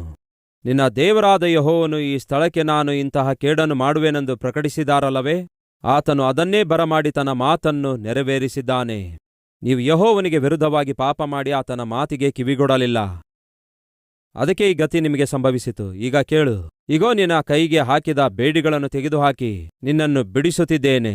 ನನ್ನ ಸಂಗಡ ಬಾಬೇಲಿಗೆ ಬರಬೇಕೆಂದು ನಿನಗೆ ಮನಸ್ಸಿದ್ದರೆ ಬಾ, ನಾನು ನಿನ್ನನ್ನು ಭದ್ರವಾಗಿ ಕಾಪಾಡುವೆ. ಇಲ್ಲವೇ ನನ್ನ ಸಂಗಡ ಬಾಬೇಲಿಗೆ ಬರುವುದಕ್ಕೆ ಮನಸ್ಸಿಲ್ಲದೆ ಹೋದರೆ ನಿಂತು ಬಿಡು. ಇಗೋ ದೇಶವೆಲ್ಲ ನಿನ್ನ ಕಣ್ಣೆದುರಿಗಿದೆ, ಯಾವ ಅಡತಡೆ ಇಲ್ಲ. ಯಾವ ಕಡೆಗೆ ಹೋಗುವುದು ಸರಿಯೋ, ಯಾವ ಕಡೆಗೆ ಹೋಗುವುದು ಒಳ್ಳೆಯದೆಂದು ತೋಚುತ್ತದೋ ಅಲ್ಲಿಗೆ ಹೋಗು. ಯೆರೆಮೀಯನು ಇನ್ನೂ ಹಿಂದಿರುಗದೇ ಇರುವಾಗ ರಾಜನ ಕಾವಲು ದಂಡಿನ ಅಧಿಪತಿ ಯೆರೆಮೀಯನಿಗೆ ಹೀಗೆ ಹೇಳಿದನು. ಬಾಬೇಲಿನ ಅರಸನು ಅಹಿಕಾಮನ ಮಗನೂ ಶಾಫನ ಮೊಮ್ಮಗನೂ ಆದ ಗೆದಲ್ಯನನ್ನು ಯೆಹೂದ ಪಟ್ಟಣಗಳಿಗೆ ಅಧಿಪತಿಯನ್ನಾಗಿ ನೇಮಿಸಿದ್ದಾನೆ. ಅವನ ಬಳಿಗೆ ಹೋಗು, ಅವನ ಹತ್ತಿರ ಜನರ ಮಧ್ಯದಲ್ಲಿ ವಾಸಿಸು. ಇಲ್ಲವೇ ಎಲ್ಲಿಗೆ ಹೋಗುವುದು ನಿನ್ನ ದೃಷ್ಟಿಗೆ ಅನುಕೂಲ ಅನಿಸುತ್ತದೋ ಅಲ್ಲಿಗೆ ಹೋಗು. ಅದೇ ರೀತಿ ರಾಜನ ಕಾವಲು ದಂಡಿನ ಅಧಿಪತಿಯು ಅವನಿಗೆ ಬುತ್ತಿಯನ್ನೂ ಬಹುಮಾನವನ್ನು ಕೊಟ್ಟು ಅವನು ಕಳುಹಿಸಿ ಬಿಟ್ಟನು. ಆಗ ಯೆರೆಮೀಯ ಮಿಚ್ಪಾದಲ್ಲಿರುವ ಅಹಿಕಾಮನ ಮಗನಾದ ಗೆದಲ್ಯನ ಬಳಿಗೆ ಹೋಗಿ ಅವನೊಂದಿಗೆ ದೇಶದಲ್ಲಿ ಉಳಿದ ಜನರ ಮಧ್ಯದಲ್ಲಿ ವಾಸ ಮಾಡಿದನು. ಬಂಧಿಸಲ್ಪಟ್ಟು ಸೆರೆಯಾಳುಗಳಾಗಿ ಕೊಂಡೊಯ್ಯಲ್ಪಟ್ಟವರೆಲ್ಲ ಹೋಗ್ತಾ ಇದ್ದಾರೆ. ಕೆಲವರು ಹೆದರಿ ದೇಶವನ್ನು ಬಿಟ್ಟು ಓಡಿ ಹೋಗ್ತಾರೆ. ಆನಂತರ ಸ್ಲೋ ಆಗಿ ಒಬ್ಬರ ನಂತರ ಒಬ್ಬರು ತಿರುಗಿ ಬರ್ತಾರೆ. ಇಲ್ಲಿ ನೋಡಿ ಎಷ್ಟು ಅದ್ಭುತನಾದ ದೇವರೆಂದು. ವಾಕ್ಯವನ್ನು ಇದ್ದದ್ದನ್ನು ಇದ್ದ ಹಾಗೆ ಪ್ರಕಟಿಸಿದಂತಹ ಯೆರೆಮೀಯ ವೃದ್ಧಾಪ್ಯಕ್ಕೆ ಬಂದಾಗ ದೇವರು ಎಂಥವರ ಮನಸ್ಸಿನಲ್ಲಿ ಒಳ್ಳೆಯತನವನ್ನಿಟ್ಟರು ಗೊತ್ತಾ? ದೇಶವೆಲ್ಲ ನಾಶ ಮಾಡಿಬಿಟ್ರು. ಆದರೆ ದೇವರ ಸೇವಕನಿಗೆ ಮಾತ್ರ ಅವರೇನ್ ಮಾಡ್ತಿದ್ದಾರೆ? ನೀನು ನಮ್ಮೊಂದಿಗೆ ಬರಲಿಚ್ಛಯಿಸುವುದಾದರೆ ನಮ್ಮೊಂದಿಗೆ ಬಾ, ಇಲ್ಲೇ ಇರುತ್ತೇನನ್ನೋದಾದರೆ ಇಲ್ಲಿಯೇ ಇರು. ಸಂಕೋಲೆಗಳನ್ನು ತೆಗೆದುಹಾಕ್ತಾರೆ. ಯೆರೆಮೀಯನಿಗೆ ಬೇಕಾಗಿರುವಂತಹ ಸ್ವೇಚ್ಛೆಯನ್ನು ಕೊಡ್ತಾರೆ. ಯಾರು? ಅನ್ಯರು. ಆದರೆ ಬಂಧಿಸಿರೋದ್ಯಾರು? So called ಆತ್ಮಿಕರು. ಎಂಥ ಘೋರ ನೋಡಿ. ಭಕ್ತರಂತೆ ಕಾಣಿಸಿಕೊಂಡು ಇಸ್ರಾಯೇಲರು ದೇವರನ್ನು ವಿಸರ್ಜಿಸಿ ಬಿಡ್ತಾರೆ. ಆದರೆ ಭಕ್ತಿ ಇಲ್ಲದಂತಹ ಬಾಬೇಲ್ ಸಾಮ್ರಾಜ್ಯದವರೇನೋ ದೇವರ ಮಾತಿಗೆ ವಿಧೇಯರಾದರು. ಭಕ್ತರಂತೆ ಕಾಣಿಸಿಕೊಂಡಿರುವವರೇನೋ ದೇವರ ಸೇವಕನನ್ನು ವ್ಯತಿರೇಕಿಸಿದ್ರು. ದೇವರಲ್ಲಿ ಭಯಭಕ್ತಿ ಇಲ್ಲದಂತಹ ಅನ್ಯರೇನೋ ಆ ಸೇವಕನ ಸಂದೇಶದಲ್ಲಿ ಶಕ್ತಿ ಇದೆ ಎಂದು ನೆನೆಸಿ ಗುರುತಿಸಿ ಅವರವನನ್ನು ಅಂಗೀಕರಿಸಿದ್ರು. ಎಷ್ಟು ಅದ್ಭುತ ನೋಡಿ. ಭಕ್ತರಂತೆ ಕಾಣಿಸಿಕೊಂಡ ಜನರಾಗಿರ್ಬೋದು, ಮಹಾಯಾಜಕರಾಗಿರ್ಬೋದು, ಸೇವಕರಾಗಿರ್ಬೋದು, ಯೆರೆಮೀಯನು ಮಾಡುತ್ತಾ ಇರುವಂತಹ ಪ್ರಕಟಣೆ ತಪ್ಪು, ಅವನ ವಾಕ್ಯ ತಪ್ಪು ಎಂದು ಹೇಳಿ ಸೆರೆಮನೆಯಲ್ಲಿ ಬಂಧಿಸಿಟ್ಟಿದ್ರು. ಅವನ ಬಾಯಿ ಮುಚ್ಚಿಸುವ ಪ್ರಯತ್ನ ಮಾಡಿದ್ರು. ಆದರೆ ಒಂದು ಅನ್ಯ ದೇಶದವರು ಬಂದು ಬಂಧಿಸಲ್ಪಟ್ಟ ಯೆರೆಮೀಯನನ್ನು ಹೊರಗೆ ತಂದು ಸ್ವೇಚ್ಛೆಯನ್ನು ಕೊಟ್ರು. ಎಲ್ಲಿಗೆ ಹೋಗಿ ನೀನು ಸೇವೆ ಮಾಡಲು ಇಚ್ಛಿಸುವುದಾದರೆ ಅಲ್ಲಿಗೆ ಹೋಗು, ಆದರೆ ಸೇವೆ ಮಾಡು. ಇಲ್ಲವೇ ನಮ್ಮೊಂದಿಗೆ ಬರಲಿಚ್ಛಿಸುವುದಾದರೆ ನಮ್ಮೊಂದಿಗೆ ಬಾ, ಆರಾಮಾಗಿ ಕರ್ಕೊಂಡೋಗ್ತೇವೆ ಅಂದಾಗ ಯೆರೆಮೀಯ ಒಂದು ತೀರ್ಮಾನ ತೆಗೆದುಕೊಳ್ತಾನೆ. ಚದುರಿಸಲ್ಪಟ್ಟಂತಹ ಈ ದೇಶದಲ್ಲಿಯೇ, ಈ ಯೆರೂಸಲೇಮಿನಲ್ಲಿಯೇ ಇರಬೇಕು ಎಂಬ ನಿರ್ಣಯ ತೆಗೆದುಕೊಳ್ತಾನೆ. ಅಲ್ಲೇ ಉಳ್ಕೊಳ್ತಾನೆ. ಸುಮಾರು 90 ವರ್ಷದ ವಯಸ್ಸಿನಲ್ಲಿ ಯೆರೆಮೀಯ ಮರಣ ಹೊಂದಿರುತ್ತಾನೆ ಎನ್ನುವುದು ಬೈಬಲ್ ಪಂಡಿತರ ಅಭಿಪ್ರಾಯವಾಗಿದೆ. ಯಾವಾಗ ಮರಣ ಹೊಂದಿದ, ಎಲ್ಲಿ ಮರಣ ಹೊಂದಿದ ಎಂಬುದಾಗಿ ಬೈಬಲ್ನಲ್ಲಿ ಲಿಖಿಸಲ್ಪಡದೇ ಇದ್ರೂ ಕೂಡ ಕೊನೆಗೆ ನೋಡುವುದಾದರೆ ಅವನು ಪಟ್ಟ ಪ್ರಯಾಸಕ್ಕೆ ಪ್ರತಿಫಲ ಮಾತ್ರ. ಅವನು ಬಂದಿಯಾಗಿ ಹೋಗಲಾರದೆ ಅವನು ಅಲ್ಲಿಯೇ, ಅವನು ಪ್ರೀತಿಸಿದ ಯೆರೂಸಲೇಮಿನಲ್ಲಿಯೇ ತನ್ನ ಕೊನೆಯ ದಿನಮಾನಗಳನ್ನು ಕಳೆಯುವಂತಹ ಕೃಪೆ ದೇವರು ಅನುಗ್ರಹಿಸಿದರು. ಇದು ಯೆರೆಮೀಯನ ಜೀವಿತದ ಅದ್ಭುತವಾದ ಅವನ ಜೀವನ ಚರಿತ್ರೆಯಾಗಿದೆ. ಅವನ ಹುಟ್ಟುವಿಕೆ ನೋಡಿದೆವು, ಅವನ ಪ್ರಾಂತ್ಯ ನೋಡಿದೆವು, ಪರಿಶುದ್ಧ ಕರೆ ನೋಡಿದೆವು, ಹಾಗೆಯೇ ಪರಿಚರ್ಯ ನೋಡಿದೆವು, ಪ್ರವಾದನೆಯನ್ನು ನೋಡಿದೆವು, ಕೊನೆಯಲ್ಲಿ ಅವನ ಪ್ರತಿಫಲವನ್ನು ಕೂಡ ನೋಡಿದೆವು. ನೀತಿವಂತರನ್ನು ದೇವರು ಕಾಪಾಡುತ್ತಾರೆ, ಸಂರಕ್ಷಿಸುತ್ತಾರೆ ಎಂದು ಹೇಳುವುದಕ್ಕೆ ಯೆರೆಮೀಯನ ಜೀವಿತವೇ ಒಂದು ನಿದರ್ಶನವಾಗಿದೆ. ಸಹೋದರ ಸಹೋದರಿಯರೇ, ಕೆಲವೊಂದು ಸಾರಿ ನಿಮ್ಮ ಜೀವಿತದಲ್ಲಿ ಯಾರು ನಿಮ್ಮನ್ನು ಅಂಗೀಕರಿಸದೇ ಇರಬಹುದು. ನೀವು ದೇವರ ಚಿತ್ತಾನುಸಾರವಾಗಿ ಜೀವಿಸುವಾಗ, ವಾಕ್ಯಾನುಸಾರವಾಗಿ ಜೀವಿಸುವಾಗ ವ್ಯತಿರೇಕಿಸುವವರು ಬಹಳ ಜನ ಇರಬಹುದು. ಆದರೆ ನೀವು ಮಾಡಬೇಕಾದದ್ದೆಲ್ಲ ಒಂದೇ. ಪ್ರಪಂಚವಿಡೀ ನಿಮಗೆ ವ್ಯತಿರೇಕವಾಗಿ ನಿಂತರೂ ಕೂಡ ದೇವರು ನನ್ನ ಸಂಗಡ ಇದ್ದಾರೋ ಇಲ್ಲವೋ ಎನ್ನುವಂಥದ್ದು ಮಾತ್ರವೇ ನೀವು ಜ್ಞಾಪಕದಲ್ಲಿಟ್ಟುಕೊಳ್ಳಬೇಕು. ಪ್ರಪಂಚವಿಡೀ ನಿಮಗೆ ವ್ಯತಿರೇಕವಾಗಿದ್ದು ದೇವರ ನಿಮ್ಮ ಸಂಗಡ ಇದ್ರೆ ಸಾಕು. ಆದರೆ ಇಡೀ ಪ್ರಪಂಚವೇ ನಿಮ್ಮ ಸಂಗಡ ಇದ್ದು ಕೇವಲ ದೇವರೇ ನಿಮಗೆ ವ್ಯತಿರೇಕವಾಗಿರೋದಾದ್ರೆ ಅದಕ್ಕಿಂತಲೂ ಘೋರವಾದ ಅಪಾಯ ಬೇರೆ ಯಾವುದೂ ಇಲ್ಲ. ಕೇಳ್ತಿದ್ದೇನೆ, ಯಾವುದನ್ನು ನಾವು ಚೂಸ್ ಮಾಡಿಕೊಳ್ಳೋಣ ಅಂತೀರಾ? ಪ್ರಪಂಚವೆಲ್ಲ ವ್ಯತಿರೇಕವಾಗಿದ್ರು ದೇವರು ಸಂಗಡ ಇದ್ದಾರೆ, ಇದು ಬೇಕೋ? ಇಲ್ಲವೇ ಪ್ರಪಂಚವೆಲ್ಲ ನಮ್ಮೊಂದಿಗಿದೆ ಆದರೆ ದೇವರು ನಮ್ಮ ಜೊತೆ ಇಲ್ಲ, ಇದು ಬೇಕೋ? ಯಾವುದು ಬೇಕು ಹೇಳಿ? ಇಡೀ ಪ್ರಪಂಚವೇ ನಮಗೆ ವ್ಯತಿರೇಕವಾಗಿದ್ರೂ ಕೂಡ ದೇವರು ನಮ್ಮ ಸಂಗಡ ಇದ್ರೆ ಸಾಕು. ಅದನ್ನೇ ಕೋರಿಕೊಳ್ಳೋಣ. ಈ ಲೋಕದಲ್ಲಿ ನಾವು ಜೀವಿಸುವವರೆಗೂ ಕಷ್ಟಗಳು ಬರ್ತವೆ, ಶ್ರಮೆಗಳು ಬರ್ತವೆ, ನಿಂದೆಗಳು ಬರ್ತವೆ, ಹೋರಾಟಗಳು ಬರ್ತವೆ, ಆಟಂಕಗಳು ಬರ್ತವೆ, ಅವಮಾನಗಳು ಬರ್ತವೆ, ಅಭ್ಯಂತರಗಳು ಬರ್ತವೆ. ಆದರೆ ದೇವರು ಹೇಳಿದ್ದಾರೆ, ಸದಾಕಾಲ ನಾನು ನಿಮ್ಮ ಸಂಗಡ ಇರುತ್ತೇನೆಂದು. ಆತನು ನಮ್ಮ ಸಂಗಡ ಇದ್ರೆ ಸಾಕು. ಇವುಗಳಲ್ಲಿ ಯಾವುದೊಂದು ಕೂಡ ನಮ್ಮನ್ನು ಮುಳುಗಿಸುವುದೇ ಇಲ್ಲ. ಅಂತಹ ಕೃಪೆಯನ್ನು ಹೊಂದಿಕೊಳ್ಳೋಣ. ಬನ್ನಿ ಒಟ್ಟಿಗೆ ಸೇರಿ ಪ್ರಾರ್ಥಿಸೋಣ.